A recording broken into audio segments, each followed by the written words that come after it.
I did the job. Did you order the code red? You're goddamn right I did!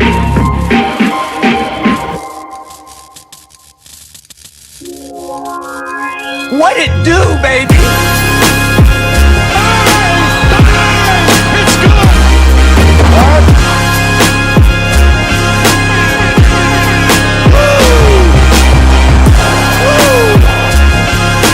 Oh my God! Stop it! Perfect. What it do, baby?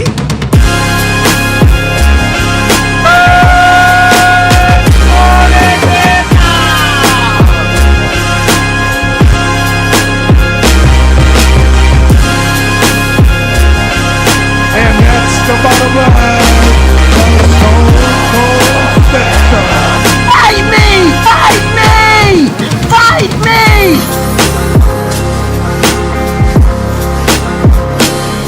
Acknowledge me.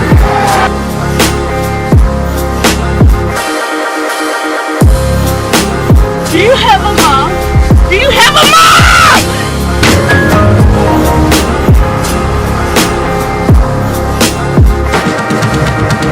The streets. I'm a bitch from the streets. I get the money. I get the money. Bitch, give me what you got.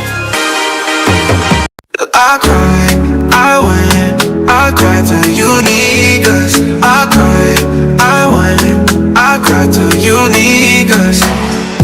Tears fall from my eyes like a gentle touch. Why do you FBA niggas hate me so much? Why are you so divisive? I thought you were my brother, man. Why do you call me a tether? Because I fled from the motherland. I cry, I whine, I cry till you need us. I cry, I whine, I cry till you need us. I cry, I whine, I cry till you need us. I cry, I whine, I cry till you need us. Who is this nigga? Tears fall from my eyes like a gentle touch. Why do you FBA niggas hate me so much? Why do you call me a scammer and you point out my scandals? You niggas make fun of my flip-flops and you make fun of my sandals. I cry, I whine, I cry till you niggas. I cry, I whine, I cry till you niggas. I cry, I whine, I cry till you niggas. I cry, I whine, I cry till you niggas. What it do, baby? You said I fled my homeland on a boat or an airline. You say that I work for Postmates and you make fun of my hairline. I cry, I whine, I cry till you niggas. I cry, I cry till you niggas. I cry, I whine, I cry till you niggas. I cry, I whine, I cry till you niggas.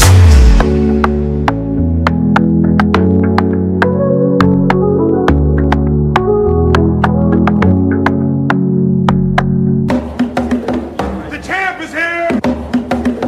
The champ is here. The champ is here. The champ is here.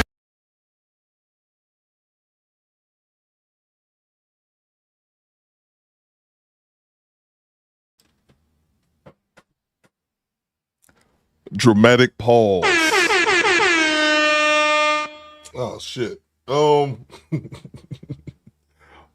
to the Do Better Podcast. I'm your host, Theodore Cooper, aka Theo Coop, and we are back with another live stream. We're here on the Thursday, Thirsty Thursday. Hold on. Today is Thursday, right? Today is Thursday. I got it right. Oh my! Today is Thursday. Frequent reminder, I never know what day of the week it is, but don't judge me. We are back. Before we get started, I would like to say salute to the Do Better Squadron.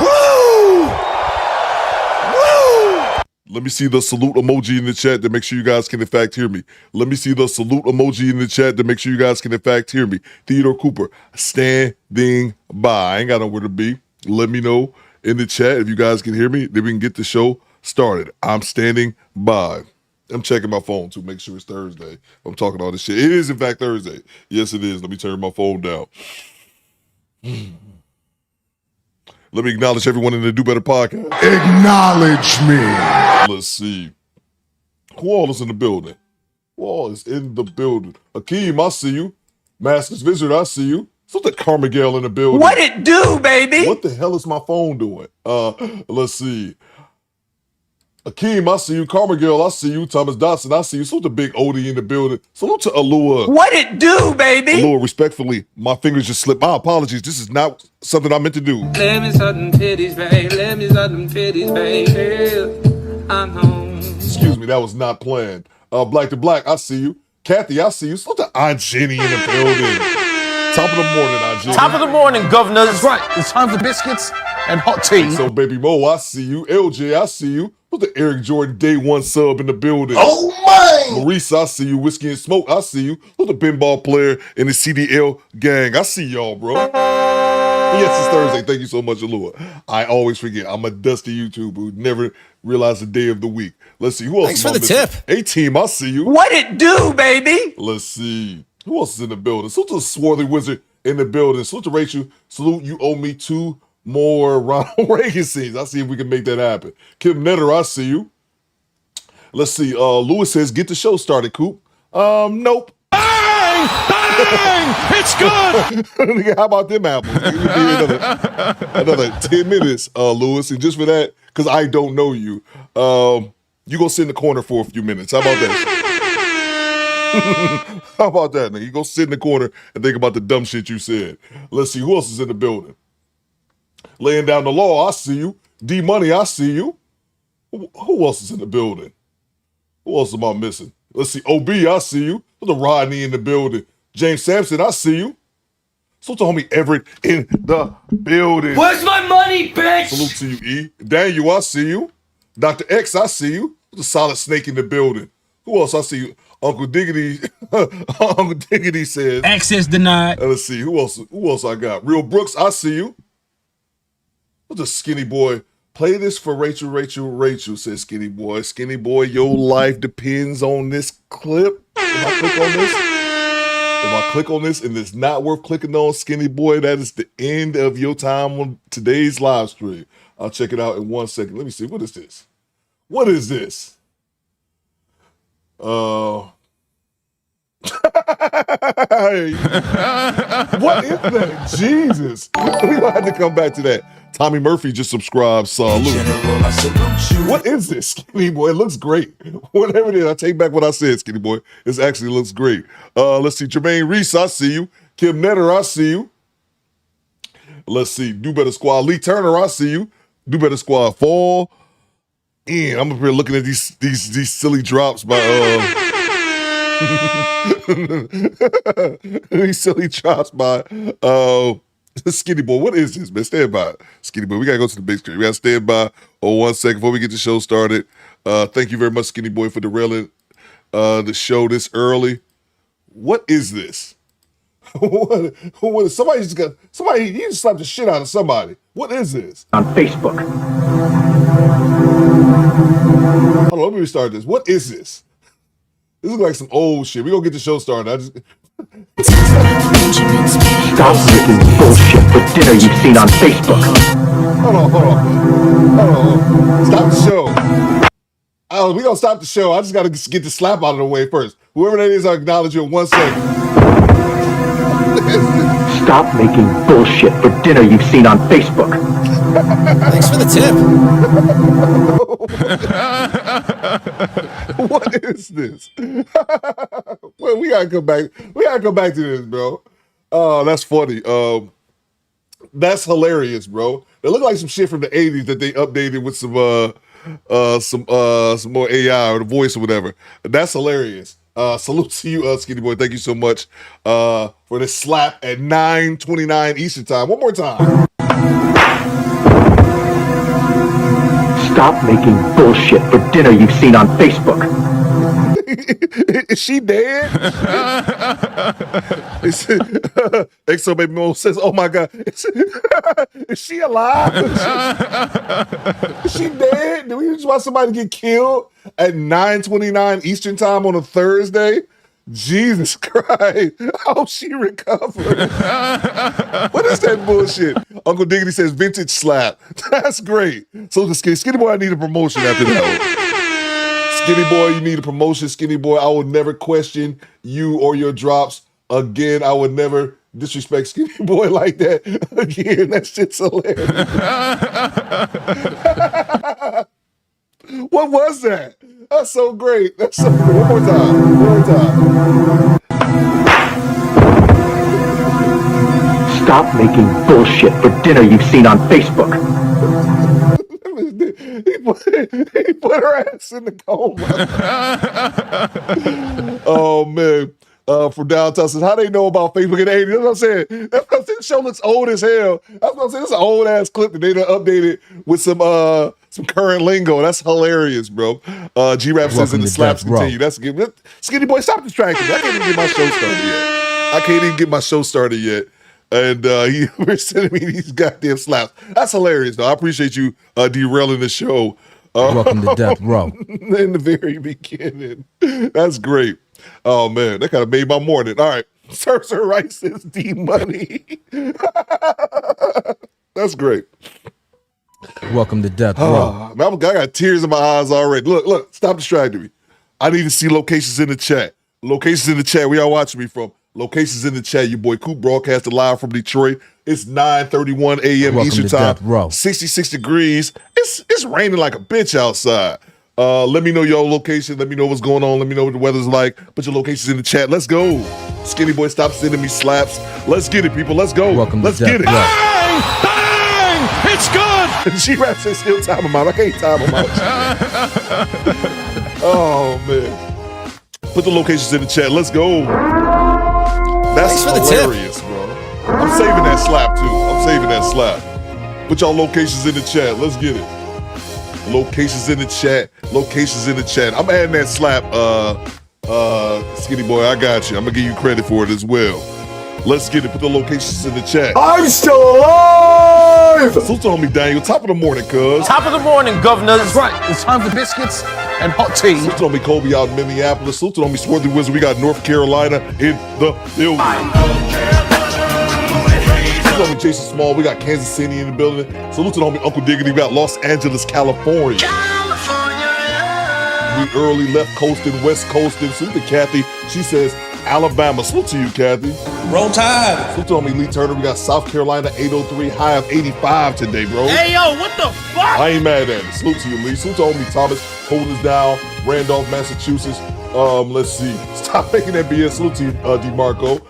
We salute on me, Skinny Boys in Slap a Bitch, Florida. XO Baby Mo, my dusty desk in Troy. Salute to you, XO Baby Mo, and all my Detroit people in the chat. You better back the fuck up out my face, goddammit. I'm from Detroit, Michigan. Don't play with me. Salute on me, LJ. We got the sip in the building. That's me laughing in my damn glasses.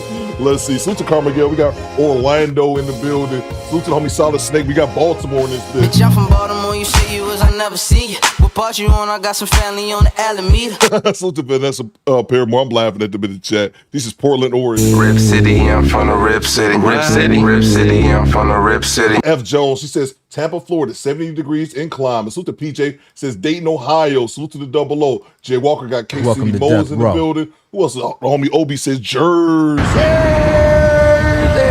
Nicole says Fairburn, Georgia, sunny and full of pollen. Salute to Georgia, by the way. Georgia.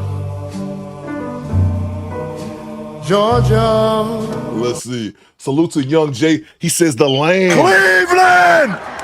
This is for you! Cleveland is one of my favorite drops. Cleveland is one of my favorite drops, as well as Philly. D-H-I-L-L-Y. Northwest, southwest, southside. Kobe says, I got to send that to my boys. Salute to you, but my bad, my apologies. My apologies. Salute to John J. says, ATL, ho, my bad, last one. To Atlanta where the players play, and we ride on them things like every day. Roma says Toronto, foggy as fuck. One time for the T-Dot. Started from the bottom, now we're here. All right, now my bad. Started from the bottom, now my whole team fucking My here. bad, man. From now, salute from downtown. Skinny Boy threw me off with that slap. I stopped my show. If you drop $100 on during my live stream, I stopped the show immediately. From downtown, you caught me in the middle of a slap that I hadn't encountered yet. So I got a little focused on that. So tell me from downtown with the 100. We're pretty good folks. Long limousine, jet airplanes, custom made clothes.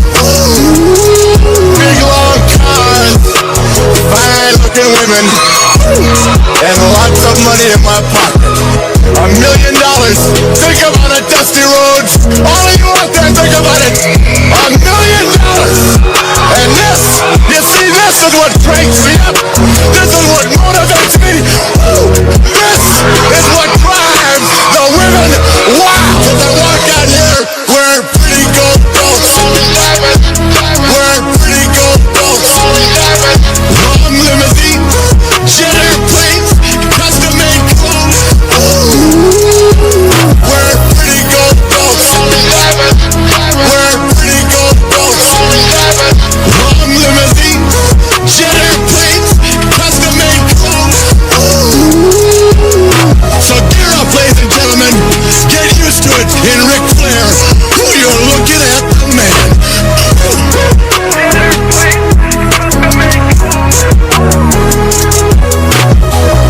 Salute to from downtown 296 with the $100 super chat. And y'all might have to refresh the live stream. I think it disconnected for like half a second. So refresh your live stream if you have any lag. Should be good to go. What you got from downtown? See you later, Lewis. Next time you think about it, Dusty Rose. Yeah, bro. I didn't even know who Lewis was. Salute to Big Natty. I see you. Who else? Uncle Diggity. I see you. Let's see. MRL. Rod the God. I see you, Rod Neal. Salute to you, bro. Yeah, man. I don't even know who the fuck Lewis was, man. Next time, Lewis, come back in here. Lewis, have a little bit of humility. Thanks for the tip. If you gonna come in here barking orders. No. You can bark orders. Spend some goddamn bread. Bang! It's good! You can you can bark orders if you. I'm not gonna pay attention to them, but you can bark orders if you send that bread, my ninja, not just coming in here randomly. But yeah, I didn't even know who Lewis was. Lewis, type yourself in the chat again so I can time you out. Salute to you from downtown. If you see Lewis in the chat, feel free to give him an early reprieve. We'll see him Friday. Salute to you from downtown. Thank you so much for sponsoring today's show. Let me grab the other super chats. Give me 1 second. I get you updated as our show sponsor, and then I will we'll get the content going, man. Give me 1 second, guys. Salute to XO Baby Mo re-upping on the channel membership. I see you. Let's see. Salute to from downtown. Back in the super chat. Coop, I remember we were heckling you about streaming one time, and you took a pause and said, "God damn it, I got life too." I remember that. I remember that. Yeah, bro. Yeah, man. I do remember that, bro. Bro, Coop gotta have a life too, man. Shit. Hey, have this shit, bro. Well, for a long time, my life did revolve around this podcast, but now definitely gotta have a life too. What I was thinking about was the other day, I shared a story about my father fucking my 8th grade teacher, which is a true story, by the way. And it's always funny, bro. It's funny because two things. One, welcome to Death Row. because y'all the way y'all take a story, I tell a story about my pops fucking my 8th grade teacher. Y'all niggas turn me into Forrest Gump. Y'all niggas turn me into Forrest Gump like I was some retarded kid who father needed a fucking teacher to get by.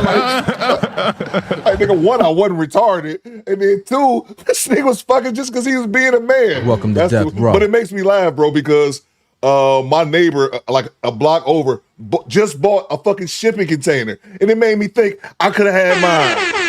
That's the whole reason I'm bringing up the other story to bring up this story. Welcome to Death My Row. neighbor, a couple blocks over, got him a big ass shipping container. I'm like, ain't this a bitch? When I talked about shipping container, y'all niggas turned me into Dexter in this bitch. Bang! Bang! It's good! I couldn't even have nice things because of y'all. I was thinking about getting a shipping container if I could store some stuff. Y'all niggas start calling me a serial killer. Like, ain't this a bitch? Like, Hey, yo, what the fuck?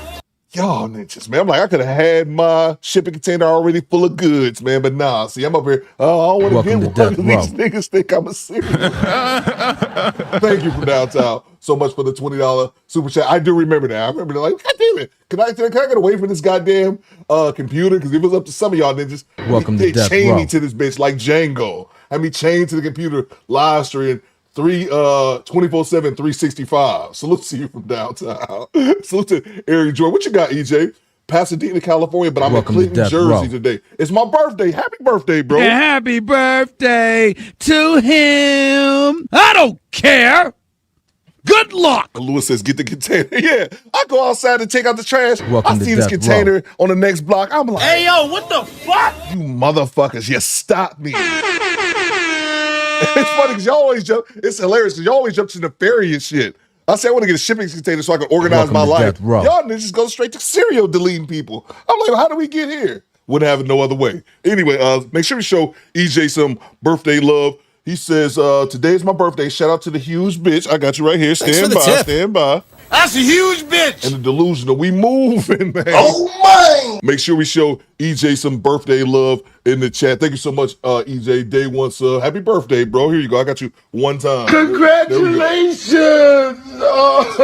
Oh, my God. Salute to you, EJ. Thank you so much. Salute to James Sampson gifting us 5-channel membership. Where's my money, bitch? If the homie the homie James Sampson hooked you up with a channel membership, say thank you, bro. Say thank you. I'm going back to see if I can see it. I may not be able to see it, but salute to you, James. Always holding us down in the chat. Always hooking us up with some channel memberships. Appreciate you, James. Thank you so much, bro. Salute to 80 Blackman. It's AI. I got another one in Discord. Okay, that slap is hilarious. I gotta give credit when credit's due. That slap is hilarious, bro. 80 says he put another one in there. Appreciate you, 80. Thank you so much for the $10 super chat. Great cash, homie. Let's see. I got to check that out, man. That was hilarious, skinny boy. I definitely got to give that. Salute to Alua. What it do, baby? 1 year down, 8,999 more to go. Salute to Alua. It's crazy. Alua's only been a year. Salute to you, Alua. Thank you so much. 9,000 years. Salute to you, Alua. Salute to Rachel with the $5. Thanks for the tip. Can I get my two season now? You play garbage. Okay. Okay. Where's ball, Rachel? Access denied. Just because you don't like it don't mean others don't. Let's make sure we get that cleared. You want me to play both of them now back to back? I got you. Stand by. You get back to the hotel and stay there. I like it here. Go on, get moving. I said, I like it here.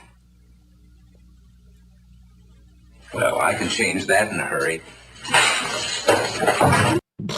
Salute to you, right? I'll get you one more here in a little bit. Salute to Project. What you got? Who I got to summon to the front? Lou. It was some dude earlier when the show started. He was like, get the show started. Some random ninja named Lewis. I don't know. If y'all see him, go ahead and time him out. But that was about it. Let's see. Salute to BDBGP. I'm gonna be doing one of his be judging one of his battles. I think that's next weekend or maybe weekend after that. Salute to you, BDB. Yeah, thank you so much, Rachel, for your $5. I will make sure that you get another slap here shortly. Let's see. Make sure I grab everyone acknowledge everyone's super chat before we get into the content. I promise we'll get the content started in 1 second. So the Big Odie gifting us 10 channel memberships. Appreciate you, Big Odie. Where's my money, bitch? If Big Odie hooked you over the channel membership, say thank you, man. I can see some of the ones Big Odie, Shaquille Oatmeal. That's a funny name. Shaquille Oatmeal, Rick R9936, A1 Matrix, obviously hippie, Jack is black, godly man, dirty lion god. I like Shaquille Oatmeal. I like that name though. Say thank you, ninja. Salute to you, Big Odie. Thank you so much, Big Odie, for gifting us 10 channel memberships. Salute to Daniel with the £2. Question: did Papa Coop hit it raw? You think I asked? I don't know, man. I'm gonna call my pops right now. Hey, Pop, remember this? Did you wear a rubber? I don't know. I don't know if he raw dogged her or not. All I know is all I put together was that he must have stopped fucking with her. I was gonna say he probably ghosted her. because she was hostile as shit towards a 13-year-old Coop who had no idea what was going on behind the scenes, had no idea my father was banging my teacher.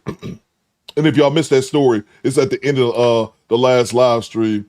And I didn't realize my teacher was all of a sudden being super mean to me. And that's how I found out why my teacher was being mean to me. My pop stopped banging her, I guess. And then she thought she'd take it out on this innocent 13-year-old son who had no idea that they were even dating. Salute to you, Daniel. Thank you so much. I don't have that answer. I don't know if he hit it wrong. I'm guessing he probably did. Let's see. Wood TMC with the $10. Salute to Theo, squad and squadess. I'm traveling from VA to New York to visit my lady's friend. Make sure you be safe out there on the road, bro. Family, my lady's friend and family, she experienced a death in her family. Okay, sorry to hear that, bro. Just want to show some love. Replay gang, I'm still alive. I'm still alive! Salute to you, Wood TMC. Thank you so much for the $10 super chat, as well as the love. Great cash, homie. Be safe out there on the road, man. Be safe out there on the road, bro. Thank you so much, man, for the $10, bro. Let's see. Am I all caught up? Make sure I didn't miss anyone. Salute to Wood TMC with the $10, man. Sorry to hear about your lady's friend. Let's see. Okay, I think I'm caught up. I think I'm caught up with everybody. Okay, cool. I just wanted to make sure that I was caught up, acknowledging everyone in the super chat. Dave says no worries. Yeah, like I'm about to know. Dan, did you hit that wrong? Did you hit it wrong, Pause? Again, I did not. I was the last one to know about their them bagging it out. Trust me, and it ended in a horrible fashion for your boy. But that's life. Let's see. G-Rass's Papa Coop practices safe sex with his gun. I'll say my pops says, yeah, my pops. That's one thing I'll give my. I'll give my pops. I talked about this before. My pops made a lot of money when I was younger, so he had a lot of women chasing after him. A ton of women. My pops didn't have no more kids, so he definitely wrapped it up because he could have had 1 billion of them motherfuckers if he wasn't disciplined. All right, let's get into it. What do we have right now? Let's see. Oh, acknowledge the top fans. Obviously, it did from downtown. We got from downtown 296 number 1, 80 Blackman number 2, Wood TMC number 3, and stand by for the Do Better national anthem. We're gonna get right into it. Stand by. Please rise for our national anthem.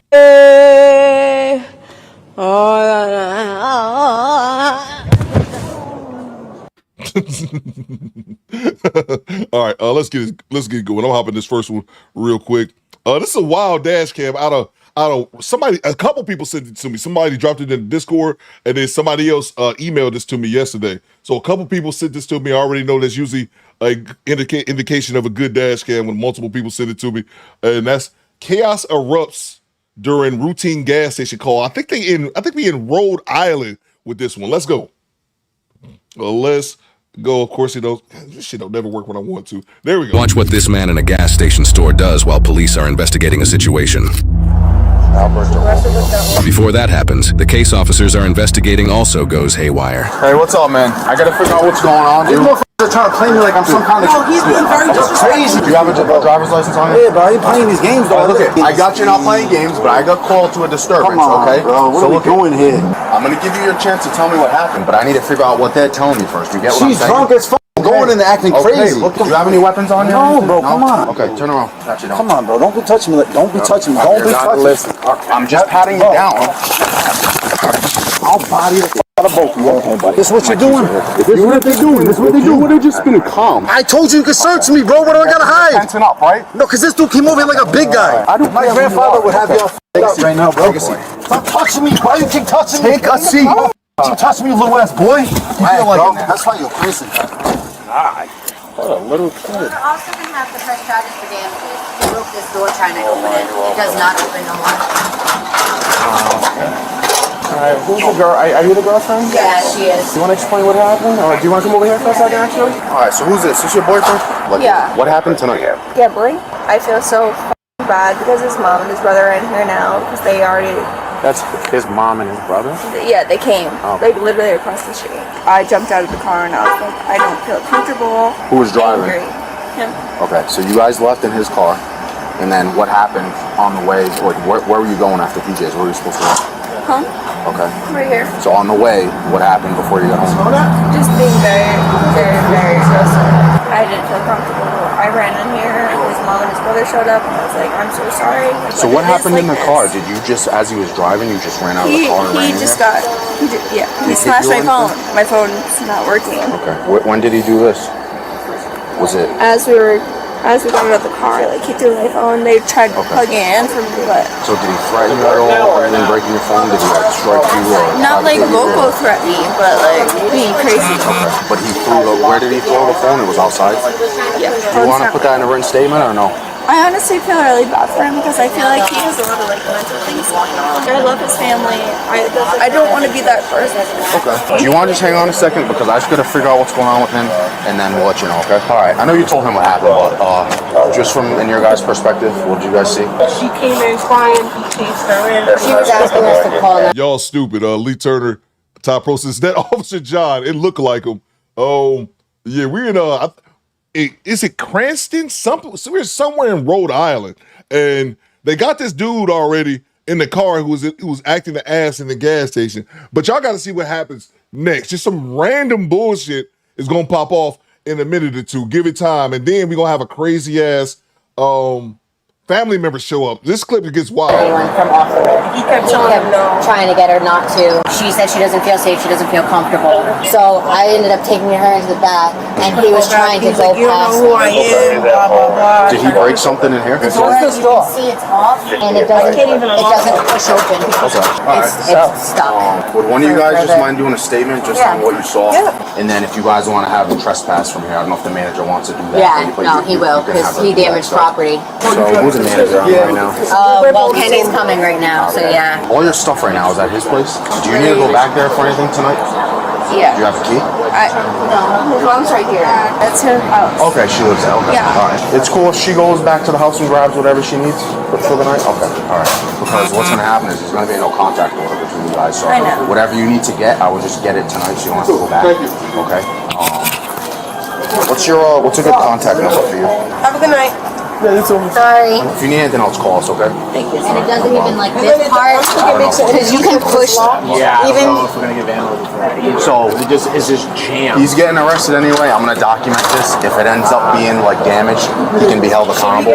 Right now, I can't charge him with vandalism. I think it's just behind a hinge, is what it is. His name. Behind a hinge. I don't think it's broken. I'll give you his name if they want to do a no trespass. He just moved in with them like a few weeks ago. She said he's like Watch this shit, y'all. that all the time. Alberto. Aggressive like that all the time. He just wakes up angry, wakes up angry. Yo. Hey, chill out. What are you doing? Chill out. What are you doing? What are you doing, bro? You stole my stuff. What? Give me a hand. Who the hell are you? Who is that? Wasn't he just on We have no idea who that man He is. stole my stuff. I lost all my stuff. That's it right there. You didn't do anything. Okay, it's gonna be one of these days. My bad. It looked like it disconnected again, so y'all might have to refresh if y'all getting some lag. But yeah, he walks up. Look at. They already got the one dude handcuffed. This dude in the black hoodie walks up and just KOs another dude in the line for like literally no reason. Everybody's looking like, what? Why did you do that? Hey yo, what the fuck? He walks up on him and just KOs this other dude that's just in line, bro. Weeks ago. She said he's like that all the time. Alberto. He's aggressive like that all the time. He just wakes up angry, wakes up angry. Yo. Hey, chill out. What are you doing? Chill out. What are you doing? What are you doing, bro? You stole my stuff. What? Give me a hand. Who the hell are you? Who is that? Wasn't he just on We have no idea who that man is. He stole my stuff. The cashier's like, who the hell are you? I lost all my stuff. That's it right there. You didn't do anything. What do you mean? He He's a came regular down. customer. He came down and said that before he got here. What do you? He just got That's ridiculous. I apologize. Really? I'm sorry. Really? You sold something. You literally just robbed me. Oh my God. Jesus Christ. What the? What are you doing? What is your name, sir? All right. I'm sorry. Why did you assault that person? He threatened me. He stole my stuff earlier today. How do you know who he is? Because he was walking by me earlier when I had my stuff on the ground. I wasn't walking by anyone. Earlier today he was. You just have one more card. What the fuck? You gotta be fucking stupid. There's 2 cops outside and you're in there causing a fucking fight. You think we feel like dealing with this right now? I apologize. And that is kind of a good point. You see 2 cops right there dealing with another altercation 10 feet away, and you just swing on a random dude. And, somebody just said, Akeem just said it in the chat. The cops is like, who is this nigga? I apologize. You have ID in any of that shit you just pulled out of your pocket? No, everything I had was stolen. You said you did it when he was walking by me earlier today. Yeah, so he just walked by you and said, "Hey, I stole your stuff." Huh? That's what I was saying. He was sitting. What are you talking about? I apologize. What's your name? What's your name? Mike. Mike? Yeah. Is it Michael? Yes. Are you homeless right now? Where do you live at? It was actually, alright. Yes, I'm homeless. Sorry, I just got out the ACI. You sound like you're drunk. 5, let me get a rescue over here. That one dude still, it ain't funny. It ain't funny. His ass is still laid out. I'm sorry, I should be laughing at that. But yeah. So you just man, you imagine that shit, man. Your ass, we was talking about this the other day. You go to the Quick Trip, whatever the goddamn gas station is, the store, the Winn-Dixie, I learned that they exist the other day. You just go in there to get some gas or get you a donut or some blunt wraps. You just get knocked the fuck out for no reason. And then the dude is up there drunk, homeless, looked like he was stealing shit in the gas station. Like, why? Hey, bud. You okay, bud? I think so. All right. His girlfriend's a nurse. She's coming over. No, just don't have the girlfriend come here, please. We don't no more scuffles. Do you want to sit up? Yeah. Let's have a seat right here, bud. Stand your big ass up. I'll pull it around. Where you hurt? Is the blood just coming from your mouth? Does it feel like? Yeah, I'm being silly. That is fucked up. That is fucked up. You just get KO for no reason. Let me just get here. Just put some pressure on. Do you know that guy? Grab some more tissue. You've ever seen that guy ever? I helped him get in charge. He was I don't know. Here. Sorry. Oh, you're fine. You're fine. Some random dude. Oh, God. If you guys don't mind just backing up a little bit, just because we're gonna have a rescue come, all right? You want to pursue charges on the person that hit you? Hell yeah. Hey, Sergeant Hammer. So at the freaking gas station across from AAA, got one in custody for domestic disorderly, domestic vandalism, probably just disorderly. And then as we're investigating that, this other guy who's in the store, nothing to do with this, decides to just start punching a guy. So we have him in custody for it's at least going to be disorderly. I'm assuming probably assault too. So yeah, his ass. Yeah, we're gonna do some his ass over there. Dude, shut the f up! I can't breathe. Why do you think they're tight? Why do you think they're tight? Bro, look, face that way. I can't face breathe. that way. I can't breathe. Okay, I can't breathe. Why is this? Why do you Please think tell him. they're tight? Bro, face that Who are way. you? I'm his father. Okay. Can I calm him down? Let me calm him down. All right, I'll take care. My other son get hit by a bullet. Then my son gets shot. No, he's fine. I can't breathe, bro. Then my son get hit. I just arrived on scene. Please, I don't care about him.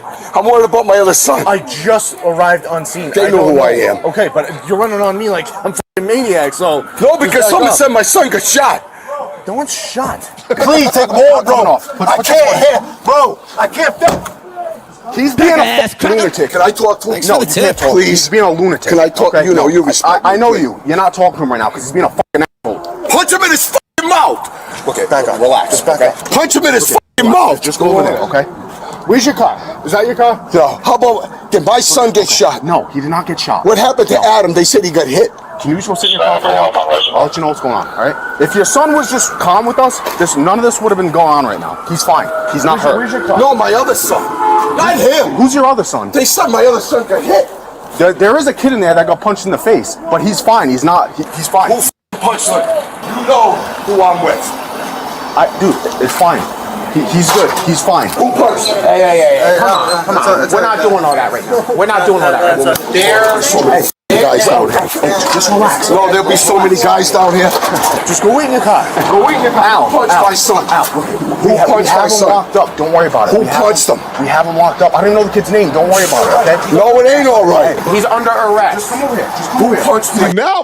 See, this is just complete chaos. like 80 black versus all this white chaos. Yeah, this shit's just all over the place. Cracker ass cracker. Cracker ass cracker. I'll put my foot in the cracker ass cracker. I wish that cracker would have said some shit to me. Saltine ass motherfucking cracker. Motherfucker. Cracker, kiss my ass, you fucking cracker.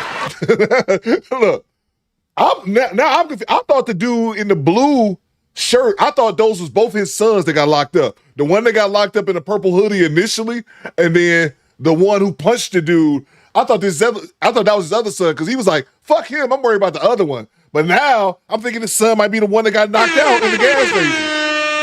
So I don't know, there's some brothers involved. He's the dad of two of these dudes. I don't know which one though, exactly. It's just goddamn cracker chaos. Let me grab the super chat. Salute to Tone with the $5. Salute squad. Y'all seen King Harris dash cam from TMZ. Rich kid entitled mentality. All T.I. kids seem to be doing good, all except King. I did not see that. I do have the Tiger Woods one from down there in Florida from like last week. I never watched it. I got that one saved. Y'all let me know if y'all got the King one. We can check that one out too, bro. Let me know if y'all got it. Drop it in the Discord or drop me the link. We can check that out too. Salute to you, Tone. I haven't seen it yet. I do know he's arrested and he was in a Pikachu outfit. I do know. I saw his mugshot. This ninja's in a big ass Pikachu onesie and shit. I did see that. Salute to you, Tone. Salute to Devontae with the $5. Nah, bro, I would have told that cops unhand me so I could run that fade. Bro, my man just got, but I know I hear what you're saying, but my man just got slumped. I mean, think about you in there not paying no attention to nothing. You about to get something. Somebody just hit you in your jaw, bro. Like, goddamn. Like, he said he didn't even know the dude. My man drunk talking about he stole some shit from me. My man that got hit says, I don't even know that guy, bro. So that's wild. Salute to you, Devontae. Salute to Ashley Foot Productions with the $5. And Legos, that's known as the Nigerian Rhino Punch. Only thing he missed was he supposed to yell, Hadouken! Salute to you, Ashy Foot. Thank you so much for the $5. Salute to you, bro. Who's the Project Leroy channel member for 36 months? That's 3 years, people. New rank, damn. You got knocked the fuck out. That's a fact. Salute to you, PL. Rocking with the squad for over 3 years now, people. Salute to Tone back in the super chat. You can't even get gas in a slushie without getting randomly knocked out. That's what I'm saying. That's what I'm saying, bro. I got a slushie in one hand, Slim Jim in another, and then I'm picking up my teeth. Dude just hits me for no reason, so damn, bro. Let's get back to it. Son, you can arrest me. He knows me. Who punched my fucking son? He's locked up. I told you that. He's locked up. Oh, he's fucking more than locked up. So you need to just calm down. No, I ain't calm down. Arrest me. Oh my God. I see. So yeah, that's where we at. We at Cranston, Rhode Island. For what I don't know why. Who gives a fuck? But salute to Mr. Gino. I saw Mr. Gino. You said you sent this as well. Who's his kids? Like, I don't know. I thought both the ones locked up was his sons. Now I don't know, bro. I'm confused. I'm gonna tell everybody right here who punched my fucking son. We arrested I don't give a fuck you do with that son. That's fine. Take him the fuck away. You calm down. Who We locked the guy up. We locked him up. I want to know who it is. We locked him up. We have him in custody. I want to know who it is. We have him in custody. He's done. You guys know me. He's like a homeless guy. He's I don't give a fuck who he is. Look at Al. We don't need any more issues over here, okay? Issues. Yeah, we're just trying to do our job. You know that. Folk called you 50 guys. Look at you know we're trying to do our job. That's it. Okay, that's fine, man. Dude, go wait in your car. Go wait. Arrest me. You're causing more of a fucking arrest me. Go wait in your car. Arrest me. I'm about to fucking arrest him. Go in the car. Al, there's no need. Fake ass mafia, bro. We're handling it, Al. We're handling it. I want to know go in the car. He's arrested. So we're here for a disturbance with his other son, who I locked up for domestic. As we're dealing with him, apparently this other guy just goes in and punches his other son that I guess is in there, completely separate from this. So we're dealing with this. This guy's putting up a struggle. We get him in the car. As we're dealing with the people from the store, we see this disturbance inside. We go lock him up, get back in there, realize the guy's hurt. So call a rescue for him, which is his other son. And we have his son in custody. Yeah. This guy's causing the issue. Now I'm just gonna get him out of here now. Michael. Yes. What'd you cold cut that kid for? I was sitting up the street earlier, and when I was, he was at the same place. We were sitting waiting for the bus, and the guy that was on the side of me said he was the one that took my bag and stuff and walked away. That's completely false. You just made that all up. No, I really you just did. Because they all said that he's a regular here, then they don't even know who you are. And this guy's never sat at a bus stop in his life. He lived across the street. Why we had to sit on a bus? You're completely full of shit.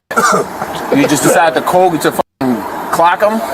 Makes no sense. Why would you do that when there's all cops in the parking lot? Instead of, if he did steal, tell a cop. Thanks for the tip. What's the deal? Where you from? I'm homeless. I just got on the ACI the other day. Barely had anything left. Yeah, okay. Yeah. He's a homeless, drunk idiot. That's what he is. A homeless, drunk guy. Did you want to go back to jail? Is that why you did that? No, not at all. Maybe that's what it was. Because it don't make what they cop said is probably exactly what it is. You trying to go back to jail because that shit happens a lot. I know y'all have seen that before as well. Especially people who are like homeless, don't have nowhere to be.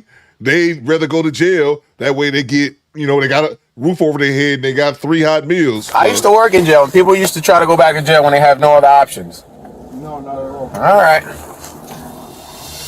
The original first suspect involved in the domestic situation was charged with his first offense of domestic violence by damaging or obstructing a telephone, his first offense of domestic violence with vandalism, his first offense of domestic violence with disorderly conduct, vandalism, resisting arrest, and obstructing. He took a plea deal, pleading no contest to domestic violence with vandalism, and vandalism while all other charges were dismissed. He was ordered to participate in domestic abuse counseling and to pay restitution for the victim's phone. The suspect, who randomly punched the other suspect's brother, was charged with simple assault and/or battery and disorderly conduct.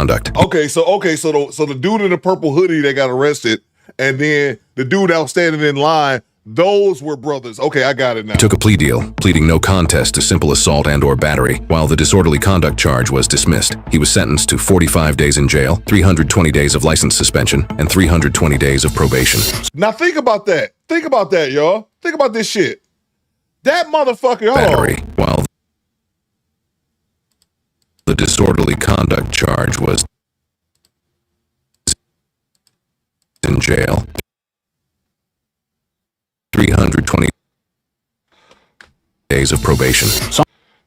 Think about this. We watched the dash cam the other day of that chick who stole the police SUV in Michigan when she bit that officer. She bit that goddamn officer and then stole the SUV and took them on a police chase 100 miles an hour all around the sticks of Michigan. Crashed the car and she didn't get any time. Y'all remember that shit? She didn't get any time whatsoever.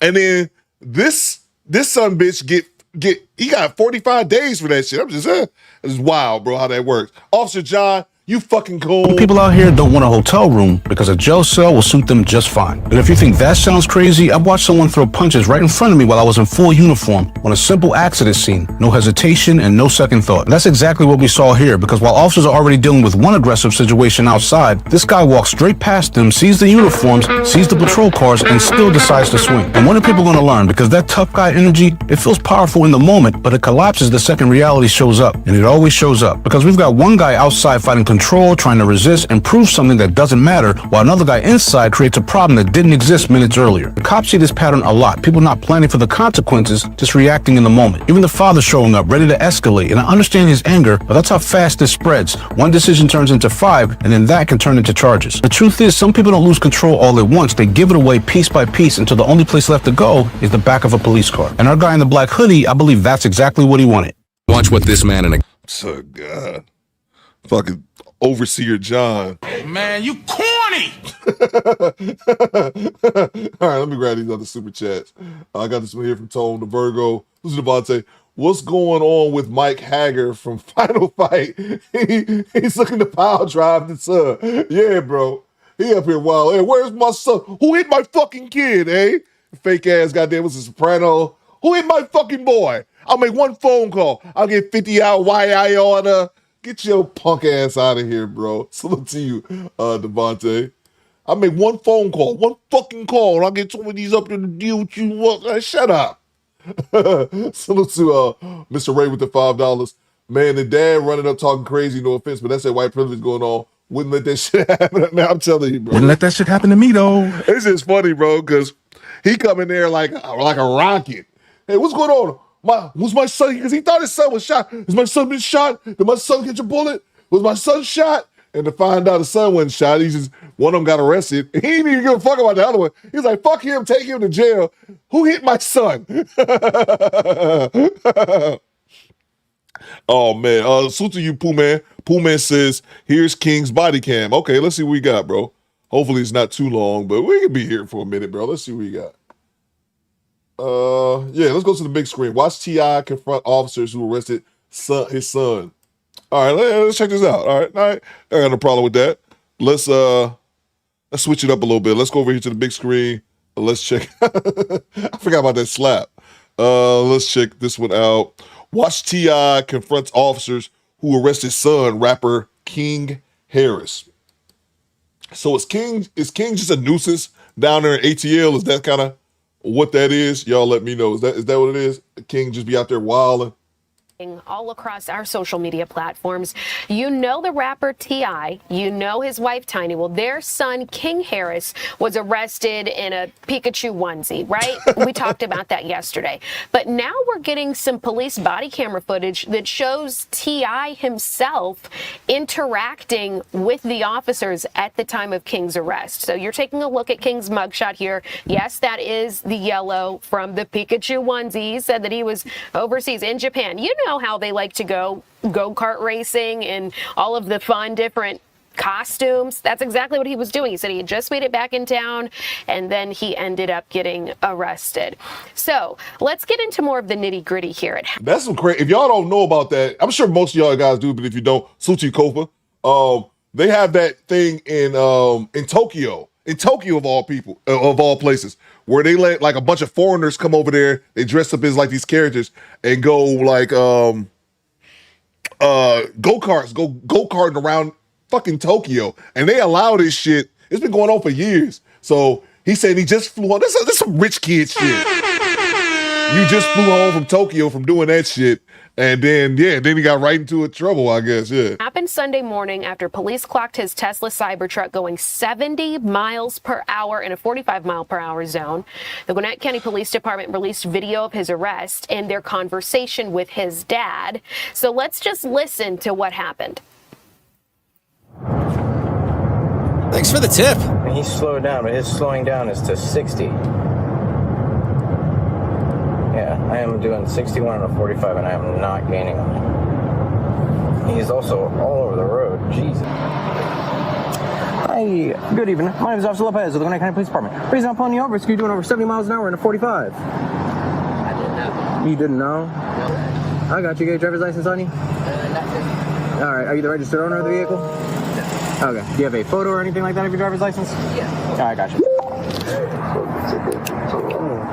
Alrighty. So, do you mind stepping out and we're going to talk right here? Thanks for the tip. About what? You need to step out of the vehicle. Step out for what? So there's a firearm in this vehicle. You're already speeding. You don't have anything on you. I'm separating you from the firearm. Right. Alright, are you going to get out of the car or not? I don't tell me why. I already told you why. You didn't Pennsylvania versus Mims. Are you getting out or not? Supreme Court case law. Are you getting out or not? I don't know what it is. Alright.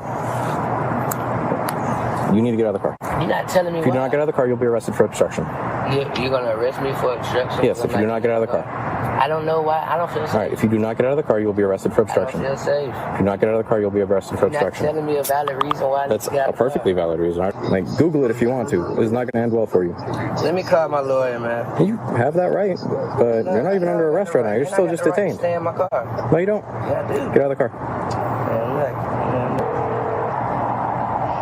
Thanks for the tip. So I'm pulled over right now, and they telling me I got to get out the car for what reason? Because we're going to have a conversation back at the back of the car. They want to have a conversation. You need to get out of the car. It doesn't matter why. I'm doing that. I'm not getting out the car because you want to have a... No, I'm not getting out the car. Okay. All right. So All right. At this time, you are under arrest. You are not free to leave. Man, you are under arrest. I'm not under arrest. You are under arrest. I'm informing you that you are under arrest. I'm under arrest for what? Yes. Hold on, my lawyer calling. Hey, so a police officer is right here telling me I have to step out my car, and I'm telling him I don't want to step out my car. He's telling me to step out the car to have a conversation. I've already told you you're under arrest. You're under arrest at this point. And he's trying to tell me since I didn't want to step out the car, I'm under arrest. I'm under arrest.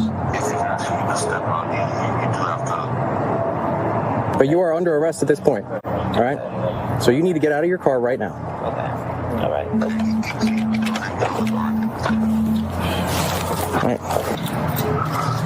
So did it make y'all feel tough? Not the slightest. All it does is give me some paperwork. All right. All you have to do is get out the car. File your paperwork. You want me to get out my car to talk to me about what? There's nothing to talk about. This is not your car. You're absolutely flying down the road at 70 miles an hour in a 45. Never had a police Also, tell me to step out the car to ask simple questions. Well, there's a firearm within like 2 feet of both of our faces. Yeah, I'm gonna have you step out of the car. It's in front of you. Yeah. What are you talking about?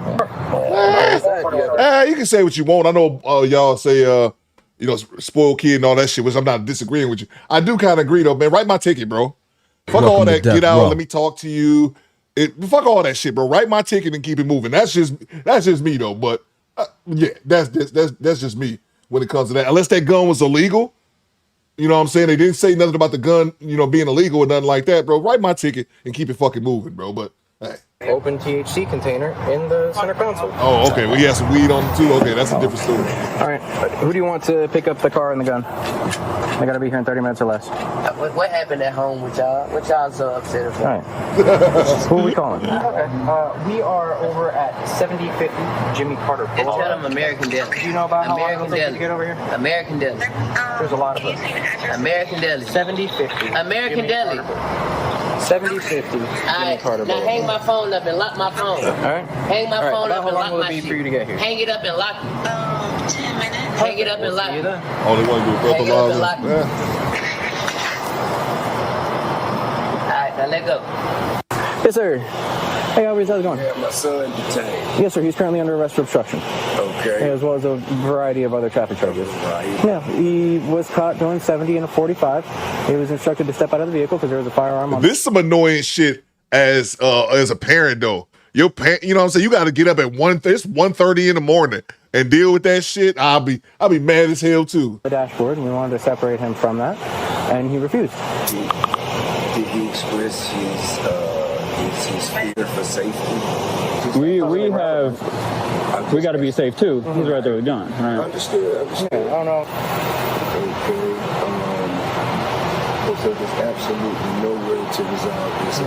No, he was told multiple times that he needed to get out of the vehicle. He was even told that according to Supreme Court case law, he is required to exit a vehicle when he is requested to do so by a law enforcement officer. Pennsylvania versus Mims. He stated that, he doesn't have to, he doesn't want to. He was informed that he was under arrest at this time. He was still continuing to refuse to exit the vehicle. And it wasn't until his lawyers called him back and said, you need to get out of the car right now. When he got out of the car, he was placed under arrest. Well, you guys were just listening to some of the body camera footage of the moment that rapper T.I.'s son, King Harris, was arrested. There was a lot to take in there. Yes, he was in the yellow Pikachu onesie that so many people were talking about yesterday. Yes, you might have heard him mentioning American Deli. If you're from the Atlanta metro area, you know that's a popular wing stop here. It sounds like he was trying to give that in reference to where officers could pick up the gun that was in question here. So, again, a lot of different moving parts in this situation. And then his famous dad himself, T.I., showed up and had a conversation with police saying, did my son say that there were any concerns for his safety? Why did you guys want him out of the car? So Gwinnett County Police did release that video. So we have shown it to you all because we think it's only fair that you see it and make the judgments for yourselves. I did say that this is a live conversation, a news conversation, not a typical newscast. So I am seeing some of your comments in real time. So if you see me leaning over here, it's because I'm quite literally looking at them. I saw a couple of you were saying that you feel as though King doesn't deserve to have a license. I did respond to you, Susan Karstensen, and I said, what makes you say that? I'd be curious to know what about this video made you think I'm not liking the idea of this person being on the road. I noticed that there were a couple others who were asking, why does it say T.I. confronts? I did end up changing that. If you look at our banner, it says T.I. spoke to officers because I agree. I feel like he was talking back and forth with officers saying, what was the reason for this arrest? Let's try to understand what's happening here. So I want to give you some more background on this story, just in case you're just now tuning in. Hello. Thank you for being here for Fox 5 News Live, our unscripted news conversation. Gwinnett County Police say an officer saw a camo-wrapped Tesla Cybertruck speeding near Holcomb Bridge Road in Peachtree. This was all on April 12th. I almost said second there. The officer had to reach speeds of 80 miles per hour just to be able to stop the car, which was eventually clocked doing 70 in a 45 zone. Now, the body camera footage shows the officer telling Harris he was absolutely flying down the road. You saw his response once stopped. Now, officers did notice a firearm on the dashboard and an open THC container in the center console. Harris did initially refuse to exit the car. You saw some of that exchange, and that did lead to a bit of a standoff in which he warned, the officer, I should say, warned that he I don't know, bro. After watching this, maybe it's more to it. Maybe like with T.I., this just doesn't seem like that big of a deal to me. He refused to get out and they arrested him. Okay. And then what, they let him go 5 minutes later once he posted bond or whatever? Doesn't seem like that big of a deal to me. But then again, I don't follow. Thanks for the tip. King Harris or whatever. I'm sure I'm going to make the assumption that he's like just some spoiled little bratty kid who probably has never had to work for anything in his life. But yeah. From the way people was talking, I thought that was gonna be a lot worse. That's just my point. But let's see. Salute to Chad Harvey. 50 Cent got some ammo. Salute to you, bro. Yeah, that's definitely true.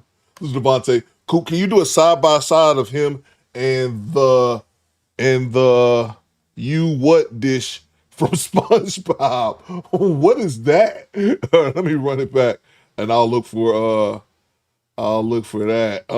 Let's see. I want to get his mug shot again. There we go.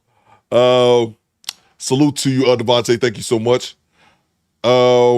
Salute to James Sampson with the $5. His brother Damani said to him, "It's been 2 weeks. You can't stay out of trouble." Oh, so he one of those, huh? He one of those. I didn't realize. Yeah, he one of those staying. I know I've seen him before in like the headlines, but he stay in trouble like that. Okay. Let's see. OB says he's just an annoying ass nepo baby. Okay, I'm picking up what you guys are putting down. Salute to you, James. He says, it's been 2 weeks, you can't stay out of trouble. Salute to Nurse Dara, channelman for 9 months. He is a female. Shaking my head. What you got, BT? Salute to Broker Traditions. I see you in the chat too, Kofa.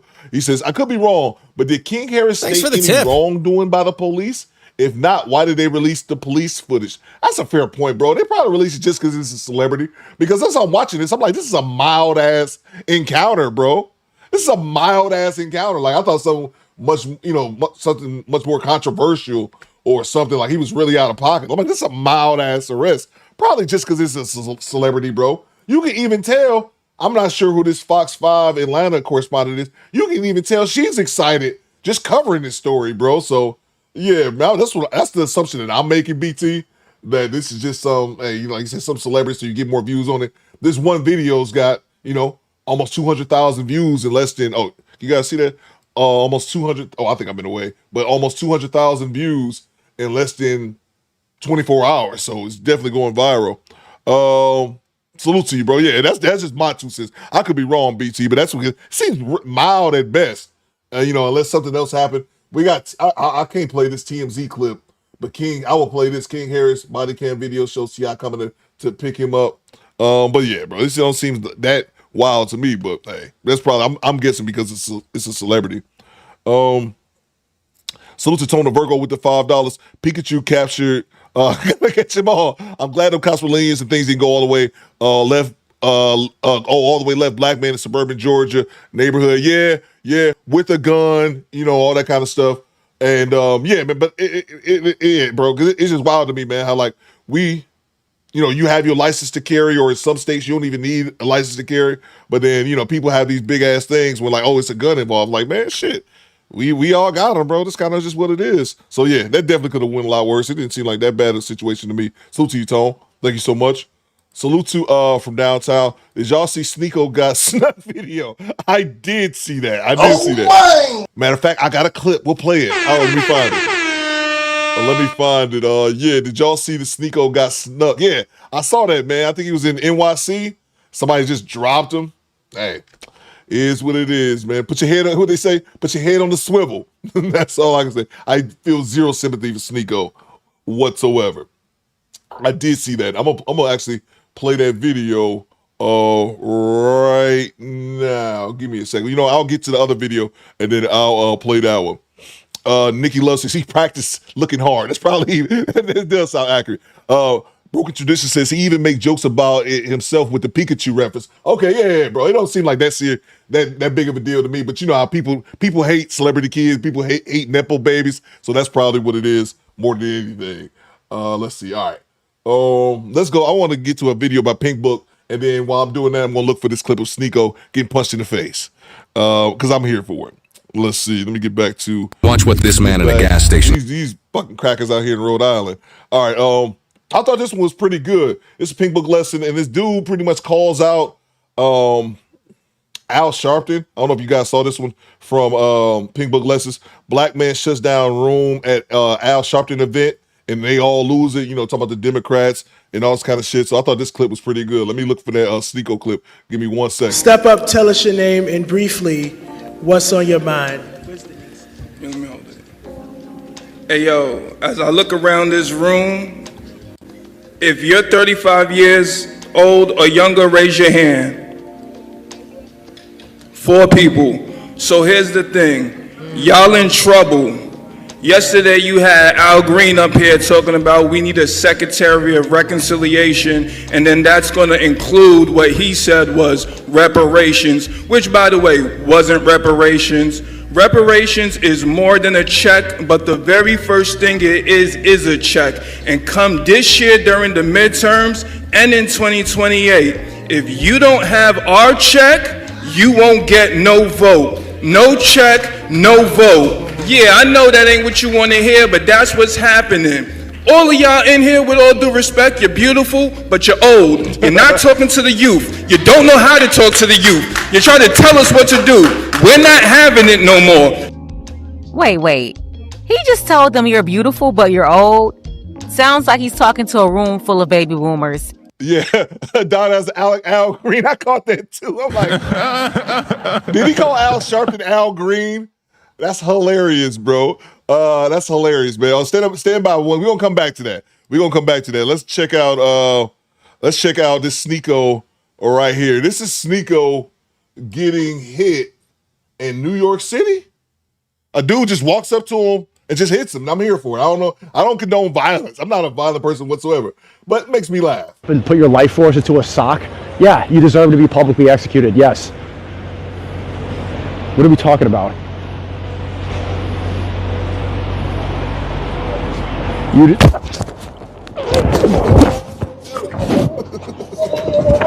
What the? Whoa. Hey, bro. What, bro? And put your life force into a sock? Yeah, you deserve to be publicly. Oh, my bad. That's Al Green, the politician. You guys are saying my bad. It shows my ignorance on politics. I thought he was calling Al Sharpton Al Green. And put your life force into a sock? Yeah, you deserve to be publicly executed, yes. What are we talking about?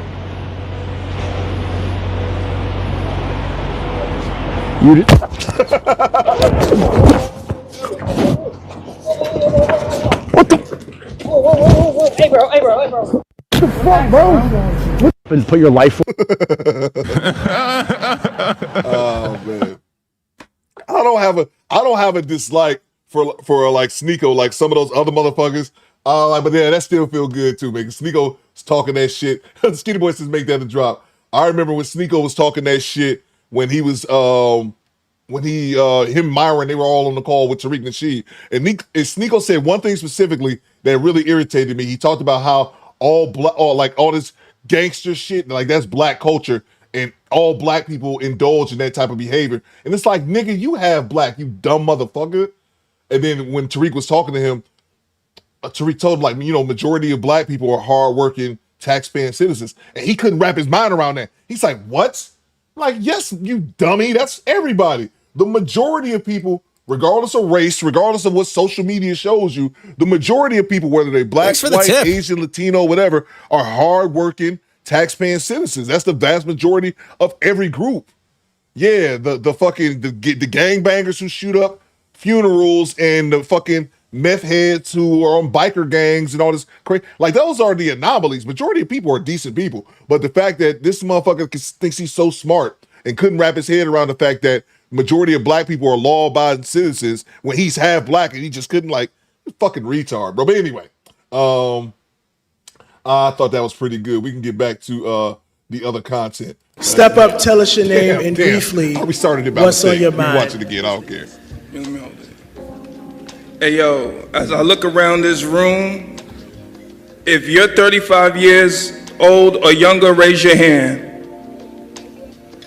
4 people. So here's the thing. Y'all in trouble.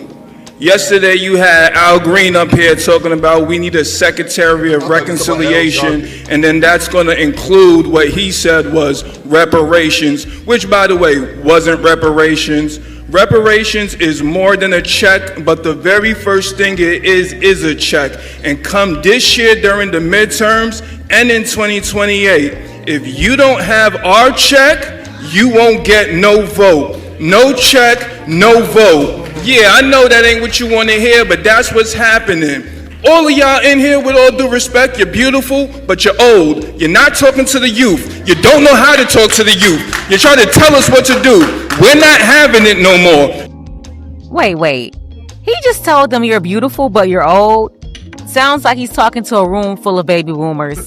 Sitting around there at Al Sharpton's National Action Network conference, where the Black Boule all get together to sell us out to these useless, do-nothing Congressional Black Caucus members. Kamala was in there too, trying to pull the wool over their eyes. Of course, I'm not surprised. The Boule up here worshiping this non-Black American woman, a red dot Indian, that cosplayed herself all the way to the White House, just a heartbeat away from the president, allowed her to fill a position that Joe Biden said was supposed to be for a Black American woman, and he gave that position to this woman right here over all the Black American women that he could have chosen.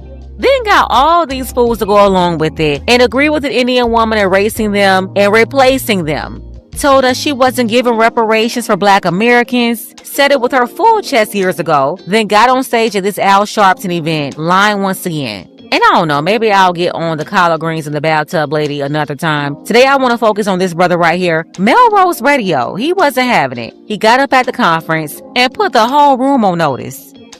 If you don't have our check, you won't get no vote. No check, no vote. Yeah, I know that ain't what you want to hear, but that's what's happening. He told them no check, no vote. Midterms are approaching and they want Black Americans to run out there and vote in order to take care of everybody else while they keep replacing us with all these other people, prioritizing them, giving them reparations and all kinds of cash, but keep telling us to fall back while we're watching them do for everybody else. Nah, the brother told them to their faces, no check, no vote, stop playing with us. All of y'all in here, with all due respect, you're beautiful, but you're old. You're not talking to the youth. You don't know how to talk to the youth. You're trying to tell us what to do. We're not having it no more. So if you want our vote, you got to come with our paper. We're not scared of Trump. We're not scared of anybody. Biden is a racist. Trump is a racist. Kamala is a racist. And if you don't have our money... Y'all, look how they all tilted their heads when he said Kamala. Now, when he said Trump was a racist, he got them all riled up again. They're like, yeah. But as soon as he said Biden, they're like, hold up now. And by the time he said Kamala, they're like, hold up, wait a god doggone minute now.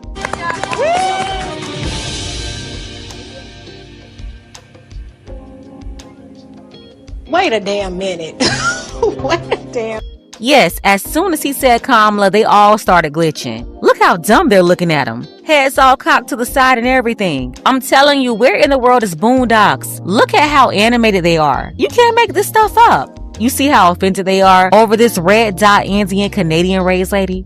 They're acting like he just said your mama ugly or something. Look at him. He got them looking all scared in the eyes like you can't be up here talking about our curry queen, Master Kamala. Listen, this would have been the funniest Boondocks episode ever. And yes, they're so animated like a skit, but no, this is real life. And that's one thing I'll give to Pink Book. Pink Book lessons was on Kamala's head before the election, so she stayed on her.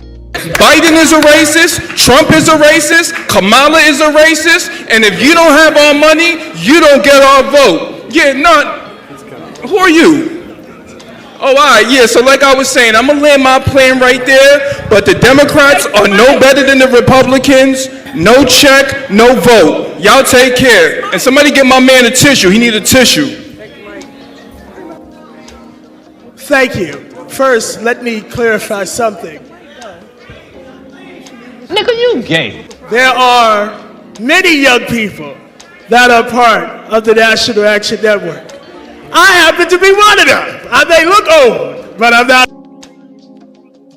Okay, so that was the end of the clip right there. The guy hosting the Q&A had to defend the National Action Network by telling Melrose Radio that they had a bunch of young people in the organization because only like 2 or 4 people raised their hands when Melrose said, put your hands up if you're 35 or younger. Guess they have all these young people in the organization. They just didn't show up that day. But I digress. Then Al Sharpton, old street sewer rat bobblehead behind, called himself clapping back. Take a look. So I'm glad that people are here. Let me say, in terms of our report for the year, and then we're going to go on with the program. Our young people are rehearsing, getting ready for this afternoon is our youth day. I heard somebody talk about young people that tell them to just stay around. They're going to see 2 people. And he's such a liar on cue. Up there talking about his youth day. So everybody in the organization 35 and under just so happened to be absent from the building. Said something about rehearsing for something. Like if you don't sit your slow behind down with all this lying, he up there telling 1980s lies in 2026. Acting like he's pulling a fast one on somebody. Sir, give it up. You're moving slow as a turtle thinking we ain't caught up to you yet. Talking about everybody 35 and under just magically didn't show up today. I can't. Afternoon, all of the youth in there, and I don't know, but you get provocateurs because anybody that's talking to somebody younger than them holding the mic, then you know that they paid agents. Okay, so because one old looking young guy was there holding the mic, that's supposed to be proof that you have a bunch of younger people in the organization? And because people can clearly count and see everybody else is old, you're an agent? By the way, this is beyond crazy. And didn't Al Green, didn't Al Sharpton get proved to be an agent at one point? Well, didn't he prove to be an agent, bro? Let me grab these super chats, bro. This man, like I said, I'm not super political. I never have been. As I've gotten older, I understand. Welcome to I Death have a Row. better understanding of it. But I look at it like this, man. Democratic, Republican, they two wings of the same bird. But I do believe that both of them have their issues. And as far as the Democrats, I'll say this, that they think that black people are obligated to vote for them, bro. And I feel like not even if it's, I don't give a damn if it's Democratic, Republican, or if it's independent. If whoever you're voting for isn't talking about the issues that you want addressed, then fuck it, don't give them your vote. You don't owe them. The black people do not owe the Democratic Party your vote. You don't owe any particular party your vote. It should be tangibles. You want my vote, you do something for me. And the talk is reparations. If you're not gonna cut the check, you shouldn't get my vote. It's just really that simple, bro. It's that simple. And I'm glad black people are slowly waking up. Now, I'm not huge on the MAGA conservatives like some people are, but if they not talking about doing something for you to obtain your vote, fuck them. And especially if they don't have a track record of doing so, because let's not get it twisted. Majority of politicians just talk. They just talk. They talk and make promises, and we gonna do this and we gonna do that just to get your vote and not do shit. But especially if said politician doesn't have a track record of actually doing some things, fuck them, bro. You know, you're not obligated to give them your vote. Salute from downtown with the $5 super chat. I thought he misspoke and called him Al Green. Love it, happy year. Yeah, that's what I thought he did too. I didn't think he misspoke. I thought he purposely did that. I thought he purposely did Al Green, and I was mistaken. There's apparently another Al Green politician. No, I didn't think he misspoke. I thought he purposely said that to take a shot at Al Sharpton. Salute you from downtown. Ichiban says, you never win the race when you sink your own boat. Yeah, there you go, bro. That's definitely some truth in that, Ichiban. Salute to you, bro. Salute to Project Leroy. Thanks for the tip. $10 super chat. What you got, Pierre? Talk to me. Great cash, homie. Let's see. BY says hate Trump or not actually does what he says. No, he don't. No, he don't, BY. The same dude that people Thanks be for full the of tip. shit, bro. People be full of shit for people that he like. It's the same dude that said we wasn't going to needlessly go to war, and we needlessly went to war. Come on, bro, stop. Salute to Project Leroy. Coop, the audience was filled with handicapped people to stage this event to look like the audience was full of competent people. The Democrats are so fake with their mess. Quoted from Melrose Radio. You're goddamn right. There you go, bro. There you go. Thanks for the tip. Handicapped people stage the event to look like the audience was full of competent people. And then also when the gentleman at Melrose Radio brought up the everyone being older, because that's the truth. The youth are should be in charge of every movement, because they're the ones that's going to be here later on when these old 80, 90-year-old bastards, even people like how old is Donald Trump, Joe Biden, even like one person that I thought was decent because he was always an independent before he had to run Democratic was Bernie Sanders, and he's like 80, 90 years old. So youngins, my bad, salute. I just missed your I missed your name. But yeah, bro, it should be focused on the youth, man. Not some 90-year-old motherfucker making laws that's going to affect him for 2 years before he kicked the bucket, bro. Salute to you, Project Leroy. Thank you so much, man. Salute to Beard Man. What you got, Beard Man? Channel member for 29 months. Al Sharpton, side view. Look like a colonial coin. What is that? Colonial coin. Salute to you, bro.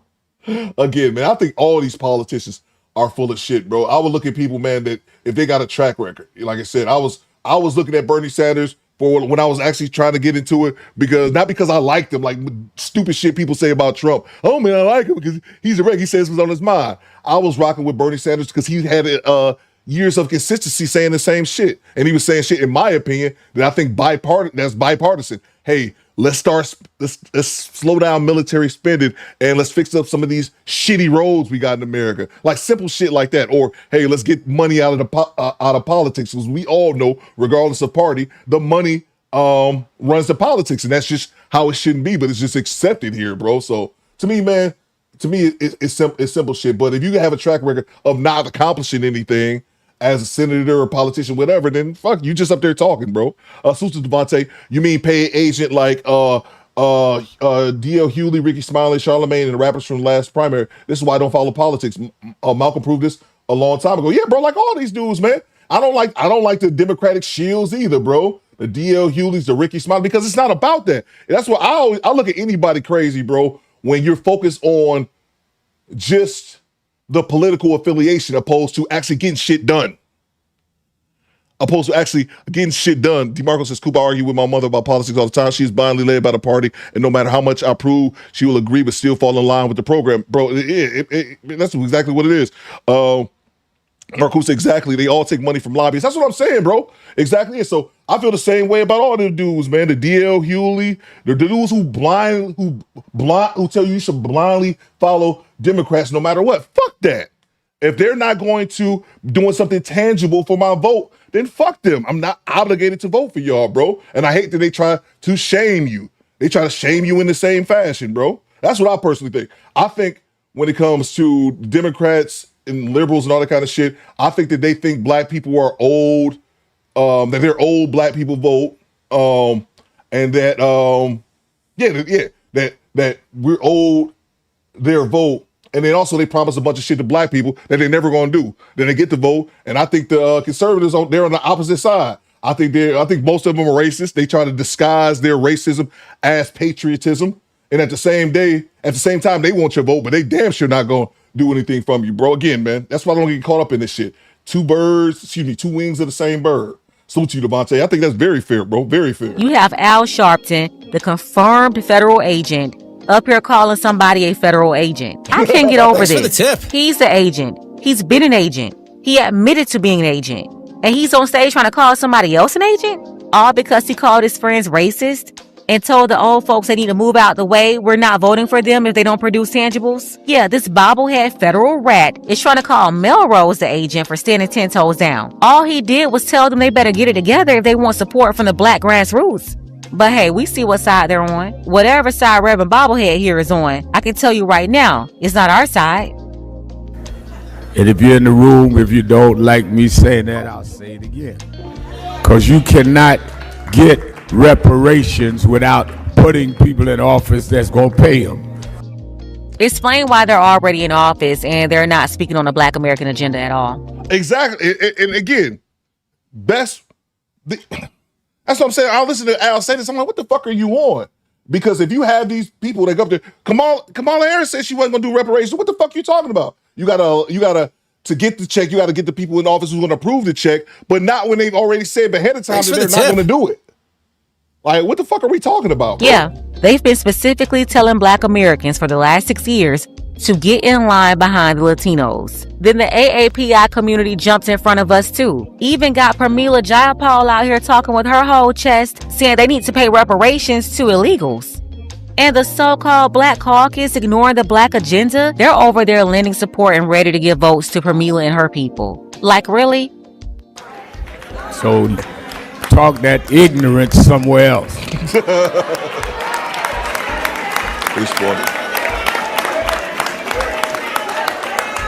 No, people talking about we have been for all of our existence fighting for reparations, made every candidate pledge to it. You cannot get reparations unless you elect folk that's going to pay it. Who you going to pay yourself? And everybody you bring on stage, they're not doing it at all. Exactly. None of them. Hakeem don't want to hear that. Kamala already said what she said. Westmore don't want to hear that. He blocked the progress in his own state. Like, what are you talking about? Yeah, Al Sharpton is the agent. He was back then and he still is now in 2026. So you can't, at one hand, say don't vote for everybody, they racist, but I want reparations. Who gonna pay you?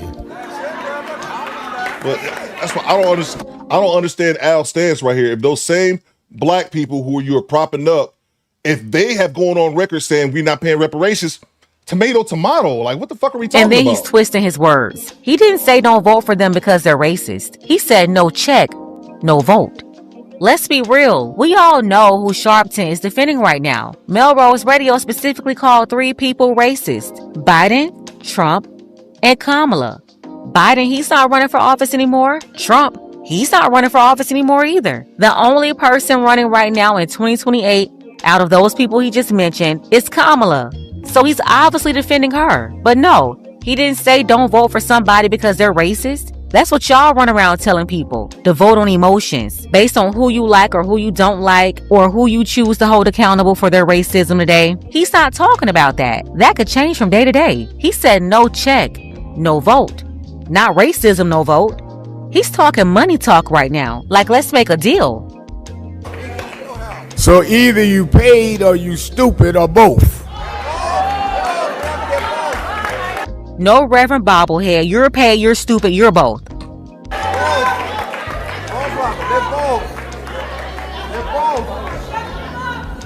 I mean, I don't see nobody standing up. I didn't see whoever it was, but yeah, okay. I told I was at college and the guy stood up talking about I don't believe in all that nonviolent stuff. Y'all need to get out the way and da da da da and da da da da. And all you punks, I said, hold it with the punk stuff. I said, because you got one punk out. You go to second punk, you're going to get the best nonviolent whipping you ever got in your life. Because I'm not scared of the folk we fighting. I ain't scared of the folk we fighting with. So let's be clear about that. Yeah, but you are scared because when Biden told you to shut your face up and get behind the Hispanics, told you straight up blacks need to fall back and wait in line behind them, you did clam up. Yeah, Biden punked you. But now you're getting on stage talking about you ain't scared of the people you're fighting or the people that you're fighting with. I guess you're admitting that you're not afraid of your opposition, the Republicans. You're also not afraid of black people either, Republicans or Democrats, or whatever affiliation or non-affiliation. But you are afraid of the non-black Democrats, which is why they stay whipping your behind just like Biden did. Biden whipped Al Sharpton's behind and told him, go get your Negro behind out my face, talking this baby bot bimbo babble, and go sit behind them Hispanics. Help them with their agenda, because that's their priority now, not the Negroes. And you see how they all fell in line? Al Sharpton and everybody else. One by one, we saw them fall in line and support an agenda that had nothing to do with black Americans. So yeah, Reverend Bobblehead, sir, you are the punk, you are the agent, you are all of the above. But hey, I digress. Let's go ahead and get the conversation started. And then, yeah, y'all already know that's people with lessons. Make sure y'all go check her out. Then the homie, he came and commented as well to Melrose Radio. He saw the video and he commented it, so I thought that was pretty dope. Let me grab the super chat and we move on to the next clip. Salute to Mr. Gino. I thought this is great, Mr. Gino. I never actually did this. Mr. Gino with the $5 says, Google or AI, the cost of racism to America, please. I've never actually just check that out, bro. That is wild. I actually just did. Give me 1 second. Let me bring it up to the big screen. I never thought, I thought about this when it came to police brutality, and I'll explain that here in a second. And let me blow this up a little bit. Mr. Gino asked a good point right here. Google or AI, the cost of racism to America, please. Systematic race, this is AI. Systematic racism has cost the U.S. economy an estimated 16 trillion over the last, that's just 20 years, bro. Due to disparities in wages, housing, education, and investment, discrimination against Black Americans in particular has resulted in massive losses in potential GDP, including 13 trillion in unrealized business revenue. The inequity, limits economic growth and reduces quality of life for everyone. That's a great question, big bro. I'm glad you asked that. The cost of racism, 16 trillion over just the last 20 years. And like I said, I never thought to really Google that, but it used to make me think, Mr. Gino, when you would hear about all these cases of police brutality, when it comes to, like, we being here in Michigan, how much money a year does the city of Detroit or New York City or Chicago or Los Angeles or Houston, how much do these police departments spend annually on settlements? That's what I used to think about. Because you would think, put the racism to the side, put that shit to the side. You would think at one point, one of these cities would be like, hey, you know what? Because of our overzealous police officers, our racist ass cops, this is causing us $15 or $30 million every fiscal year. You would think that they would get motivated to change their action just from a fiscal standpoint.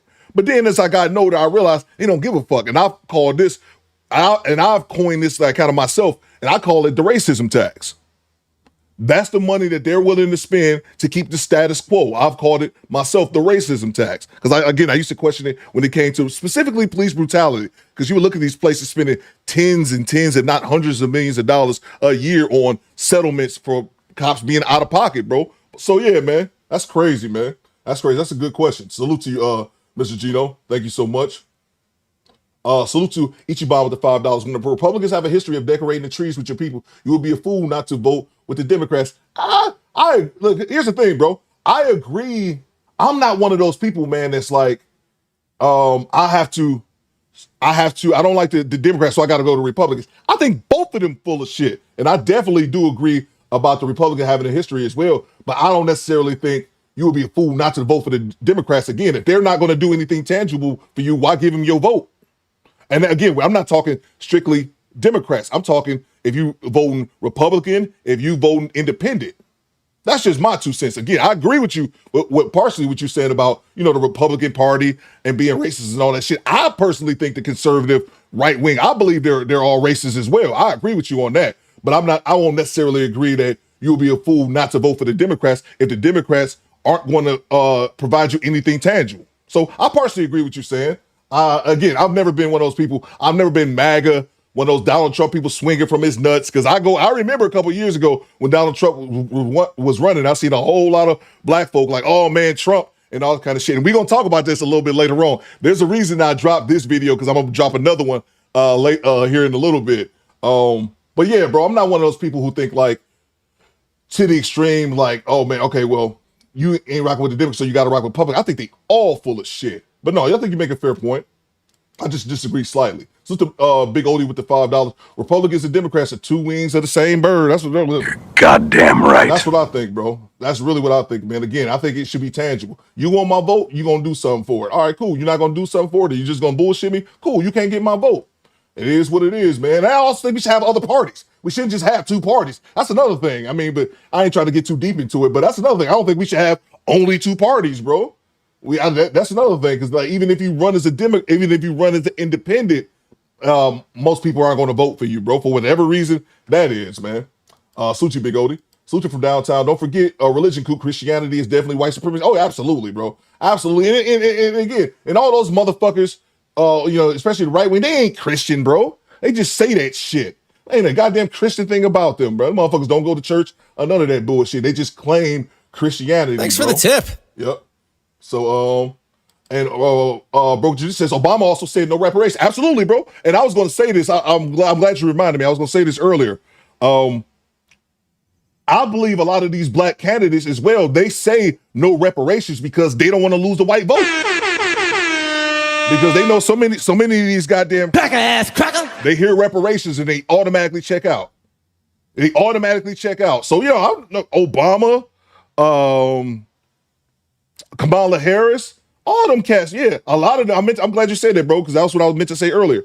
I think a lot of them just say no reparations just because, one, I think some of them aren't qualified to get it themselves. But yeah, bro, that's not surprising. He did as well, bro. That's what I'm saying. He did. People shouldn't have voted for him, but I know more. They voted for Obama because it was like the first black president. But yeah, bro, absolutely, man. Absolutely, you 100% right, bro. You 100% right, man. But I think that a lot of these black candidates, they say no reparations because they don't want to lose a white vote. That's, and that's for the ones who probably want to say it, but just don't. Salute to you, bro. That's a fact. You're right. He did say that. Salute to from downtown with the $20 super chat. And she gets up there with those same talking points and talk about what she's not going to do specifically for melanated people. Then we'll do like we did last time. You won't get in again. At least entertain the Thanks thought. For the tip. Absolutely, bro. And Kamala threw me off with the goddamn Meg. I remember we were live streaming shit like when she was up there on, I think it was a Pink Book Lessons video. She was down. I think she was in Atlanta. Was she in Atlanta? Y'all could be incorrect.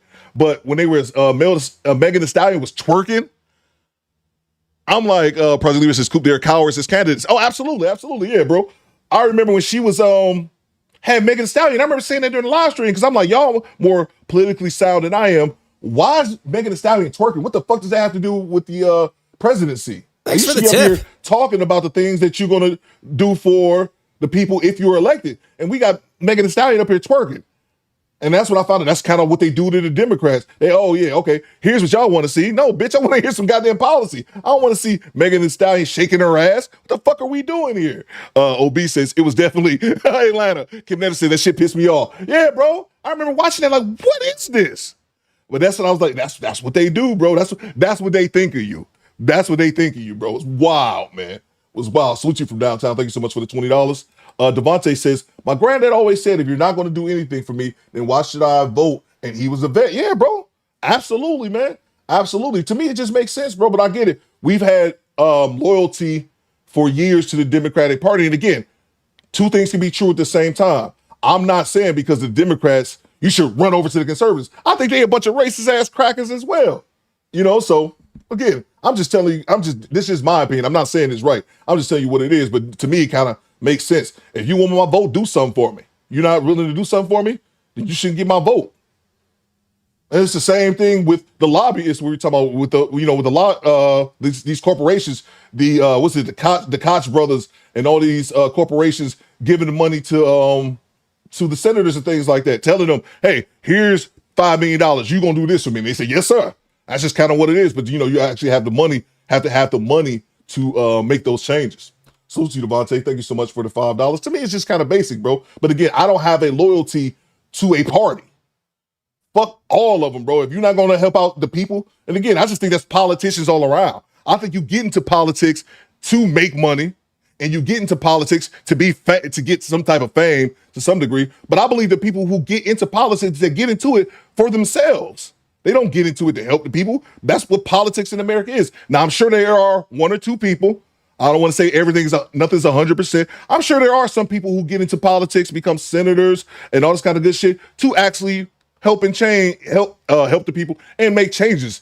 But I damn sure don't believe that's the vast majority of them. No. They're in it for themselves, man, and their party. That's just kind of human nature, man. And unless one day we're going to revamp the entire political landscape in America, and we new parties and all that kind of stuff, that's the way it's going to be. We got to get the money out of politics. Just my 2 cents, bro. All right, we'll move on. Let's see. Miss Gina says, if there was no cost, they would still be against it. Yeah, exactly, man. And that's what I think about the reparations thing. I believe that a lot of black candidates, they'll say no reparations just because they're scared to lose that white vote.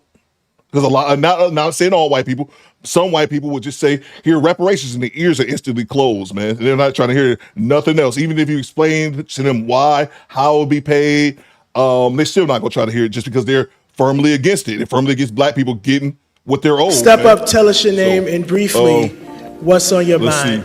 Project Leader says, one thing at a time. We come to get our check for it. I ain't mad at that, bro. All right, we'll move on to this next clip here.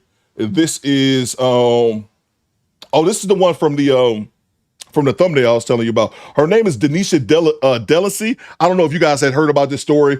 Kind of the other woman who was passed away over in Africa, the one we discussed the other day. That one kind of took over the headlines. But there's another incident in which a young lady, I don't know if she was an influencer. I don't think she was on the divestment side of it, like the other chick. I don't think she was on that, but she was like one of these soft life, influencers. I believe that's correct. And she went on vacation to St. Martin in the Caribbean and didn't end up making it home, man. So it's kind of a sad story. She went on vacation with her sister, ended up coming home in a casket. Denisha Delis, I think it's Delacy. I apologize if I'm pronouncing that wrong. But yeah, here goes her story right here. I thought it was kind of sad, man.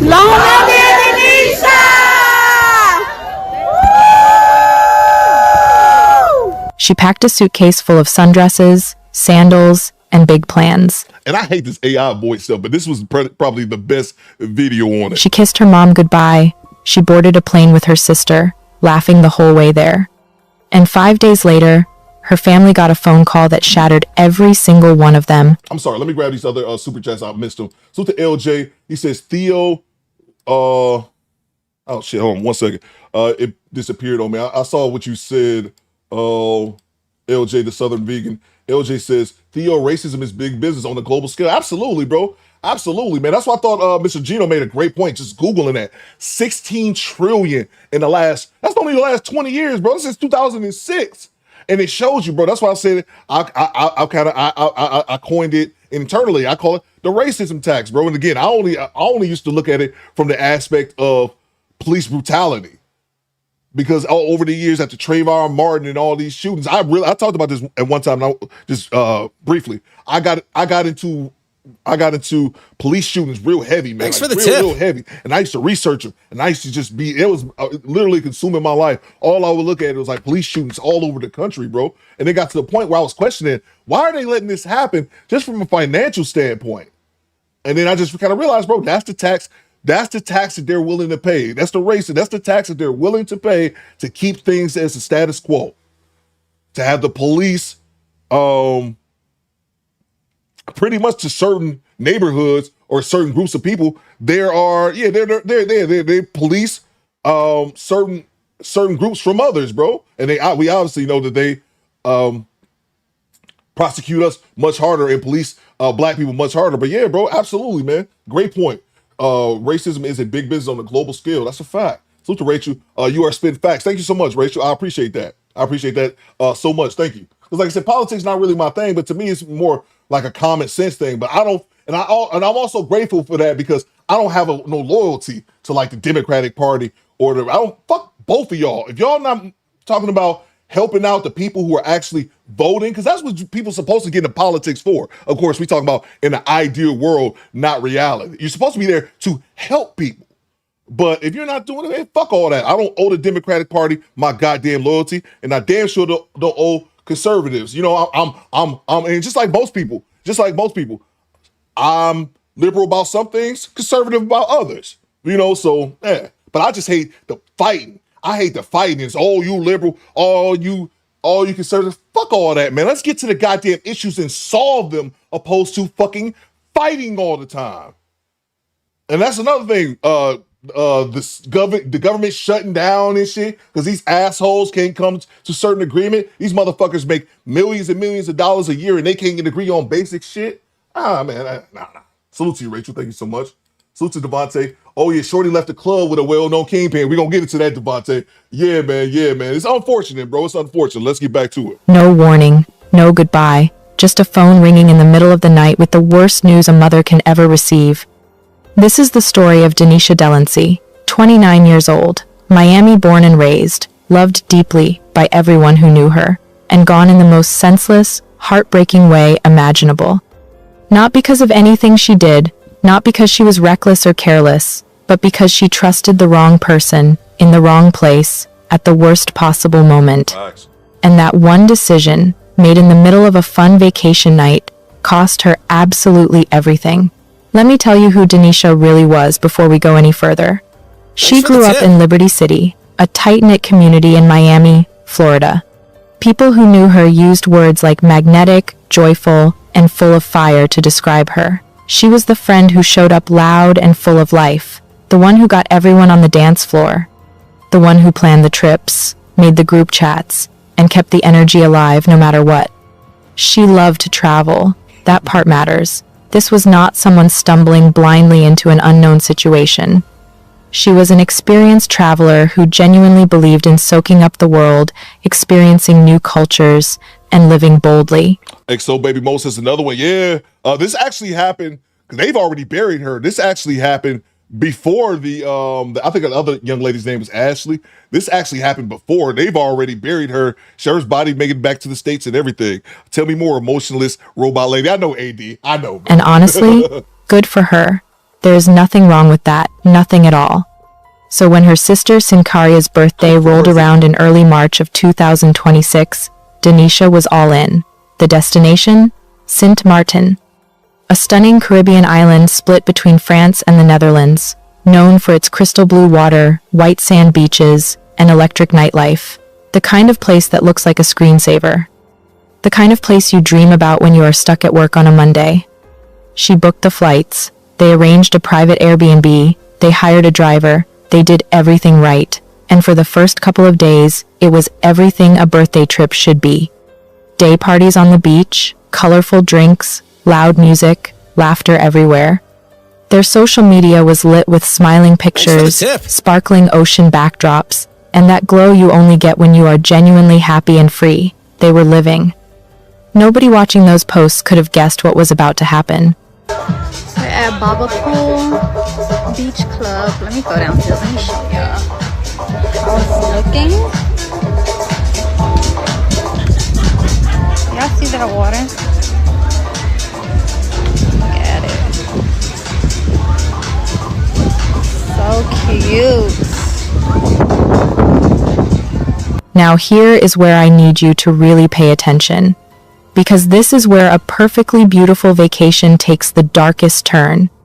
On the night of March 1st into the early hours of March 2nd, the group decided to go out to a popular nightclub called the White Rabbit. Good music, big crowd, high energy.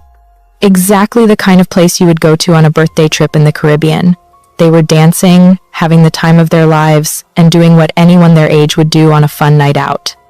That is when Denisha met a man named Quincy Damon Sylvester, Trinidadian businessman, friendly, charming. He ran what looked on the surface like a completely legitimate PVC pipe installation and sales business on the island. He came across as someone who knew the island well, someone generous, someone safe to be around. The kind of local who makes a tourist feel welcomed and at ease. And I want to be very careful here, because what happened next is something that countless people have done on vacations around the world without anything bad ever happening. When the night wound down, Denisha's sister and her friend headed back to the Airbnb with their hired driver. Denisha chose to stay out a little longer with Quincy. Just a ride. Just more time hanging out after a fun night. That was all it was supposed to be. Think about that for a moment. How many of us have made that exact same choice? Stayed out a little later, caught a ride with someone new, said, "I'll catch up with you guys later." It feels so small in the moment, so ordinary. But nothing about what happened next was ordinary. The White Rabbit was done for the night, but Quincy was not. Instead of heading home, he decided to keep the night going and drive to another club. Denisha was with him, probably thinking nothing of it. Just another stop, just more music, more vibes, more of what a Caribbean night out is supposed to feel like. Completely unaware that somewhere behind them in that same darkness, a car full of men with guns was following their every move. They were on that road, the night still ahead of them, when everything exploded. At approximately 3:30 in the morning, on a quiet stretch called Arlette Peters Road, also known as Old Cake House Road in Phillipsburg, the SUV was ambushed. Gunmen came out of nowhere. Shots rang out in the dark. The vehicle was struck multiple times and overturned violently on the road. When police arrived, Responding initially to what looked like a serious traffic accident, they found 2 people inside the wrecked vehicle, both shot, both dead. Denisha Delancey and Quincy Damon Sylvester. And one other thing as well is that when this first happened, the reason I knew about the story because the young lady that passed away, she's on the screen, but her sister was there with them. And I guess a lot of people were talking about her, this young lady that passed away, calling her a 304 and all this kind of shit. And she came back and responded. And she said that the authorities down in St. Martin, they told her initially it was an accident. It was a car accident. Like they just got in an accident. But she was saying that the people, she's in St. Martin at the time. So the authorities are telling her that it was a car accident. But the people in the streets of St. Martin is like, nah, shit, it wasn't that. It wasn't that. G-Rap says St. Martin, small AF. Okay. And yeah. So that's what they were. So it sounds like initially, at least from the reports by her sister, is that they was trying to cover it up, an American killed over there, trying to cover it up as if it was an accident. Then surveillance, I don't know if they're going to show it in this clip because I watched a bunch of clips before I picked one to stream.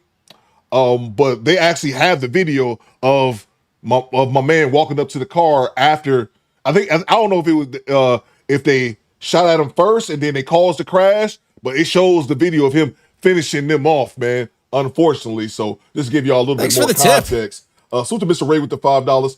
Have you ever checked out The Distinguished Gentleman with Eddie Murphy? It breaks down the political system behind the curtain. You know what, bro? I have not, man. I've never seen that one, bro. Salute to you, Mr. Ray 504. I'm actually going to put that on my movie list right now. We should be checking out All Day and the Night this week, this Saturday, in the channel's Discord. I just put it on my list, The Distinguished Gentleman. I remember that movie, Mr. Ray. I just never watched it, man. I never watched it. So thank you, man, for the $5. I just added that to my list. It breaks down the political system behind the curtain. Okay, I'd love to check that out, bro.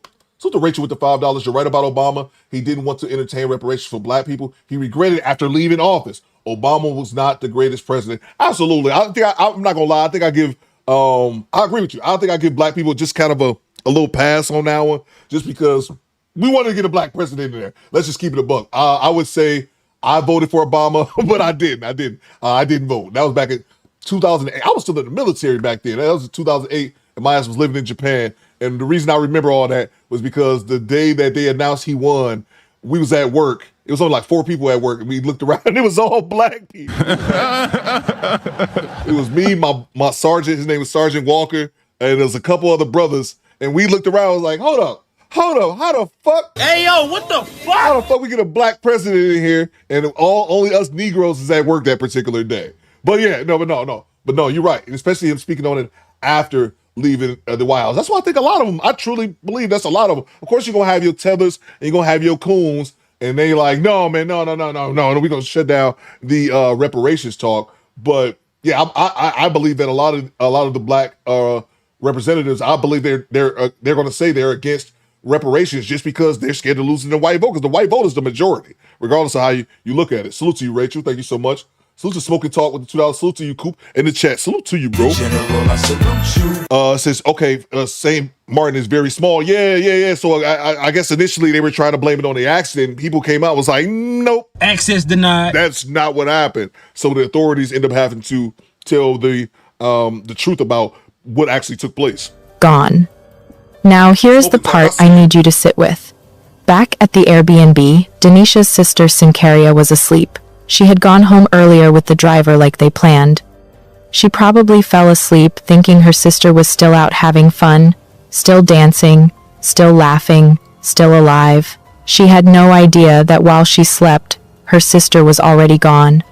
That the birthday trip she had looked forward to for months had already become the worst night of both their lives. Only one of them would ever know that. Think about waking up in a foreign country and realizing your sister never came back.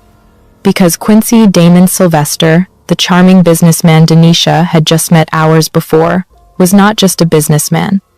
Investigators believe he was deeply embedded in drug trafficking networks operating across the Caribbean. His PVC pipe company, authorities suspect, was a front, a clean-looking cover for very dirty business. And somewhere in that criminal world, someone had decided that his time was up. They had probably decided that long before Denisha ever stepped foot on that island, long before she even packed her suitcase. Surveillance footage recovered from a nearby location showed unknown individuals carefully monitoring Quincy's movements from the moment he left the White Rabbit. They followed him through the night, patient, calculating, waiting for the right road and the right moment, and when he turned onto that quiet stretch at 3:30 in the morning, they made their move. It was a professional hit. Cold, planned, and executed without hesitation. Mr. Ray says it was just two of them on the birthday trip. I could be wrong, Mr. Ray. I believe it was a few of them. I believe it might have been like 3 or 4 girls. Somebody correct me in the chat if you guys know the details. I believe it was like 3 or 4 of them, but it just seems like it's just an unfortunate situation. Wrong place at the wrong time, and the only real way it could have been avoided is just, and I've seen some people say it in the chat already, is she went home with the dude that she didn't know. And again, like this is terrible to me. This is not something like I'm trying to rub in people like, oh, here's what happens. No, she was 29 years old. This is something terrible. But I think it's more like the wrong place at the wrong time on vacation, not hurting the soul. I think the only thing that she did and the lesson that we can learn from this is that she went home with a stranger. The dude was spending money, popping bottles, and she went home with him. And then, unfortunately, she's probably not knowing. I'm hoping she didn't know. But this dude turned out to be some kingpin, and the ops was looking for him. And the ops found him that night, man. Unfortunately, so. And Denisha was sitting in the passenger seat when it happened. She had been in his company for just a few hours. She did not know his world. She had no idea that the very moment she smiled at him across that nightclub, she had unknowingly walked into the last hours of her life. She had no idea that those men were already watching, already waiting, already decided that no matter where Quincy went that night, they were going to find him, and she just happened to be there. She was 29 years old, she had a mother at home, a sister on that same island who would wake up the next morning and never be the same again. She had friends back in Miami who were probably still awake, scrolling through the vacation photos she had posted just hours before.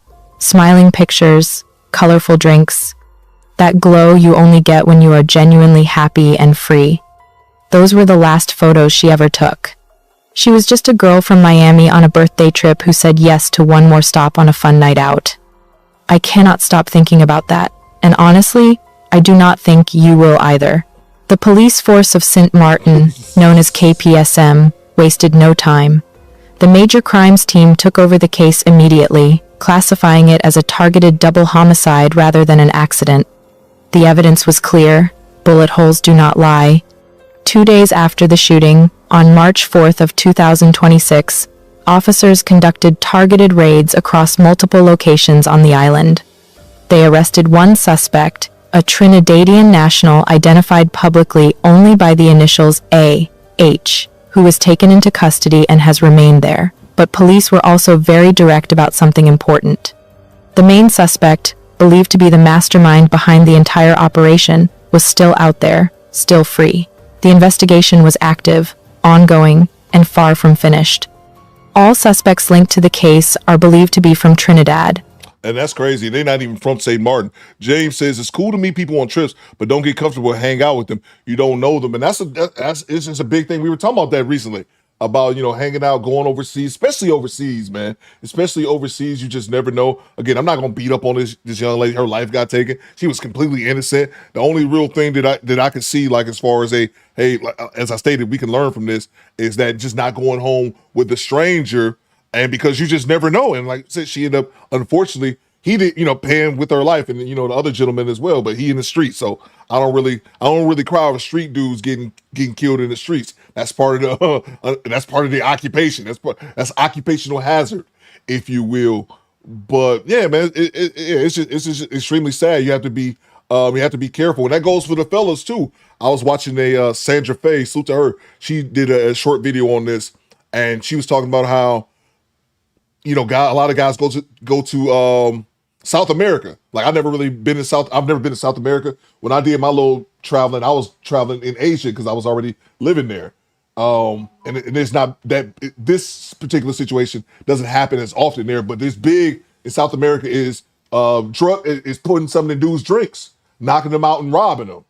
And that's happened to countless Americans, American white dudes, black dudes, passport bros, going down there to Colombia, Dominican Republic, and all these places that in Southern America. And the same thing happened to them. They putting things in their drinks and then they pass out, wake up, all this shit gone, passport gone, cell phone, money. So you just have to be extremely careful, especially if you're overseas, especially if you're by yourself. The same country Quincy himself was from. Brazil, that tells you something about the depth and reach of the network involved here.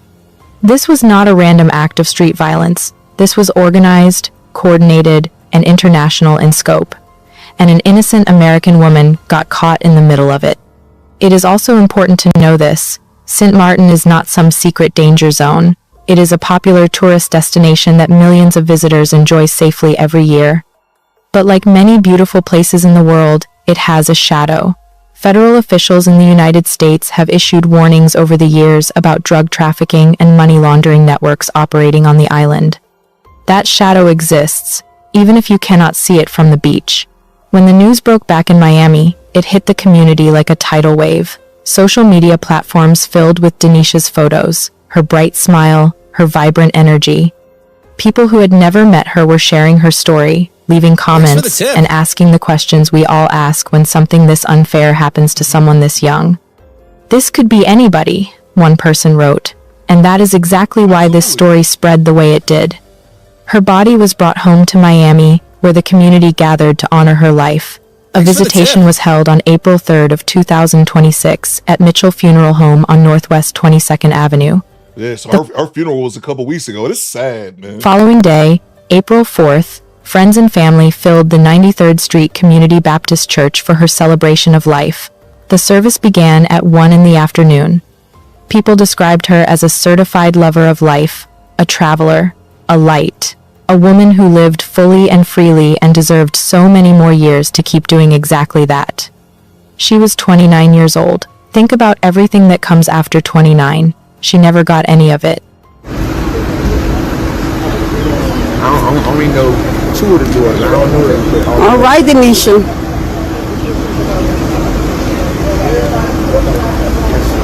All right, Denisha.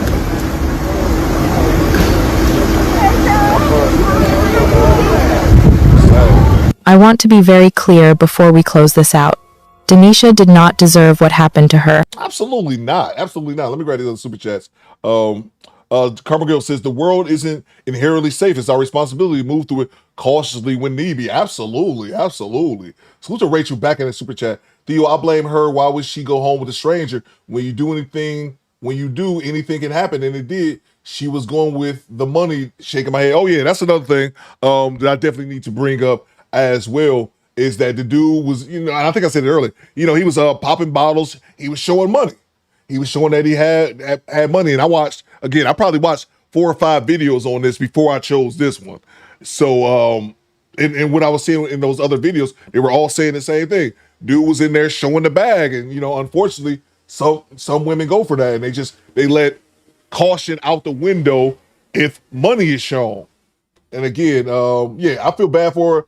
I just feel bad. I feel bad for anyone who loses their life extremely young, because these people have families, they have cousins, brothers and sisters, just like we all do. And I try not to beat up on people, who've passed away. But yeah, I can totally see that. And that's why I said one thing that we can all take from this is just that thanks for the tip. Not going home with people, going home with people that you don't know. And I think I can't say all of us. I was about to say I think we all guilty of this. I can't say that, but I think it's fair to say a good portion of us have went home with somebody that we didn't know that particularly well. You may not have been overseas.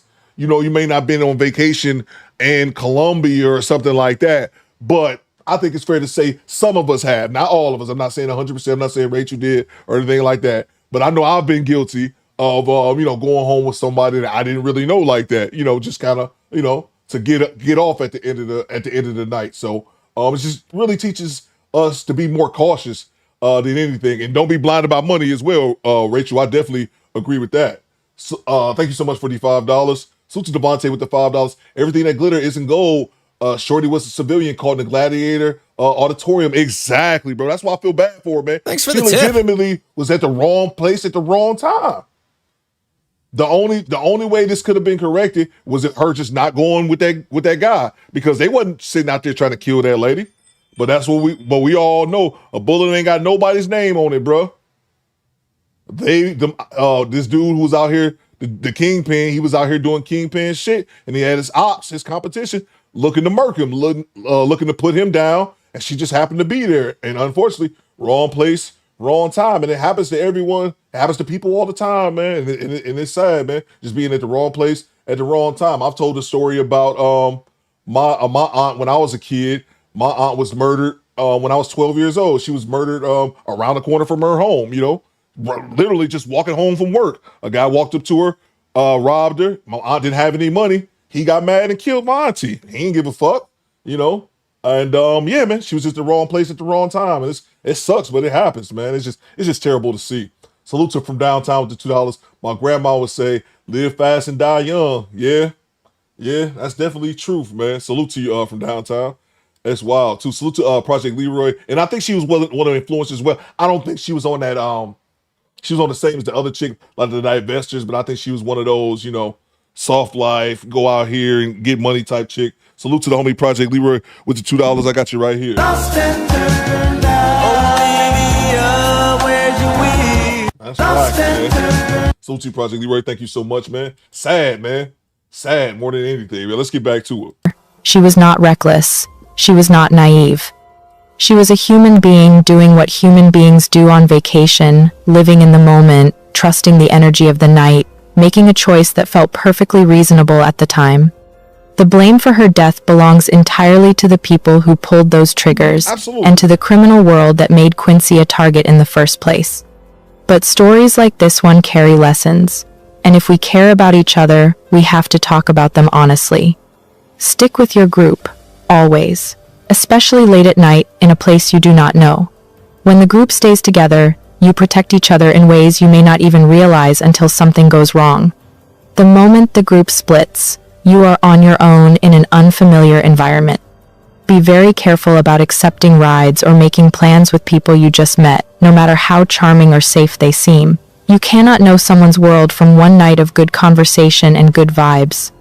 Quincy appeared to be a generous, friendly local. He was also, allegedly, a marked man.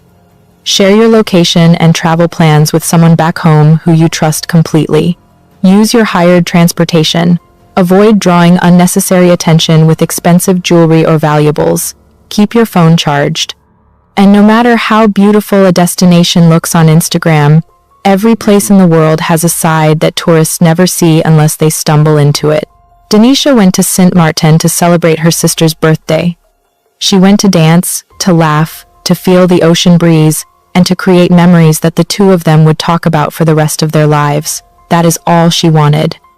That is all any of us want when we book a trip. She deserved to come home with a suitcase full of souvenirs and a heart full of memories. She deserved so much more than what happened to her on that quiet road at 3:30 in the morning. Rest in peace, Denisha Delancey. Miami misses you. And the rest of us carry your story forward, hoping it keeps someone else safe. Wow. Now, I need to ask you something directly. Do you have a friend who loves to travel? A sister planning a girls' trip? A cousin already booked for the Caribbean this summer? Stop what you are doing right now and send this video to them. Not later, right now. Because the conversation this video starts could genuinely save someone's life. That is not an exaggeration. That is exactly what happened when stories like Denisha's reach the right person at the right time. And if this story hit you the way it hit me, drop something in the comments below. Tell me what you are feeling. All right, I think we got the gist of that video. Yeah, man, it's pretty sad, man. It's pretty sad. Let's see what you guys in the chat are saying. Curtis, I hate the stupid AI. I hate it too. Curtis, salute to you, bro. I never play AI unless this was the best video I could find. A lot of them were twice as long, still had AI. A lot of the crime channels use AI voices, but this is about the best one I could find. I try not to play them. Cortez says, my aunt got deleted by her Iraqi husband. She was a investor in the 80s. Wow, man. Oh, wow. Nikki says we all done stupid shit. That's what I'm saying. I can't act like I ain't never went somewhere a little bit suspicious and ain't never, probably somewhere I wouldn't be or been with someone I didn't know that well. So it's just sad, man. But like I said, I just try to say, I always say this: let's take whatever lesson we can out of this, and just be cautious, especially if you're overseas, and not necessarily even overseas. Just going with people you don't know that well. You just never know how it could turn out. Again, this woman didn't know this man was some kingpin, but he was showing a couple dollars, and she was like, "All right, I'm with it." So unfortunately, it cost her life being at the wrong place in the wrong time. Coop, was this your mom's sister? Rest in peace. Yeah, I talked about that before, Chelsea, a long time ago. My mother is she's the oldest now. My aunt was the oldest out of all of them.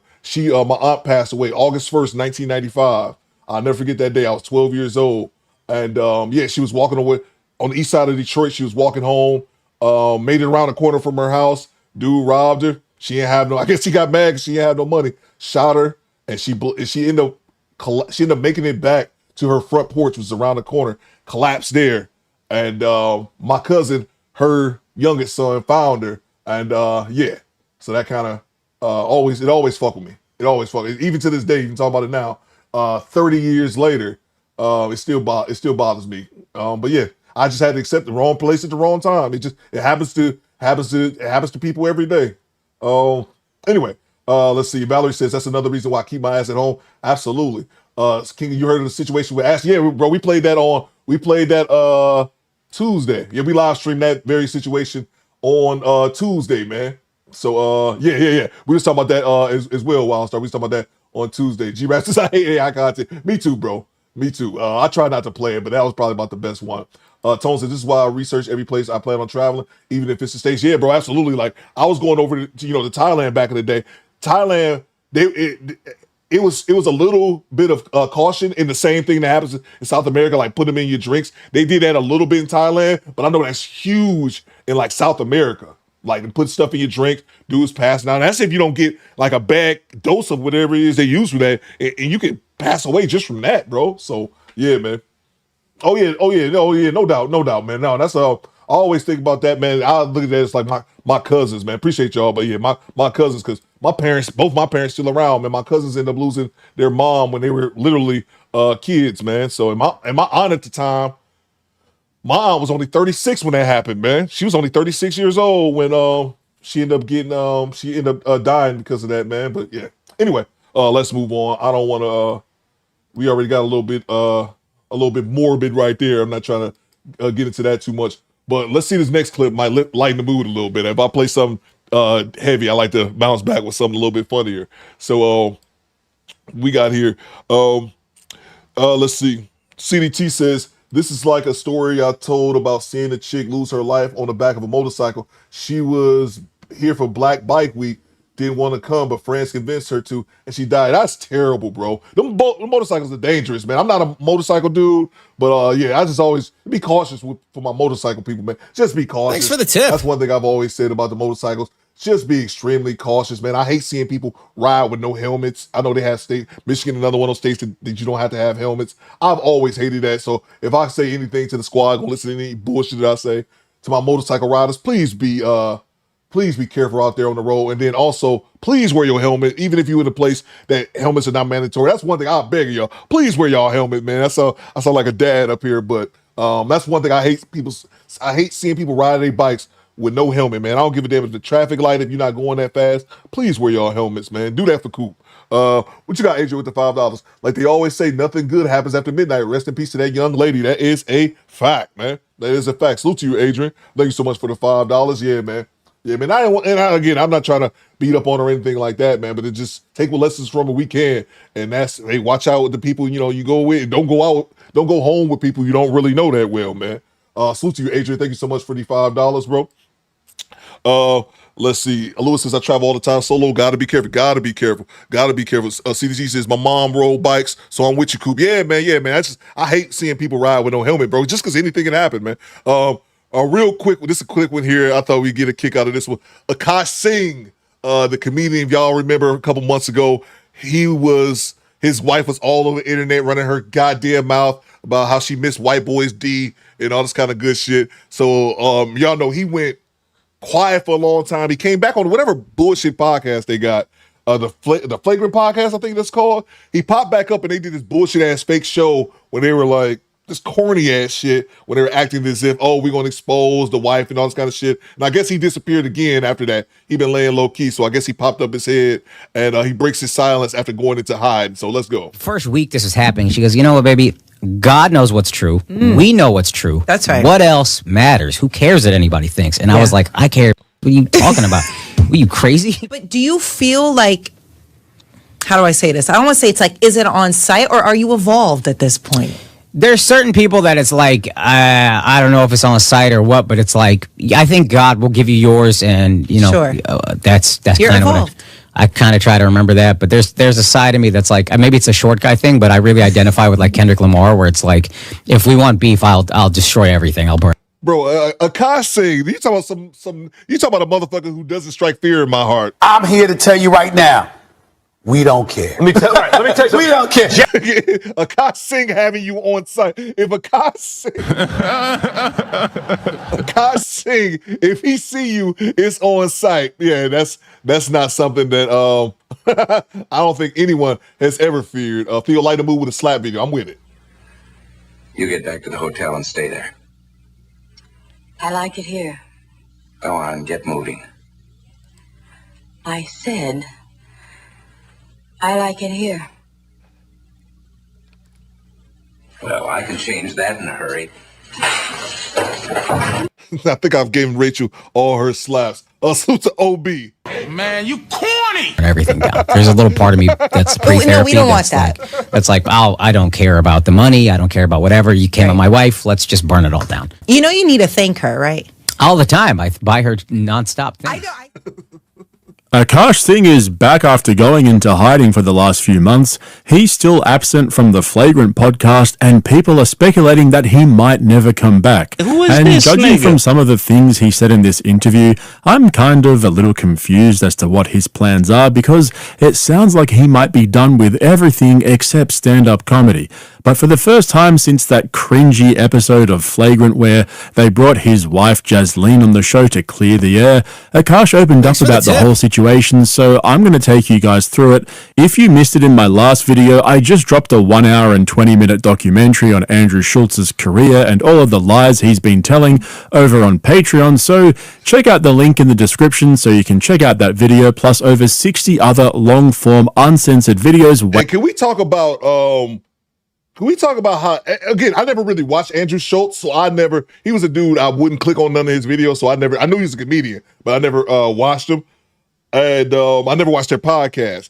But once we actually once I watched the clip when he came back on there, bro, them ain't your friends, bro. I can see through, it's just like you guys can, it's not a special power. You can see when people aren't your friends. Ninja, them talking to Akash, those are not your friends, bro. All they did was laugh at you hysterically. Skinny Boy says, Coop, that's what I told G-Rap. We don't have to have G-Rap and Skinny Boy got to fight to the death one of these days. I'll put on a poll. Maybe fight to the death. Maybe fight to the death is a little bit extreme. We're going to have to get G-Rap and Skinny Boy in the octagon one of these days. What y'all think? Oh, my! Y'all let me know. From downtown with the $2. Project Leroy said, a cuck sing. That's about right. You're goddamn right. That's right. I'm with you from downtown. I like that, PL. A cuck sing. But these dudes is not their friends, man. Put on the poll. Is it fight to the death or fight in the octagon? Y'all let me know. We got Skinny Boy on one hand, G-Rap on the other. Oh, my! Y'all let me know in the chat. Waiting for you right now. As for Akash, the first half of this interview was basically all about what happened with his wife and how she humiliated and disrespected him for clout. And like I said, from what he's saying, it kind of feels like he's too scared to come back to Flagrant. I mean, every single episode of Flagrant now is just full of comments about Akash and his wife, and it doesn't seem to be going away anytime soon. I love her. I think she is so kind and genuine, and I love that she talks whatever she wants to talk about. She pops that at whoever. Yeah. But there's something special about that, and you're really lucky. I agree. You're really lucky. Yeah, And no, I'm it got sure, me in some hot water, but it's fine. Like, it was good for me to go through that and be like, oh, that's all noise. All of None of that matters. Yeah. Yeah. And, for people who are listening, they might know, but it's like a different audience. Like, I didn't realize in the space that you function in, podcast world, because you guys are very, very famous. I didn't realize, like, people were giving your wife a hard time for standing up for you or having an opinion. No, in this sales, I don't know who this chick is from Hot 97. She look kind of cute. I ain't gonna lie. I don't know who this chick is, but she ain't bad looking. But she don't even know this. What are you talking about? His wife was just talking about. His wife, that was not, she having either revisionist history or she don't know the backstory behind the current story she's talking about. His wife was up here. She said she missed white boys. She said she missed she missed slutting herself out for white boys. What else did she say, squad? Refresh my memory. She also talked about how, what did she say? About how she was with this dude and she thought her version, she's not her version. She thought her period had went away. Turned out it wasn't. It was a little blood in places. Like, what are we talking about, bro? And that's just a couple things at the top of my head. I can remember this chick was talking about how she got slutted out before her husband. Oh, mind you, this entire time she was telling her husband that she was a virgin. Like, they lost their virginity to each other at the same time. This ninja was like 30 and she like 21 or some shit like that. Anyway, but she don't even know the story she's talking about, bro. She said shit that if I said it, everybody would say it was a joke. And she and I have because we've only had sex with each other, she and I have a relationship where it's like, I don't give a what you say. She can give a what I say. I have her location. She has my location. Okay. Every time if you look at 90% of her TikToks, they're on our couch. Like, she don't go nowhere without me. So I'm like, whatever you say, I don't care. I know you. But the internet just ran with it and made it a thing. And at first, it really f***ed me up. I don't know. I don't feel like things really faze you like that. So I couldn't gauge if it really hurt. I was deeply fazed. But what hurt you about? It's just they're saying it about your wife. And I think the stuff they say about me will make me insecure. But when you're saying this about my wife and you're calling her all this vile stuff, people were messaging my mom and her mom saying she's a whore, she's this, she's that. It was like, yo, this is crazy how far this has gone. And everything she gets said, y'all are chopping up. And I've probably done this to 1,000 famous people. So I don't knock the people who did it. Sure. But it did let me, I think God does everything for a reason, and I think for me this was God's way, because this is how I found out I had some level of fame. This is recent. Yeah. So you're just realizing your fame now? I didn't know, because people would be like, what was your I made it moment? I was like, I haven't made it. What are you talking about? And now it's like, well, when the whole world called my wife a whore, I realized I'm doing okay. That you've made it. Bro thinks he's famous. Everyone knows who you are because your wife humiliated you on her own podcast. Exactly. Exactly. Okay, I heard of Nessa. I heard of her name. I knew she was with Colin. I didn't know who she was though. Okay, so she's a Hot 97 DJ. I had no idea. Okay, Carmen Girl says, does Akash have a humiliation fetish? What man would admit this publicly? I don't think he had one initially. He might got one now. He's one of those dudes where he got with a woman that was I guess I want to say out of his league a little bit. She's a cute girl, and but I also think he one of those dudes who probably never had it. Well, he didn't, because he was a virgin. He didn't really have any women before. That's why I don't think, I think it was Fresh and Fit or one of those motherfuckers. Myron said some crazy shit. Like, I think a man should be with 50 women sleep with at least 50 women before he goes out here and gets into the world and talking about dating. I'm not saying you got to go to that extreme, but I do believe it's good for some men to have been with some women before you try to settle down with the first woman you met, because you're inexperienced. You don't know how women operate. And especially if you thirsty as well, you're going to opt on the first thing smoking. That's what it is. But he thinking his wife is some angel and he put her on the pedestal. No, she was out here 304ing. That's what it was. But Sad. That's not a flex, bro. His big I made it moment was the entire internet calling out his wife after she confessed she wanted a threesome with some dude she's been eyeing off and told the world how she used to pop her vagine for a roster of frat boys. And his whole defense is that she's not a comedian, he is. True. So when he says wild shit, it's a joke, but when she does it, the internet just doesn't understand. Except she wasn't trying to be funny. She was on her podcast, dead serious, talking about another man's Twinkie and how badly she wanted his 10 inches. Yeah. Then he hits us with the I have her location on my phone line that's supposed to be reassuring. And I forgot about that. This chick was up here telling her friend, she just overshares. That's what it boils down to. She overshares and she doesn't respect her husband. And that's what it boils down to. She was on her friend's podcast telling her friend she wanted to fuck her husband. Hey, yo, what the fuck? I forgot about that. Talking about my man and how big she was thinking my man's dick was. And we talked about this too, how weird that would be from a women's perspective. Like, one of the squadettes, you sitting here having a podcast, and your guest is talking about how she want to sleep with your husband. Like, how weird is that? She overshares, but a lot of that comes from Akash not telling her to shut the fuck up. You don't need to be. Why do you need to be on TikTok? Why do you need to have a podcast? Goes back to Michelle Obama and her podcast. Why do you need to be talking? Just sit back. And Akash is already the type of dude, he admit that he just sit back buying her shit all day. She don't have to do nothing. She don't cook. She don't clean. All she got to do is sit there and look pretty. That's what y'all want to do? Fine. But she should, another thing she should be doing, that's shutting the fuck up. Why is she on these podcasts talking about no? Because she wants attention too. It's not enough that her husband, who is a comedian who has some following. I know some of y'all like, who is this dude? He does have a following to some degree, and he's been doing this comedy thing for a while now. He's already getting to the bag. He's already taking care of everything. Why do you need to be her? It's because I want attention too. And she doesn't respect him because when their first little episodes came out, she already said some crazy shit. He'd be like, hey, you need to shut the fuck up. Don't pick up a phone. Don't go behind the camera. Nothing. That shit is over with. It should have been a wrap, but nope. You lose. She's still running back to the internet talking. It took until the whole world was like, damn, he's really getting embarrassed for her to finally shut up. The fact that his go-to defense for his relationship is a GPS tracker should probably tell you something. And then he follows that up with 90% of her TikToks are on our couch, as if the problem was that she was out somewhere doing shit. The couch is not the alibi you think it is, Akash. She even said herself that when he's out on tour, she gets bored. This guy is so fucking blind, it's embarrassing. I will say, though, at least he's admitting it actually got to him. He's not doing the whole nothing bothers me act that every other podcaster pulls when they get caught out. But the weird thing is, he's still channeling all of that anger at the internet, the people who clipped her up and all the channels who covered it.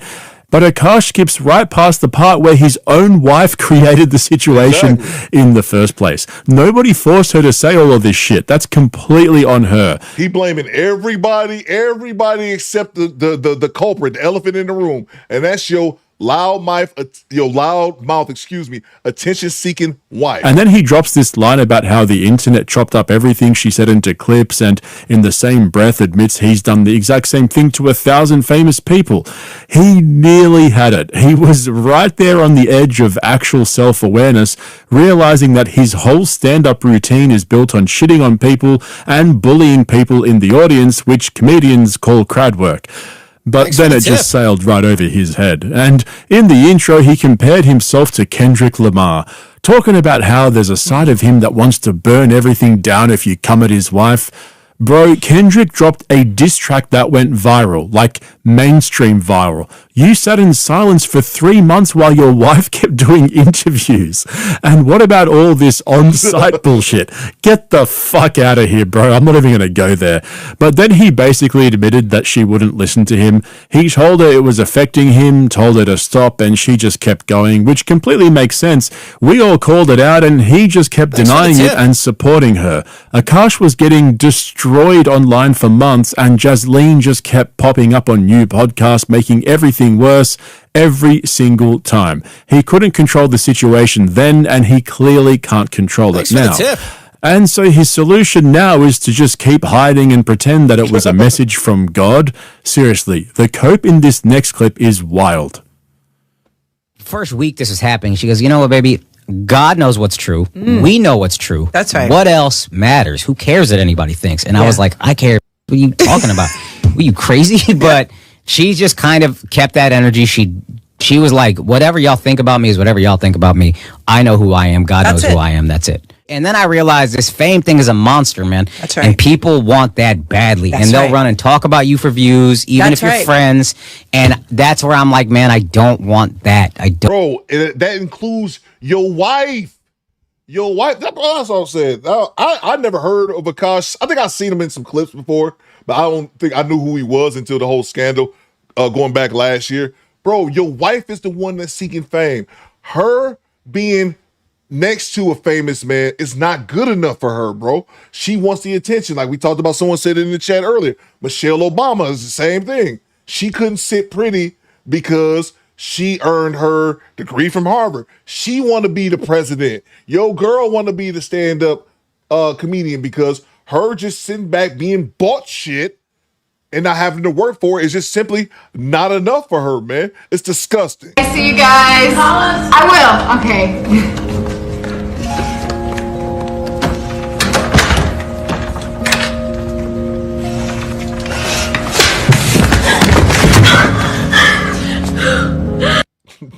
My bad. Let's see. Let me grab the super chats. And yeah, blaming God. This is you how delusional this dude is. Talking about, well, his wife said this was God wanted for us. Let's not bring God into this shit. Bitch, this you. This you and your weak husband. Stop bringing God into this bullshit. No. I can't stand you, man. I'm telling you, bro. If I was God, I'd be spitting in y'all face. So it's the B Wyatt with the $5. What you got, B? Speaking of octagons, the trailer for Street Fighter just dropped and it actually looks good. Okay, man, right? I'm telling you, man, when I see, y'all better than me, bro. When I see a trailer for Street Fighter or Mortal Kombat, I'm like, this is gonna be garbage. I ain't wasting my time. But if it looks good, it looks good, man. Salute to you, bro. I haven't checked it out yet. I think somebody was saying Andrew Schultz was gonna be in that. I didn't know that. Salute to James Sampson with the $5. If it were a man saying that to another man, a fight would have broke out. Exactly, bro. Exactly. Salute to you, James. Thanks Thank for you the so tip. much, man. Yeah, that's wild, bro. And then they went on that podcast trying to. It was so cringy, man. When Akash disappeared for some months and then went back on there with his wife and he was trying to expose and all this kind of shit. I was like, man, that shit was so cringe, bro. It wasn't even worth doing. Salute to you, James Sampson. Thank you so much, bro. So the King Yo with the $15. What you got, bro? Talk to me. What's good, Coop and the squad? You should check out the interview on Hitman's Holla podcast. This chick is telling him he's not good enough. This chick is telling him he's not doing enough while his woman says nothing. That Shaq 2 reviewed it. Okay, I'm gonna have to check that out, bro. I know that Shaq 2. I'm not sure with Hitman's Holla podcast, but yeah, I'll check that out, King Yo. No doubt, man. Thank you so much for the $15 super chat. I'll definitely check that out, bro. Thank you so much, man. So the Project Leroy with the $5. I can respect the honest hoe. I can't respect the dishonest cook like a cook. A cook is lying himself and us about the girl he married. Simp with flowers. Exactly, bro. That's what I'm saying, bro. He's lying to himself. Everyone else is the issue except the elephant in the room, and that's your girl. If she never opened her mouth, we would have never knew none of this shit. And then don't forget, she was doubling down on it, Project Leroy, tripling down on it for a while. And then it finally got too much and she finally shut up. But don't get it mistaken. When it first happened, she was doubling down on it. So say you red pill, incel podcasters, yada, yada, yada. She was mad as fuck at Myron because say what you want about him, but he actually exposed her initially. He was the one who brought the whole conversation to the front. So, but yeah, bro. Man, stop me. You ain't fooling me, bro. He's trying to convince himself of it, bro. But you can look at him, man. You can tell he looked defeated, bro. And he's been looking like that for months. Even when it was first discovered, and you go back to her Instagram, and he's just sitting there posted up like, bro, you could tell this shit been eating away with him. When people been calling your wife a whore for 6 months. It's a long time, man. People been calling his wife a whore for the better part of a year. Salute to you, Project Leroy. Salute from downtown. What couch are we talking about? The couch with the white girl sitting on it and the 5 brothers standing around her. Salute to you from downtown. Thank you so much. He says, for downtown, back in the super chat, don't worry, baby. Godzilla knows what true equals. Put this pacifier in your mouth and shut the fuck up. Shut up, bitch! Salute to you, bro. Thank you so much for the $5 super chat. Salute to John Brown with the $5. The Coop fetish is undefeated. Salute, squad. Salute to you. Let's get back to it, man. Thank you so much for the $5 super chat. Don't want to sacrifice the morality. I didn't get into this to be famous. I thought it was I gotta look into this clip King Yo was talking about. cool at the time. Now it's like it is what it is. I got into this to be the best comic possible. Everything else is noise. Take care of my family, be the best comic possible. Everything else is nonsense. For the tip. My ticket sales were not affected. They've gone up, if anything. Yeah. And it's like, oh, these people have their community online and they bash people, and that's good for you. That's not an existence I would love, and I have my existence, and I'm pretty happy with it. So Akash finally got a dose of his own medicine and realized that maybe this whole fame thing isn't for him, which is a wild thing to say when you're promoting a 6,000-seat show at Radio City Music Hall in the same interview. His wife tells him God knows what's true, and that should be enough. And he straight up says, I care. What are you talking about, bitch? Are you crazy? Which honestly is the most relatable thing he's said in years. But then he follows it up with all this talk about how fame is a monster, people will sacrifice their morality for views, and he just wants to be the best stand-up comic possible, you know, for his family. This is what kills me about Akash. He spent years on Flagrant doing exactly what he's complaining about now, clipping people up, making fun of their worst moments, turning other people's drama into content, and the second it happens to him, suddenly it's a moral crisis and these people need to find a better existence. That's some Joe Rogan shit right there. He's basically admitting that Jasleen torpedoed his podcasting career. He's positioning stand-up as the only thing that matters to him now, as if that was always the plan. And somehow that's God's way of showing him what's really important. Bro, God didn't do that. Your wife did on a podcast, like a bunch of times. You need to stop and think about this. She's completely gaslighting you into believing that she's the victim. And people need to understand Akash makes most of his money from the Flagrant podcast, both the YouTube channel and the Patreon. Stand-up touring is great, but Flagrant is the engine. So when he's sitting here talking about how comedy is the only thing that matters and everything else is noise, what he's really saying is that the thing that pays his bills has become too uncomfortable to go back to because every single comment section is a reminder of what happened. Anyway, he says his ticket sales went up. Maybe they did. It could just be the novelty of going to see him after everything that happened with his wife. But ticket sales don't keep the lights on the same way a weekly podcast with millions of views does. And right now, he's not on that podcast, and nobody knows when he's coming back. But to finish off with, here's a nice thought for you guys to see you off on your day. Thanks for watching. I'll catch you in the next one. You said something about how you made him do something to like prove the bond, like with a door open or something. Yeah. Oh, yeah. I poop in front of him. Well, the door open. You forced the issue. Yeah. What the fuck was that at the end? She's talking about pooping in front of somebody? All right, no, must have missed that. All right, let's move on. I was looking at this Hitman Holla. Somebody send me a dash can for the end of the show. I'm late as hell. Hey, yo, what the fuck? Salute to Mr. Jersey Worthy with the $2. Coop, he probably don't have a prenup. Very fair point, Jersey. You know he ain't got no prenup. You know I should, I'm dumb for not even bringing that up. Absolutely. You know he don't have no prenup. He ain't got the balls to ask her for a prenup. She take his ass to the cleaners, bro. But he a sucker, man. I'll put it to you like this. Wouldn't let that shit happen to me, though. That couldn't be me, bro. She sitting up here talking about, man. And then on top of it, she was lying about the shit when it came out. Oh, I didn't mean it like that. When I was talking about hooking up, Nito 9 just subscribed. Salute. She's talking about missing hooking up with dudes. I wasn't talking about hooking up like having sex. I was talking hooking up like, shut up, bitch. Stop the cap. You can lie to a cuck, if you will. You can't lie to Coop. Salute to you, Jersey Worsley. Thank you so much. Yeah, bro, that's a fact. Salute to Kim Netter. Channel man for 16 months. Y'all seen how Piers Morgan wife be moving, bruh. Oh, man. And I didn't even know. I never followed Piers Morgan like that. I just saw that interview with that one dude over in the UK, and he straight embarrassed that dude. He straight embarrassed Piers Morgan.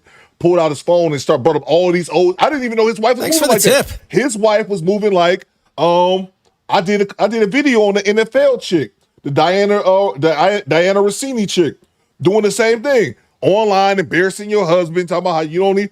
Piers Morgan the same way. He got mad when old boy called him out, and then he kicked him off. He rage quit his own podcast, bro, which I thought was pretty good. But yeah, man. Skinny Boy says I emailed you a dash cam. Okay, thank you, Skinny Boy.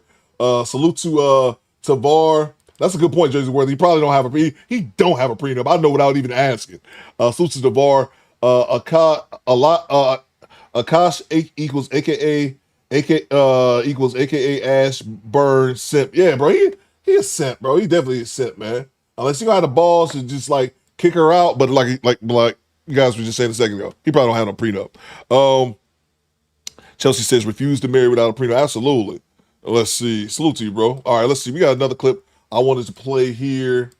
Let's see. What time check? Okay, we still early in the show, and yeah, I wanted to play this. We played it. We played about the Democrats earlier, so I was gonna go over here to Top Pro mentioned this the other day, talking about MAGA's having a complete meltdown and they're turning on Trump. This shit is goddamn hilarious. Salute to homie Jew Almighty.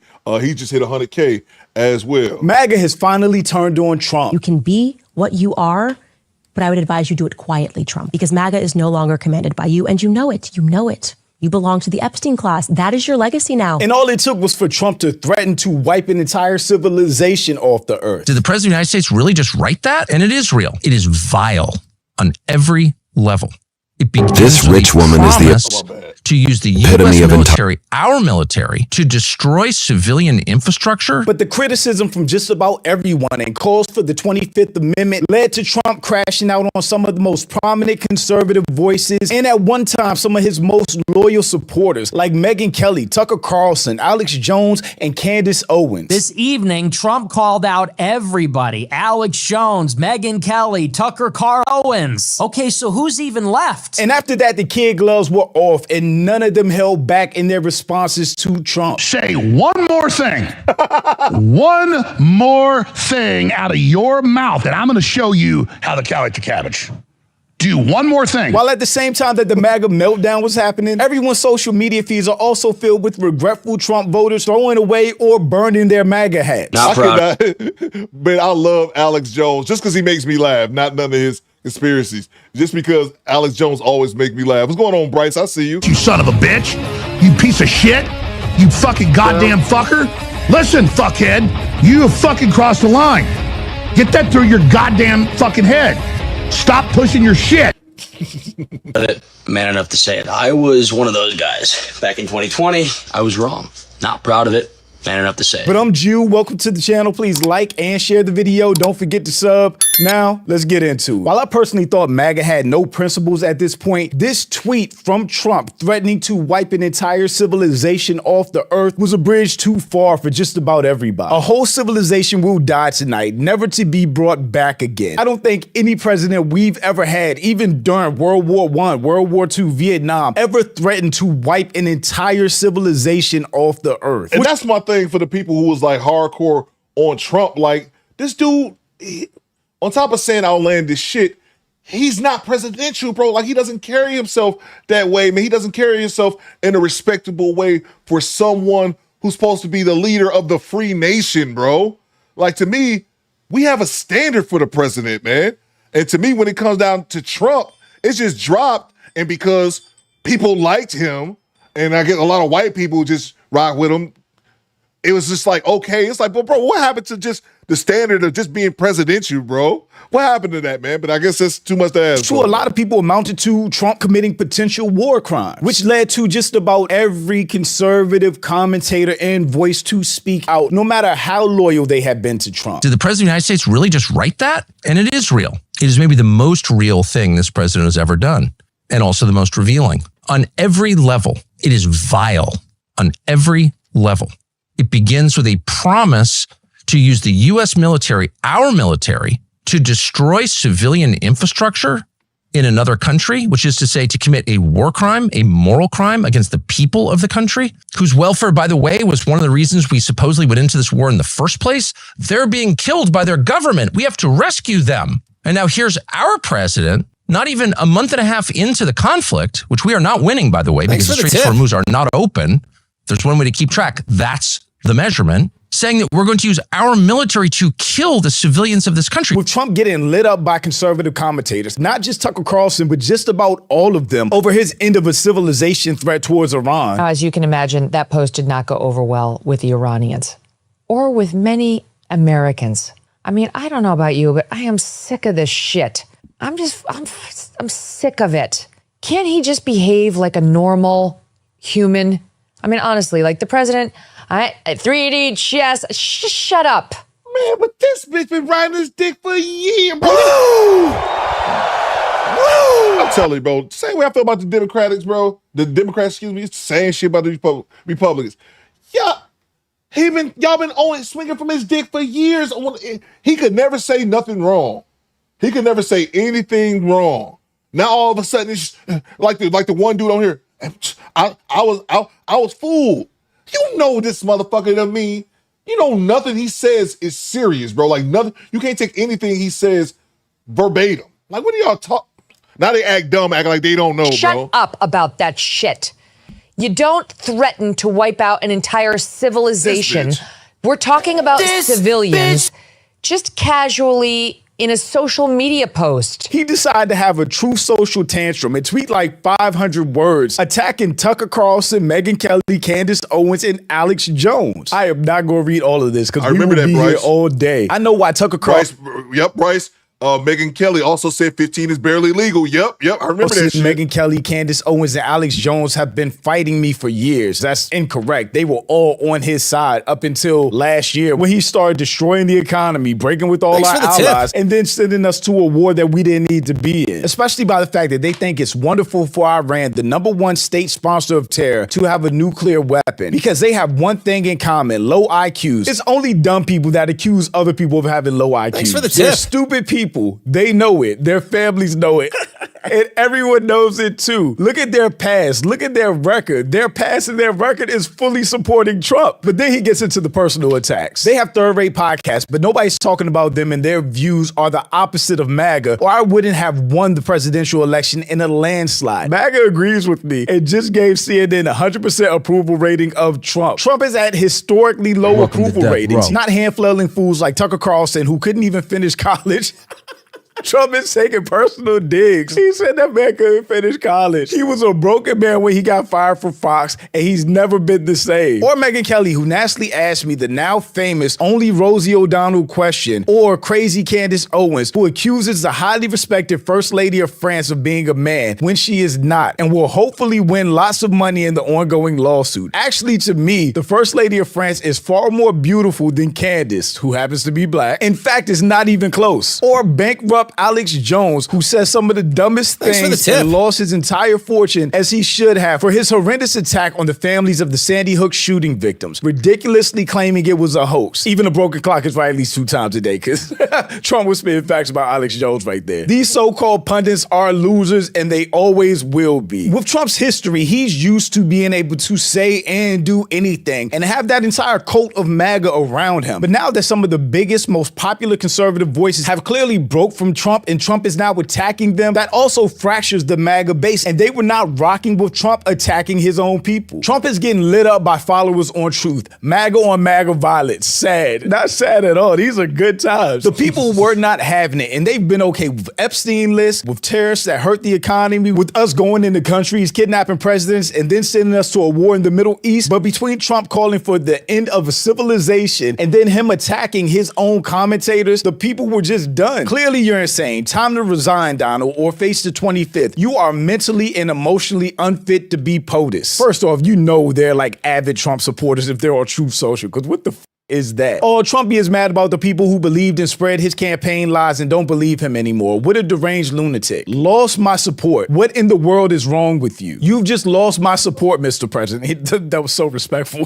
Mr. President. OMG, you sound like a 10-year-old who got his feelings hurt. That's exactly what he is. They all supported you until you rug pulled the American people and went against everything you campaigned on. MAGA may be behind you until the end, but that group is shrinking. Those pundits you mentioned have moved on and taken the big biggest part of the Republican coalition with them, which is America first and only. Let me grab some super chats real quick.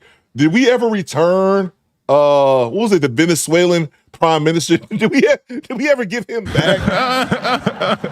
did we ever return him like like some clothes we take him back to the store? Did we ever return him back to Venezuela? Y'all let me know while I'm grabbing these super chats. So to Chad Harvey with the $10. What you got, Chad? Trump, stop pushing your shit one more time. Stand by. You son of a bitch. You piece of shit. You fucking goddamn fucker. Listen, fuckhead. You have fucking crossed the line. Get that through your goddamn fucking head. Stop pushing your shit. Salute to you, Chad. Thank you so much for the $10 super chat. Stop pushing your shit. Salute to Special Ed _504 with the $2 super chat, excuse me. No comments, it's a straight love. Appreciate you, bro. Special Ed 504. Salute to New Orleans, bro. Thank you so much, man.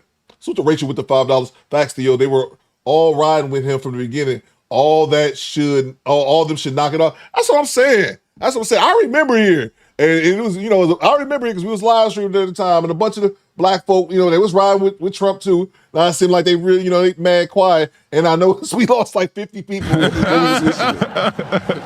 that's why I purposely did that. I played the Democratic part first, then I played the MAGA. And I see we lost people here to MAGA, man. It's like, again, bro, that's what I've always said. I don't hold myself to one particular group, man. I think they both full of shit. And but it's just with MAGA, it's just obvious because it doesn't with Trump. To me, it was just like the lack of decorum. It's just you should be president. You should be able to hold yourself in a certain capacity, and Trump was never able to do that. Like just telling me, just saying whatever the hell is on his mind, and people respected that. Man, fuck all that. Do something for the people, man. Salute you, Rachel. Thank you so much. Salute to Top Pro channel member for 27 months. Black MAGA too glazed out to see that side is cooked. Salute to you, Top Pro. Thank you so much, man. So the milestones, the millions with the $5. What you got, bro? Talk to me.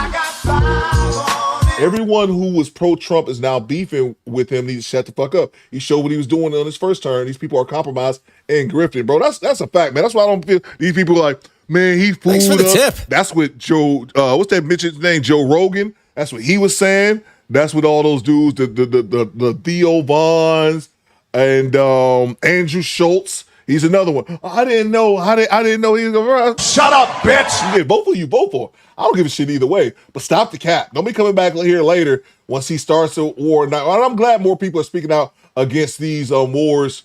As far as Iran and this other shit, I think the American people are a lot more vocal now, or maybe it's just social media, because I know a lot of people oppose like the Vietnam War, the war in Iraq and Afghanistan. But at least in my opinion, I could just be a prisoner of the moment. But it seems like more people are vocal about, especially these wars, man, because somebody has to fight these wars, man. Somebody has to fight them. And that's coming from a vet who served time in Iraq, man. Like, somebody got to fight these wars, man. And these rich elites, these oligarchs, send other people's family to go fight for their behalf, because Trump ain't sending, what's his tall ass guy? Don't he got a son that's like 6'8"? You know what I'm saying? He ain't sending that bastard to go over there and fight. And Trump dodged the draft his goddamn self. So at least I'm glad that more people spoken out, or at least, like I said, I could just be prisoner of the moment.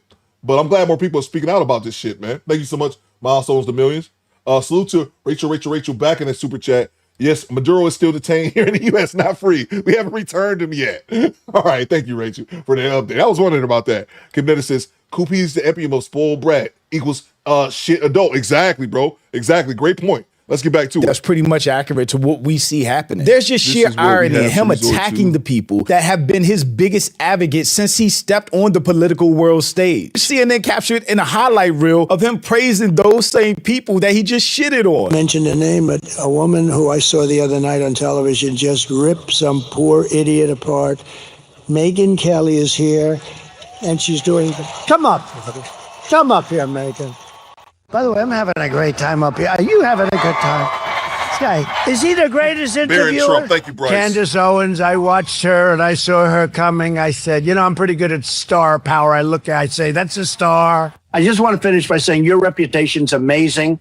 I will not let you down. You will be very, very impressed. Donald Trump, let me say this. My audience, I'd say 90% supports you. Okay? and you definitely have shown your knowledge of geopolitical systems. But like I said, Trump is so used to being able to attack people, crash out, and have a cheering cult around him that he just was not prepared for the type of pushback that he got, not only from his MAGA base, but from the commentators that he was attacking, because they all came out swinging in response to Trump's 500-word tweet. For a while, MAGA has been splintering off. Like, you had Nick Fuentes kind of take the American First people, the younger generation of MAGA. But for the most part, you still had that MAGA solidarity cult around Trump, just eating everything that he spoon-fed them, no matter how false, bad, or toxic it was. But there's a very clean breakdown. I would say one of the things that we've really seen change is where people used to be afraid of Trump. They used to be afraid to speak negatively about him for fear of backlash from that MAGA base. For these commentators on the right, they're no longer afraid because a lot of that MAGA base is behind them. Let me tell you something, and this is just reality, okay? Going back to just the rules of the jungle. Okay, let all the politicians and advisors around you evaporate for just a moment. Just you and me, ready? People will not fight beside, behind, or for someone who is fundamentally disloyal, okay? Candace Owens, here, I got you right here. Shut up, bitch! Got nothing to do with nothing. Salute to Lazy Bone. We over here. Y'all can see Lazy Bone. We got a Lazy Bone side over here that knocked all this cat food on the floor. So just letting y'all know, Lazy Bone is still alive. I'm still alive! Let's get back to it. If disloyalty and deceit is in your nature, then I highly suggest that you combine it with silence. You can be what you are, but I would advise you do it quietly, Trump, because MAGA is no longer commanded by you, and you know it. You know it. You belong to the Epstein class. That is your legacy now. People will see your name on buildings, whatever was agreed upon in those boardrooms with Jared Kushner, Trump, Gaza, hotel, whatever you tweeted, so crass. They will see that. You will earn that. And then when they see it, they will think about how many children had to die or be raped by men on islands so that you could stick the Trump name upon a building. You can't take money and things and stuff with you when you go, just your soul. And you sold yours for what? Another gilded ballroom? Let me be perfectly clear when I say this. Charlie Kirk, he died free. You will most certainly die a slave.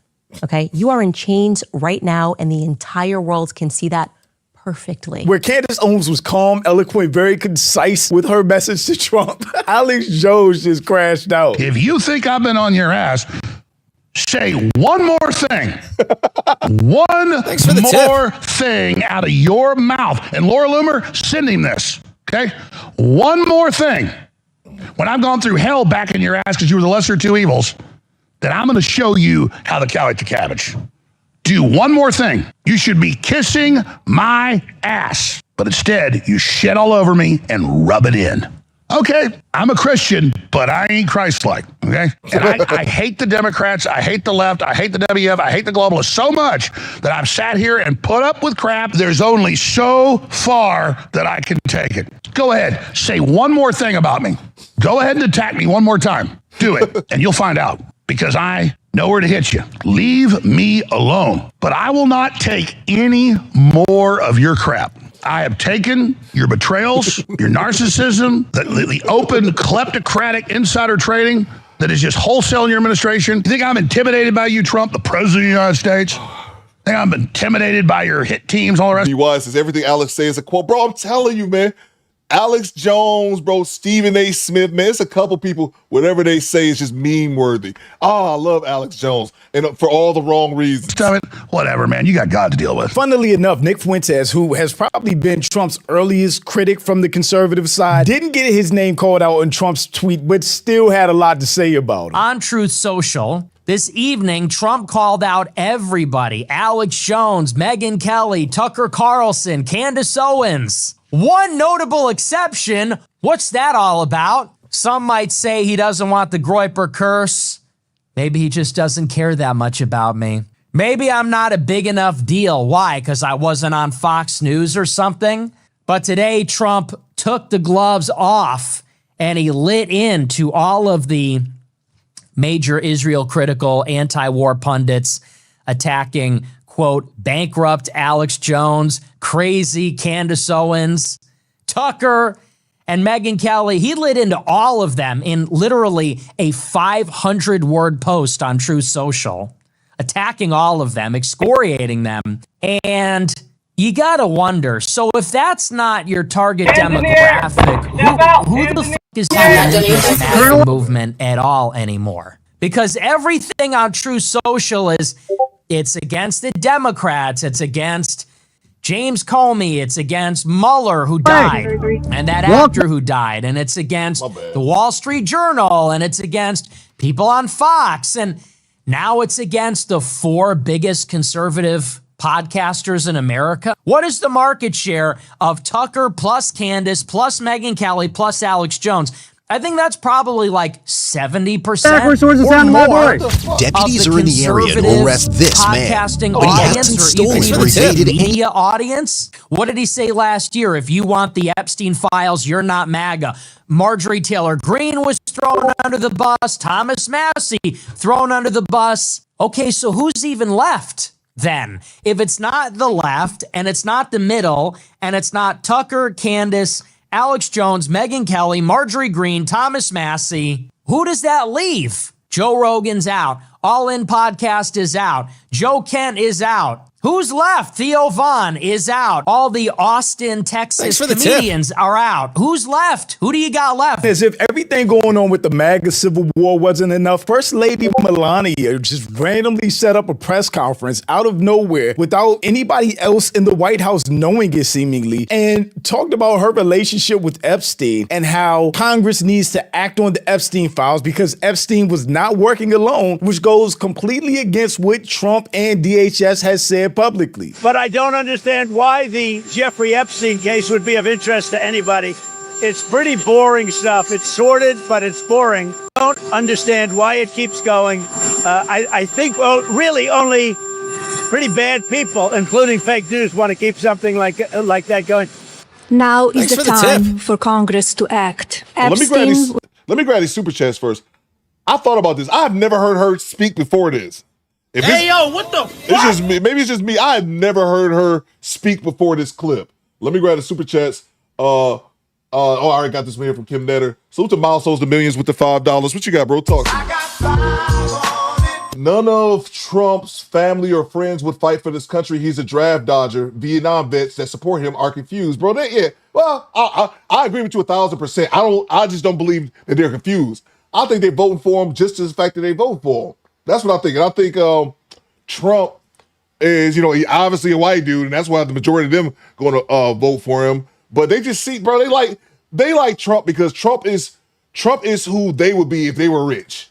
But they're too stupid to realize, like, Trump wouldn't pee on you if you was on fire in front of him. Like, he look at y'all as poor white trash. But they believe because they're white, they're all in the same group, bro. But yeah, man, salute to you, bro. So it's a special ed with the $10 super chat. What you got, bro? Coop, I was in the Iraq war. I disagree about Trump's tweet. We are dealing with terrorists. We need someone to talk that noise to put fear in their hearts and willing to follow through with their actions. I mean, I was in the Iraq war too, but as far as him dealing with terror, bro, here's what I believe you're mistaken, bro. They're always going to say that. Y'all have to remember, bro, America, and I looked this up the other day, bro. We can look it up right now. America is always in war, bro. So if there's not a terrorist to fight, America will create a terrorist. That's why we was in Iraq. Bro, we was in Afghanistan for 20 years and pulled the fuck out. Bang! Bang! It's good! So I disagree with that because y'all got to remember, America is always at war, bro. I Googled this the other day, and I'll look it up right now. I'll look it up again live while we're doing this. When was the last time America was at peace? That we had peace, and it was a peacetime with no military conflict going on whatsoever in America. Let's look this up. Let's see here. Let's look this up. When was America at peace with no wartime military activity? I probably worded that wrong. Based on historical records, the United States has rarely experienced periods completely free of military activity, with some estimates suggesting the country has been at war or involved in armed conflict for over 220 out of roughly 250 years. But I want to see the post-Vietnam era. Post-Vietnam era, after the fall of Saigon back in 78, no declared war. Technically, the U.S. has not declared war since 1942. The 90s, we're going to jump to the 90s. The years 97 and 2000 are cited as rare years in the modern era with minimum to no active U.S. combat involvement. Let me read that one more time. I'm talking about just the 90s. We just going back 30 years. The years 97 and 2000 are cited as rare years in the modern era with minimal to no active U.S. combat involvement. And it says 97 to 2000. Guess what happened right after that? 2001, 9/11. So that's my thing, bro. And I'm not trying to knock you. What I'm just trying to say is, bro, you have to realize that if there's not a terrorist, they're going to create one, because America is a war machine. America is a war machine. They overfund the military so they can continue to fight wars, and then also they have all these government contracts with Boeing and all these weapon makers, and they fatten each other's pockets, bro.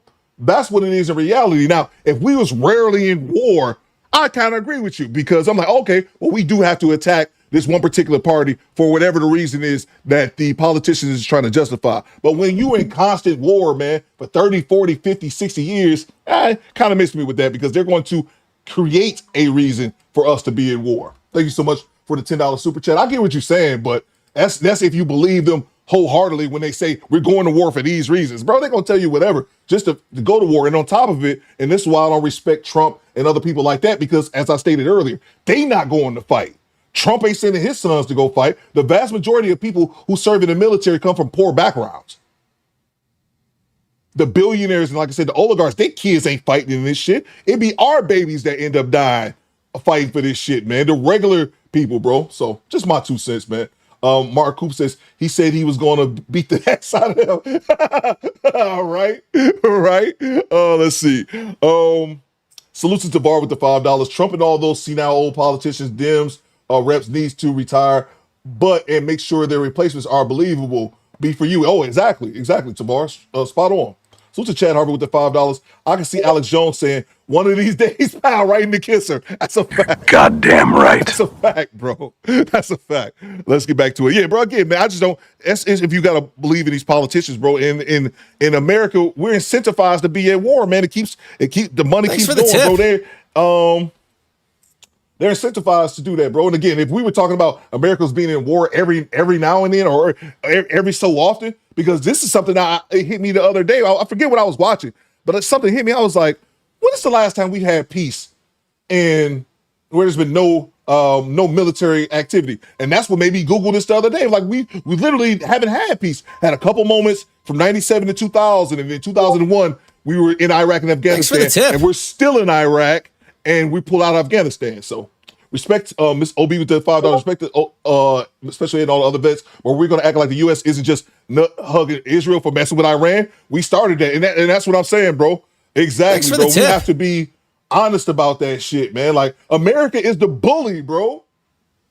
It can be two things can be true at the same time. It could be our home. It could be our home nation. And realize America's the bully.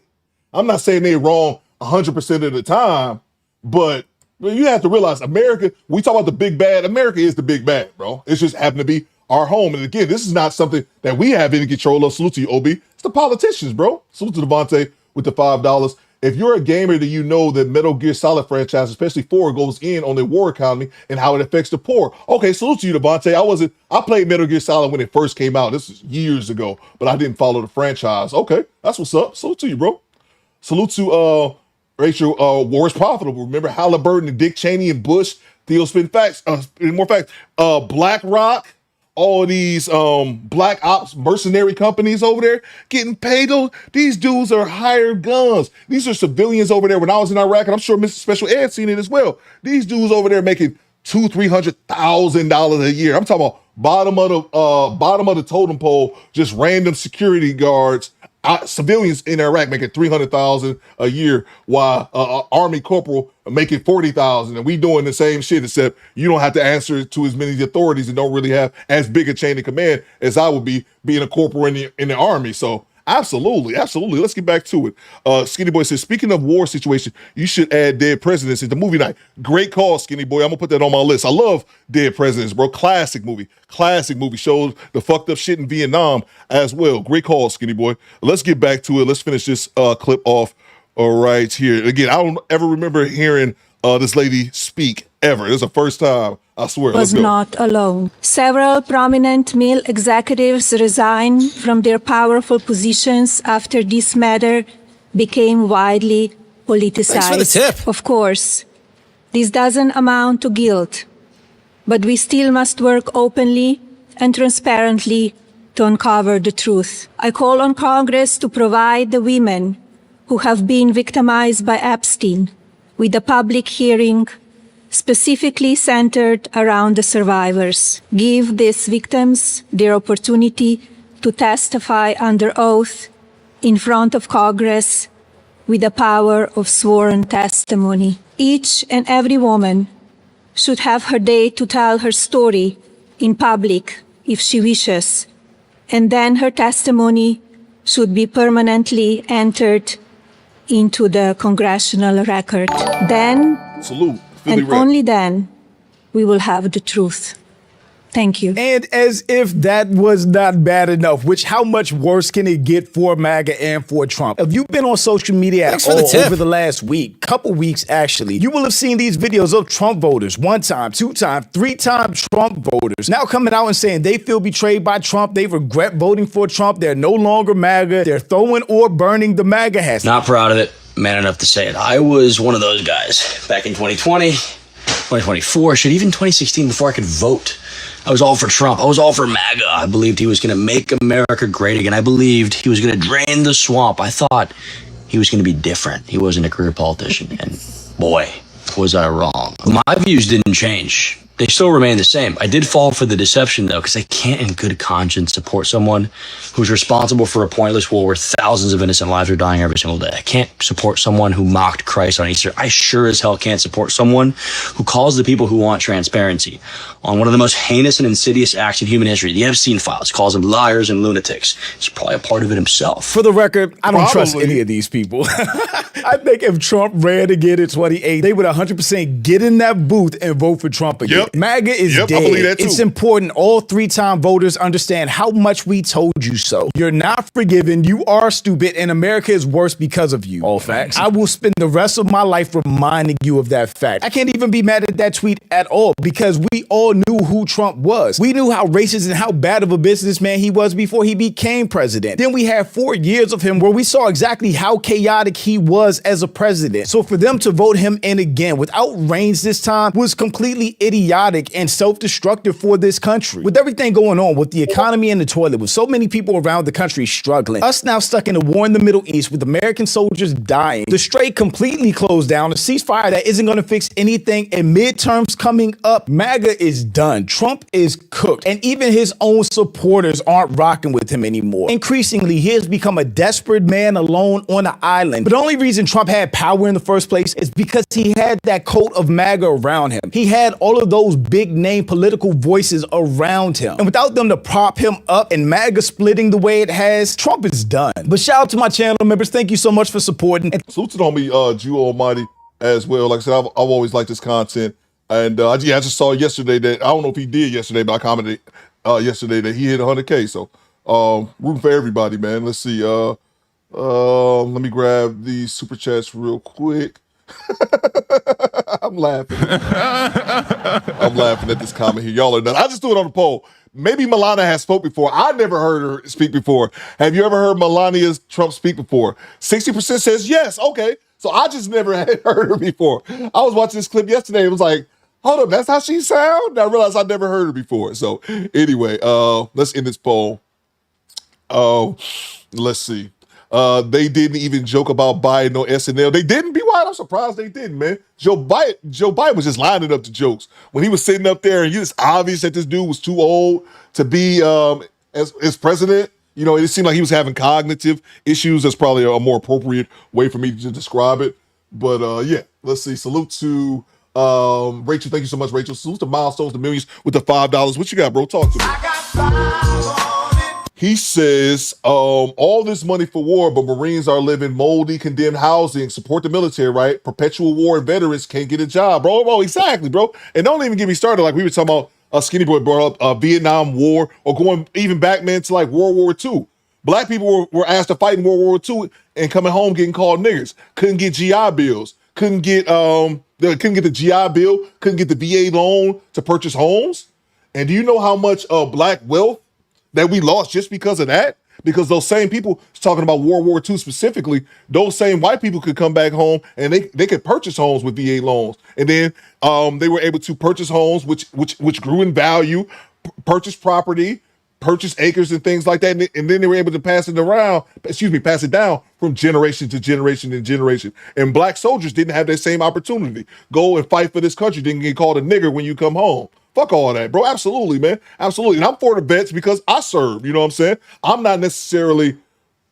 necessarily like root for the military. I root for the vets. And I say that because the vets are serving in the military, but they follow orders. They get told what to do. They get told which wars to fight, you know, and unfortunately, you know, sometimes you got, you know, as part of being in the military, you got to be somewhere you didn't want to be. I did not want to be in Iraq with a gun, but I ended up there anyway. And I didn't support none of that shit. So that's kind of just, you know, what it is. But salute to, let's see here. Salute to, I was laughing at Mr. Ray. Salute to Mr. Ray 504 with the $100 Cash App. Make sure we show him some love in the chat.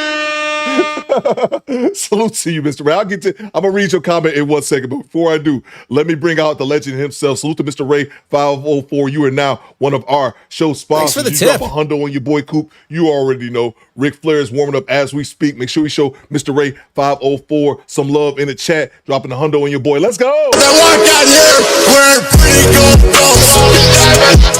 We're pretty good folks.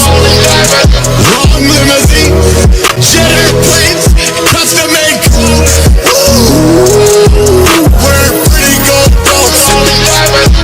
We're pretty good folks. Long limousine, jet airplanes, custom made clothes.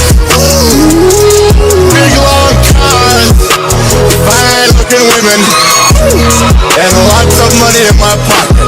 $1 million. Think about it, dusty roads. All of you out there, think about it. $1 million. And this, you see, this is what cranks me up. This is what motivates me. This is what drives the women wild. As I walk out here, we're pretty gold folks. We're pretty gold folks. Long limousine, jet airplanes, custom made clothes. We're pretty gold folks. We're pretty gold folks. Long limousine, jet airplanes, custom made clothes. So gear up, ladies and gentlemen. Get used to it in Ric Flair. Who you're looking at, the man.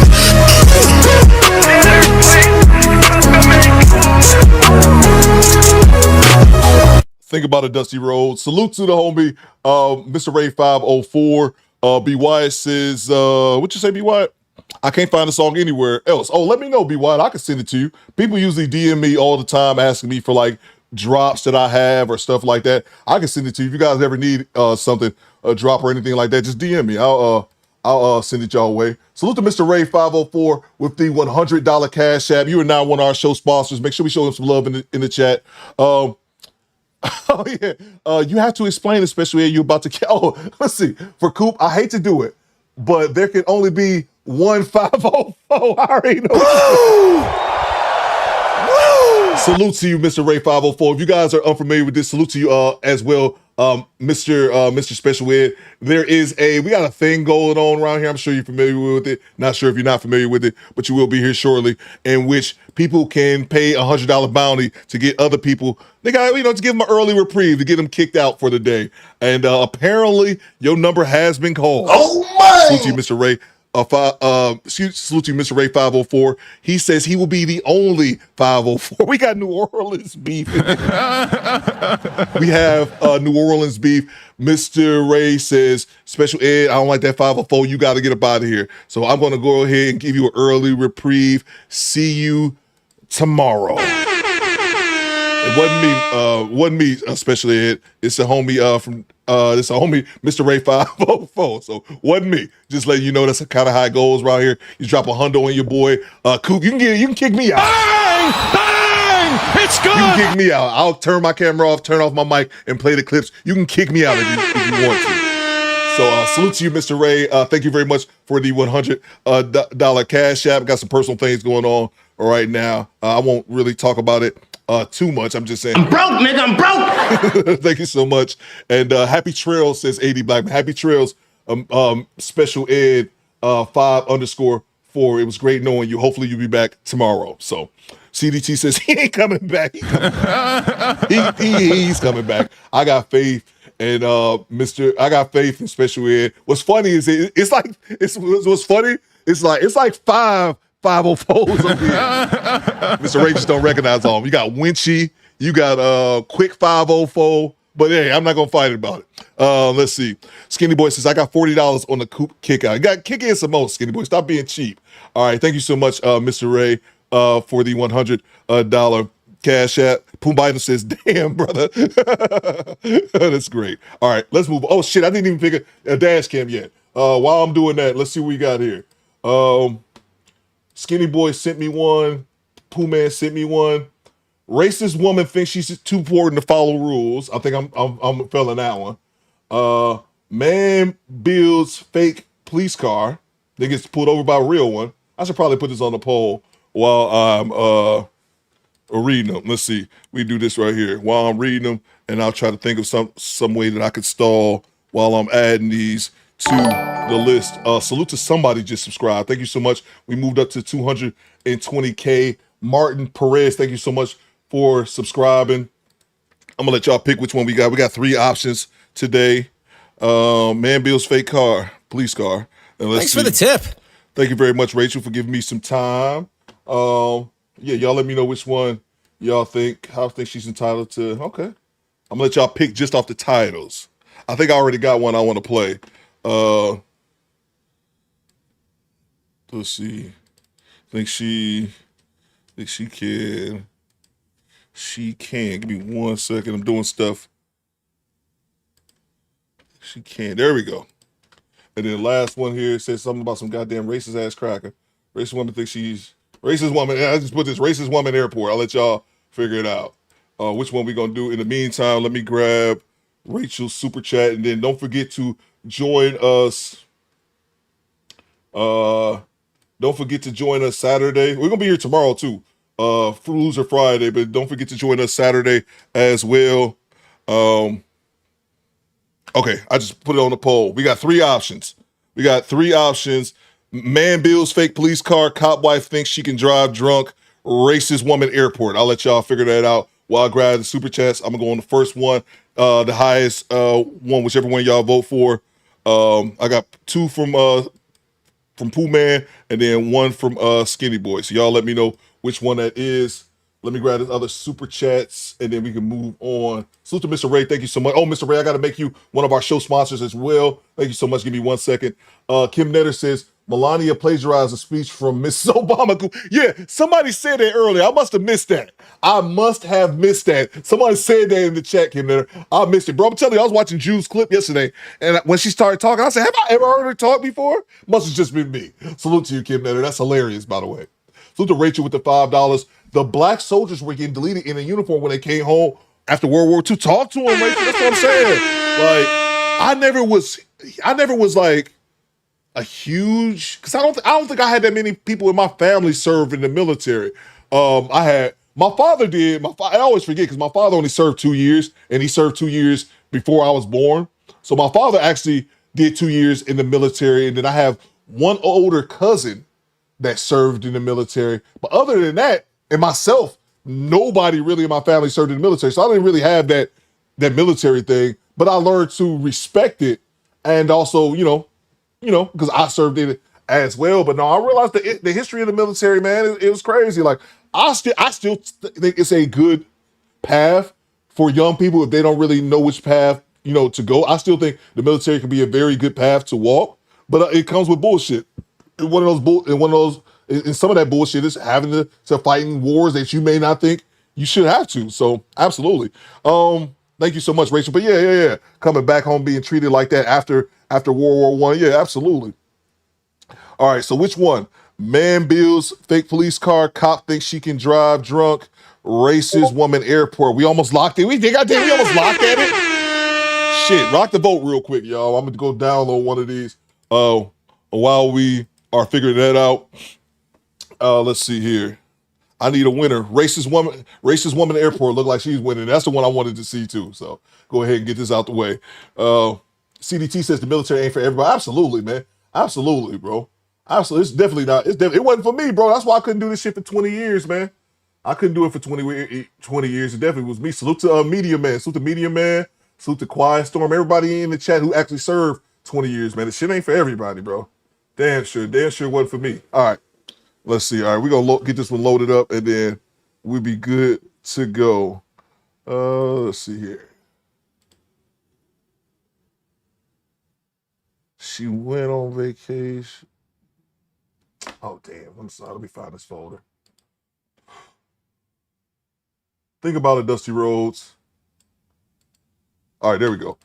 Racist woman thinks she's too important to follow airport rules. I'm not doing anything for business. I'm just being black on Southwest, and they promised I would get arrested, and this is the promise. On December 1st, 2025, officers at the Nashville International Airport were dispatched in response to a disruptive passenger. So, started out, she went to the front left, she opened the door, and there was a kid peeing. The flight attendant stopped the door like, hey, can I introduce a kid inside? Then she automatically took her phone. I was like, one other quarter, what's your name? You can't be doing this, blah, blah, blah, blah. To her seat, all the way in the back. Bumped into people beside her, like just randomly just hitting the person beside the older couple. Made him move out the way. Then she requested a hot tea for the flight attendant in the back. She went to the galley, said, I want to watch you make them my hot tea. So she's just all the strange shenanigans going on. So for safety reasons and everything she's doing, we're not feeling comfortable. Especially when she got off. Oh, she was acting a fool. She was like, as soon as I approached her, she took her phone out, saying, I'm not comfortable with you, you're white, I'm black. I need to speak to somebody else. Her thing is all race. That's what she equated all of it to, is that they charged her for her drinks and didn't charge the other people for her drinks. She had 2 drinks according to the flight attendant.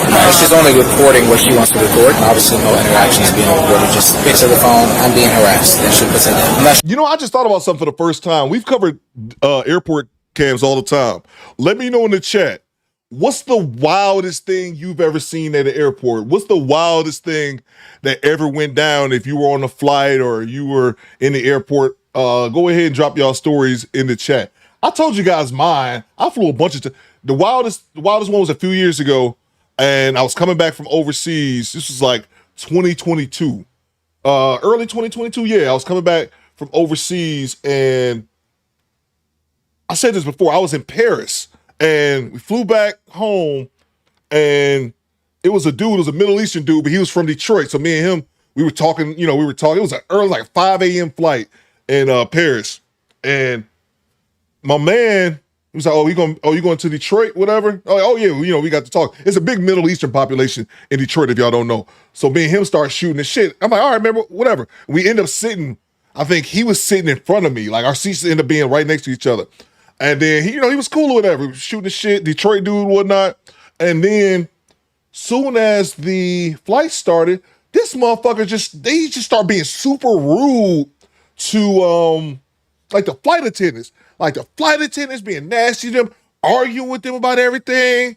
And he just kept getting into it to the point where they was like, hey bro, we might have to land this plane. I was like, I don't know this motherfucker.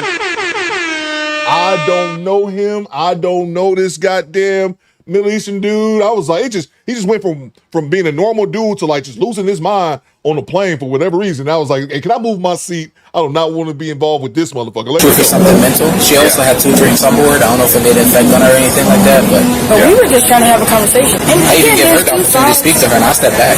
And there's 2 sides, and I'm like, she's like, no, there's not 2 sides. I said, well, wait. First of all, there's 3, because everybody's trying to win their own side. We couldn't even have a conversation because just to like kind of excite you. So we can only go with what they go with. So just behavior and safety concerns. She's not flying again, right? No, that's how we she's in the corridor talking to Okay, thank you. Yeah, her. She's being denied the Southwest. Hey, how's it going, man? So I knew you guys were looking into that for me. I don't know how I knew it. We just got a call about you. What did I do? Okay, MRS says, Coop is a valid point when they used to say the military is a great way to start, especially if you have no direction or trade. Absolutely, bro. Absolutely. And I saw a video of a content creator recently said, I guess the branches have all branches except the Marines. Well, I think he was just making a video. The Air Force just went up to you can join at 42. So like that's kind of something I was thinking about recently. That they upped it, and I think they upped them on every branch except the Marines. It's still at 28. So you can join the military up until the age of 42. Hey yo, what the fuck? Which is crazy. I'm like, I'm that age now. I got out when I was 26. Coming back, Calusa is coming back from an international trip, and the lady had loads of dry fish and other foods they threw away, and she was bawling her eyes out, holding up the damn TSA line. Husband catching wife from Hawaii with another man and his homeboy and his girlfriend early 2000s. Hey yo, what the fuck? Wow. Coop didn't want nothing to do with those. That dude was wild. He was cool, man. What up, man? He said he had went to Yemen to get, like, it was with him and his sister, and they went to and he went to take her to get her grill fixed. I guess they were from Yemen, and they were coming back, and that's when I met him on a connecting flight from Paris back to the States. I don't know. I can't remember where we landed at. I think we were going straight shot. I think it was Paris to Detroit, Michigan, and this dude just got to fighting with them goddamn flight attendants. I was like, what the fuck? I'm like, sir, we're gonna have to land this plane. He was fighting with them that much. I said, man, get me the hell away from this motherfucker. They're like, sir, you and your we are not together. You can throw his monkey ass off the plane all you want. Let's get back. Oh, that's what we're trying to figure out, right? I didn't do anything. I'm just trying to, so what happened was, let me just show you. They won't look at it. On the airline, I was harassed by people who weren't my race. And I recorded, not them, just me, being mistreated. Okay, are these other passengers or just airline employees you're saying? It was both. So then I asked the airline employees, and my notes were two names. When I got off the airline, they of course called their supervisors, like I would do. I'm going home to go to work tomorrow. I would call my supervisor and say, I know I did wrong, let me make the person a bad guy. Unfortunately for them, I recorded, and I said that I recorded. Even if I did, I didn't do it. If somebody wants to watch the recording, I'm not a person to be taken off the airline. This was all verbal, nothing physical? I never, if you think... I'm just asking, I'm not saying you did it. All I asked them was to tell me what I did other than... Yeah, so do you have a connecting flight somewhere? Are you going to... I'm going to... So he decided that without any evidence, I never had talked to him. He looked at me, heard what the flight attendant said before I even got off the flight. And just like I walked out the bathroom and recognized that you guys were here for me, this is this level of treatment. No one is listening to like how I was treated on the flight. I never touched anybody. I never harassed anybody. I never cussed anybody. And I know how not to cuss and go crazy on anybody there. So unfortunately, it is up to the airline whether they want to let you fly. But it wasn't an airline. It was this, even if I were buying the airline ticket and I didn't want to go to Southwest, this guy is creating a campaign to bother me throughout this airport. So I went to the bathroom. I could have been buying another ticket to another airline, not the airport. I didn't do anything to the airport. I want their information for this level. If you guys watch the video. So that's something that you'd have to bring up with their customer service. But I was trying to ask them how to do it. I already have a bought ticket. We can give you the information on how to do that. But I asked them that an hour ago. They're trying to waste my time. This guy is single-handedly deciding that I wasn't going to be on my knees. Who is this guy? Can we go? The person called the police. Can we go and talk? But I didn't talk any differently than I'm talking now. And the police don't make me talk better. I don't have that in me. I get it. I understand. This is outright harassment from the plane. And when the guy said, Mark, she won't get on the next flight, I have it on recording. Okay. When someone says that as a flight attendant, not based off of anything I did, based off of me saying that I'm going to complain to Southwest on them. They just beating me to the punch. So I know that's frustrating, but they can do that. Like Officer Greta here was saying. I still get a reason though. They don't have to give you a reason. That's the thing. No, they can't just deny me. They can't. They can't. No, but I want my money back then. I get to buy a ticket. Like we're saying, that's something you'd have to bring up with their customer service. Yeah, I'm going to go to customer service. Walk with me so I can go to customer service. That's customer service over there. It's not an option right now. Okay. Talking to them down there. You guys have decided that you guys are They decided it. No, they don't. You guys are the police. They decide that. We don't work for Southwest, we work for the airport. And the airport is a contractor of the airport, and they've decided that you're not making flight with Southwest. So we can go to the ticket counter. Based off of what reason? They don't have to give a reason. But they got to give me my money back. We can do it that up front. They have the same capabilities up front. But as of right now, they have boarded the ticket for so So we're gonna. He doesn't even know my name. We're gonna go up front and get your money. He doesn't know my name to write a ticket. So we can still talk. You guys don't know my name. They have that information. They do not have that information. They do not. You guys saw a black girl with a green jacket and description came out there. It's like I knew that you were the police. This is a lie. Like that's a lie. We're gonna go up front and deal with it so that we're not. No, I want to go talk to them and get my money back. So I can't get on that plane. Look, man. Look, I'm all about calling out these. Cracker ass cracker. I'm all about calling them out, but you gotta have proof.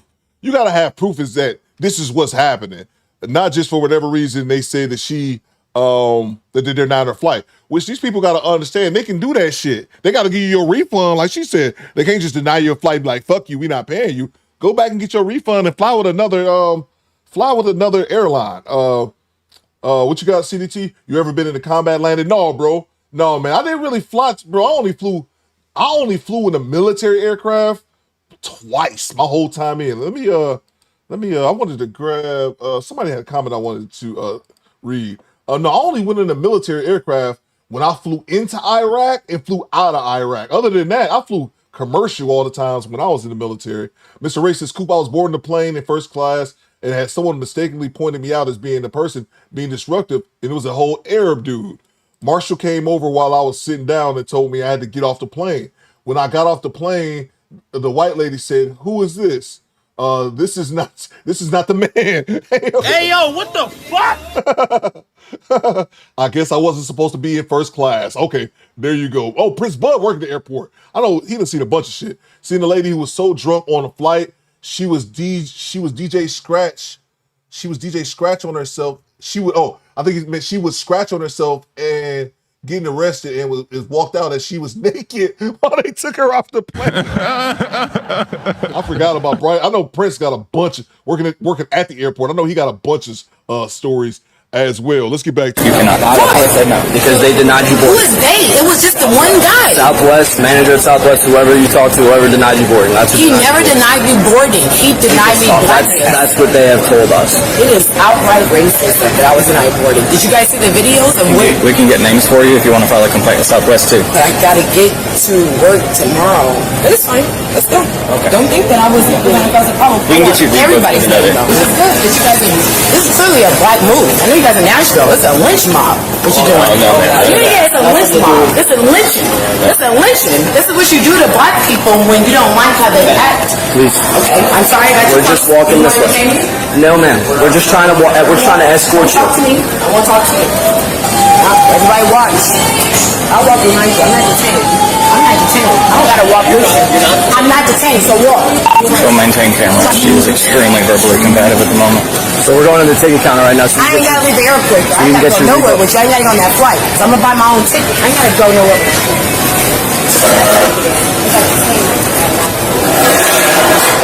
Ma'am, so I gotta buy a ticket into the airline. I'm calling my dad to get so the money. we do that up front. No, I'm not going to MAGA airline. There's plenty of airlines out there. I didn't do anything else wrong. I'm done with that. You can't be back here without a valid boarding pass. Okay? Daddy, stay online. Stay online. I'm just trying to get the money to buy the ticket. Yes, but as of right now, you don't have a valid boarding pass. And I do. So you do not have a boarding pass. I do. You don't. Yeah, my mother's calling to give me the confirmation number for what's the airline? United. Bought another ticket? Yeah. She bought you another ticket? Well, who do you think this is? I'm you thought I was stuck? What gate is that at? It's at B, but I won't be as harassed. Show me the law. I gotta know which ship. I'm not getting on a Southwest flight. What's the confirmation number, Mom? Alright, let me look it up. You can see everything until you board the face. I'm not going anywhere else. We're just trying to help you out. We're trying to get you a new flight. Always racism. I show you videos. Even him to say that like I'm on this plane. Come. I believe you. Okay. For their names. We believe you, but we can't do anything about that. I do. But you don't have to. Well, I do have to get this confirmation number because I gotta go home today. I ain't leaving anywhere. I got you. Whether you came for with a Southwest call, right? I'm not getting on that airplane. And I want to know the names of the people that put me on. That's all. Okay. But I'm not going anywhere. You have to make sure you got a boarding pass. Until my mama confirmed in California, and I want my money back. And that's something you can definitely take up with Southwest. But I want their names, the people that called on me. and I want your name for the people that are here harassing me. This is actually harassment at this point. Like we're saying, we're not trying to harass you. And I'm not going to get escorted at the airport when I do anything in the airport. You're trying to create an airport situation. So like I said, we just have to confirm you got that new boarding pass, and we'll be out of your hair. Okay. You're not in my life guide. You're right. I'm not your life guide, but you have to have an active boarding pass to do that here. So to be on the secure side of the airport. That's not the law. You don't have to. That's not the law. She being so silly, man. All you got to do, they already canceled your flight. All they're saying is that back there, you got to have a boarding pass. You don't have one because they canceled your flight.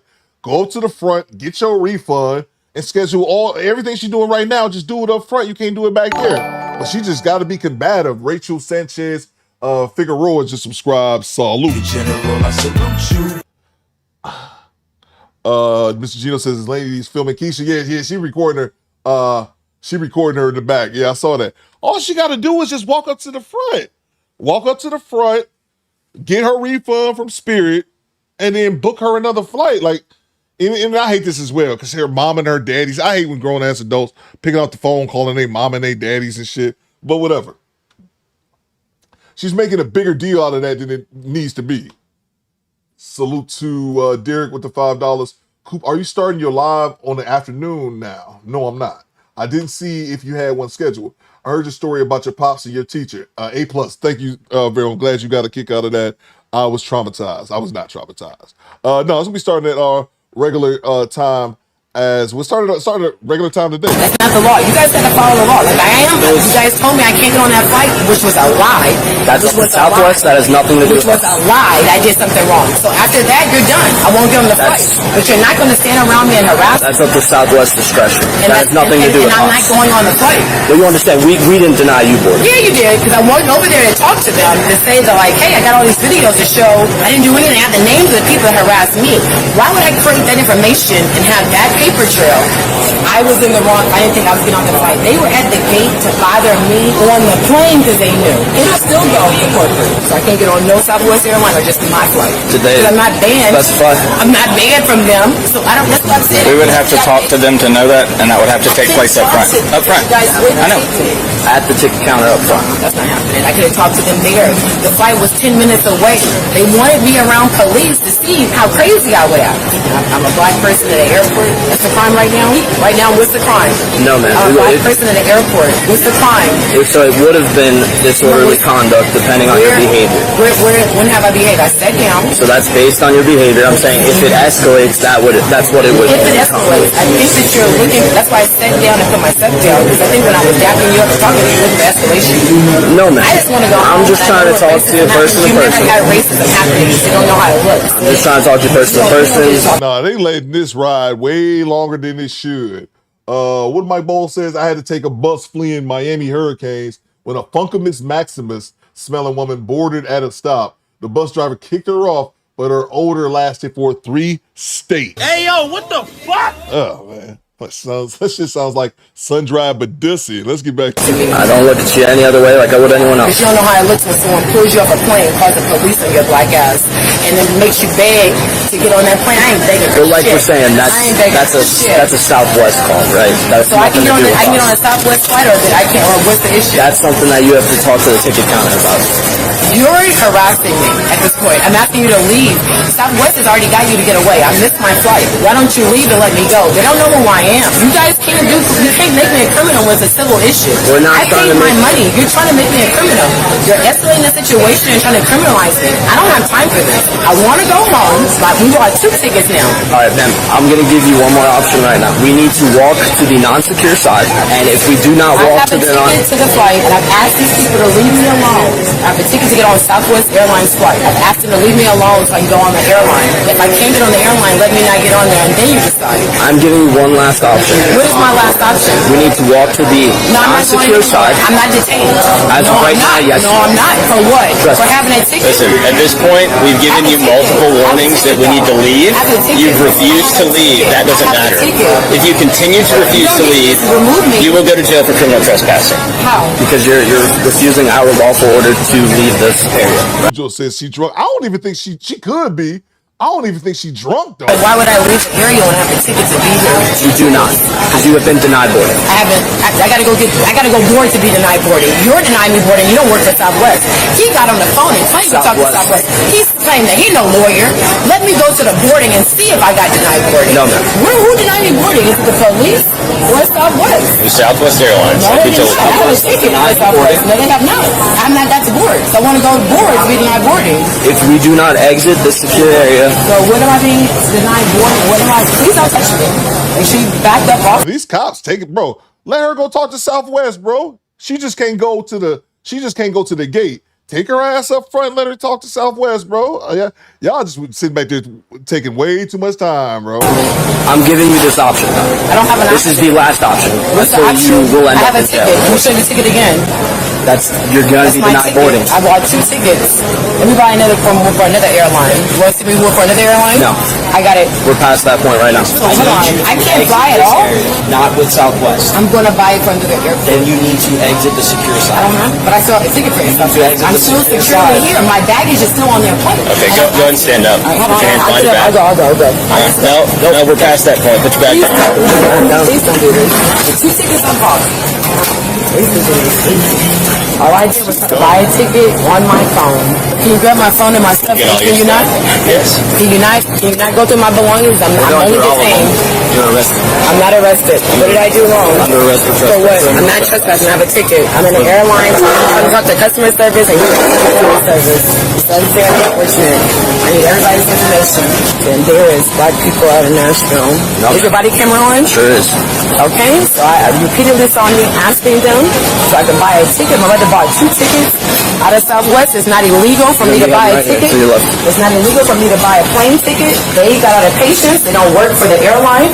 They don't work for that. I want to be in front of the camera at all times. Please let me be in front of the camera at all times.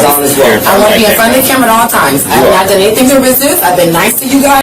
You need to leave. She is fucking annoying, bro. Let's see. See, Coop, this is how cool cops become straight assholes because of shit like this. Yeah, man. They're just dealing with shit like this. It's just stupid, man.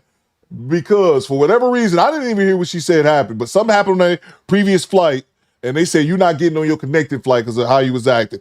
I'm sure they didn't just make that shit up, But even if they did, you got the wrong end of the stick. The police are telling you what it is, but you too worked up. And I've said this. I talked about this before. People, when they get so upset, they're so worked up that they can't even listen to what's being said because they're too busy worked up from what happened prior to that. You can't, they said you can't get on your connected flight, which means that you can't be back here. This is a secure area. You're not getting on your connected flight. You need to buy another ticket. So you need to go back out in front, sort your ticket situation, get your refund from Spirit or whoever the hell it was, and then figure out your next move. If they're gonna allow you to fly with them, which I doubt, or buy you another ticket going to wherever the hell you're going. Not be back here. Desmond Taylor just subscribed. Salute. General, I salute you. Appreciate you, DT. But it's just really that simple. But you sit back here arguing with them, regurgitating the same shit. Like, no. And then your mom and your daddy calling you. You don't go to hell. I won't do anything wrong. I've not done anything to resist. I'm just being black on Southwest. And they promised I would get arrested. And this is the promise. I have it on camera. I asked him. He's shaking because he knows he's wrong. You know you're wrong for this. I have to search you. You can search. Okay. My hands are detained. So please spread your legs slightly. I need a woman. I'm not spreading my legs. It's against my religion. So you can look. Okay. I will not be spreading my legs. Where you are. That's as much as I can do. But I will not spread my legs. I'm a whole woman. But but you guys are ridiculous. You guys are really going to arrest me? Yes, ma'am. Wow. Give my passport back. Give my passport back. Pulling away I'm not pulling away from you. I'm asking my belongings. You will get them at booking when you release them. Do not touch me. Yes.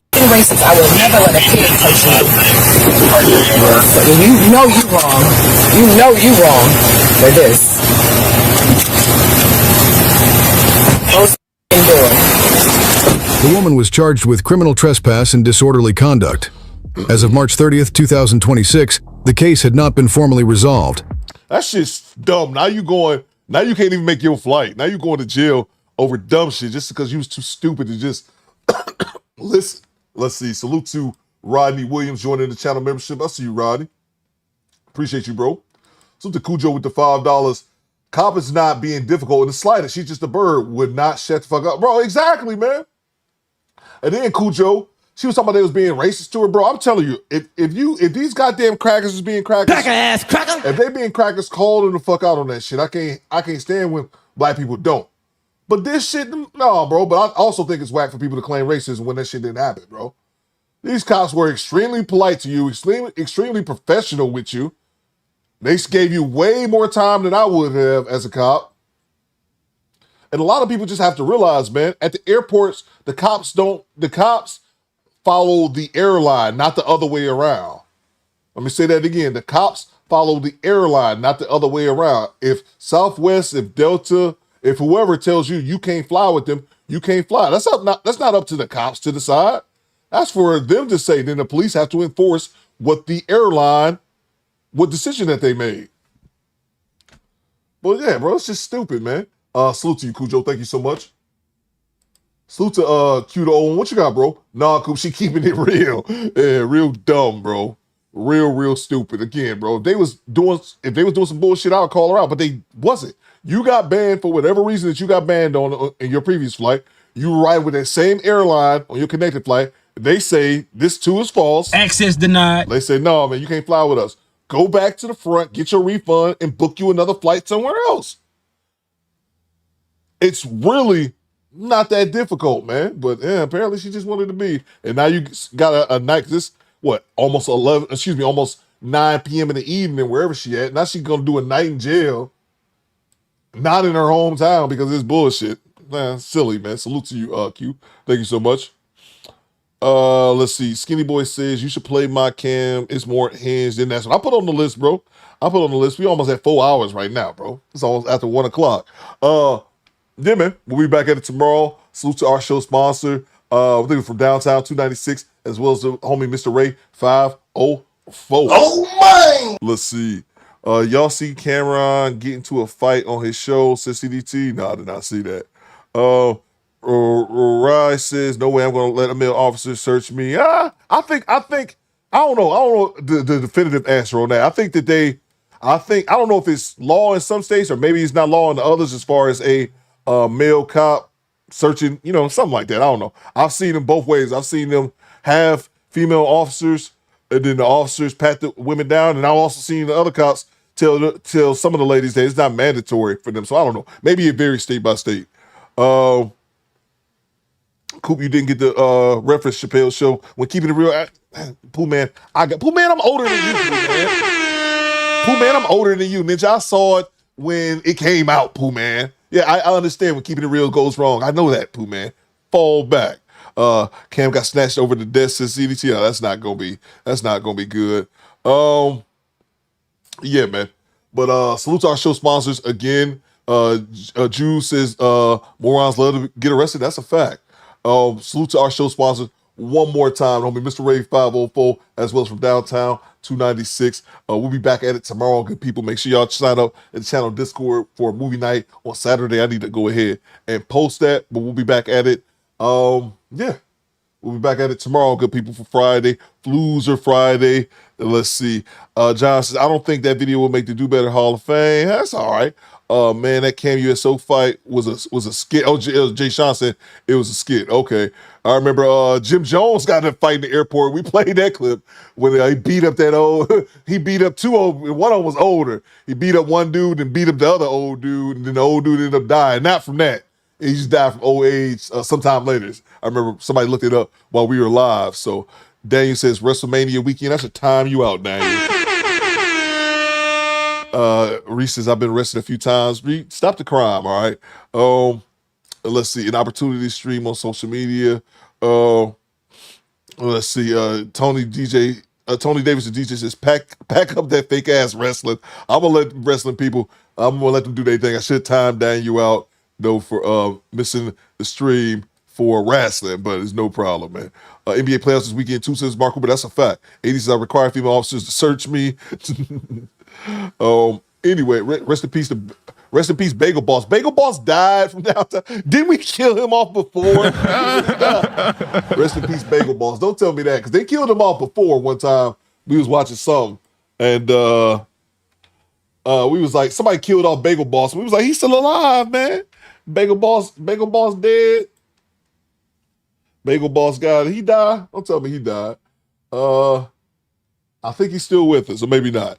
The WrestleMania event is Theo Goose versus Overseer John, says Skinny Boy. You and G-Rap the one supposed to be fighting, bro, not me. Let's see. Reese says that was in my past life. Theo, you ain't gotta lie. You're goddamn right. I hit the wrong one anyway. Do better, squad. Fall out, man. Y'all have a good Thursday. We'll be back at it tomorrow. Good people. Again, salute to our show sponsors. Salute to the moderators, Alua, Daniel, Alex, Skinny Boy, CDT Beats, Project Leroy, Pooh Man 313, DeMarco 23. Who else am I missing? Yeah. Do better, squad. Fall out. CDT Beats. Take us home, cuz.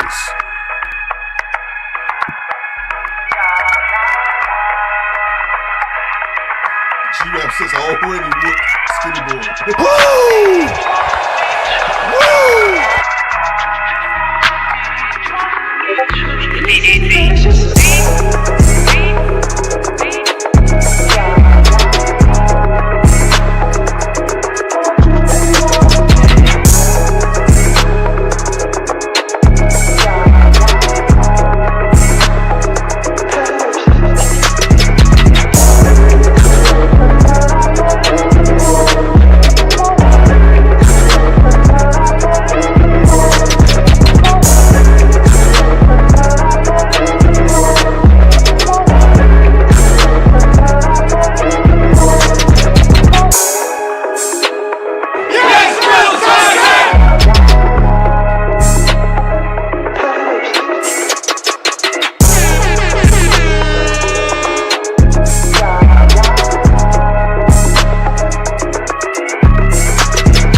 Boom shakalaka!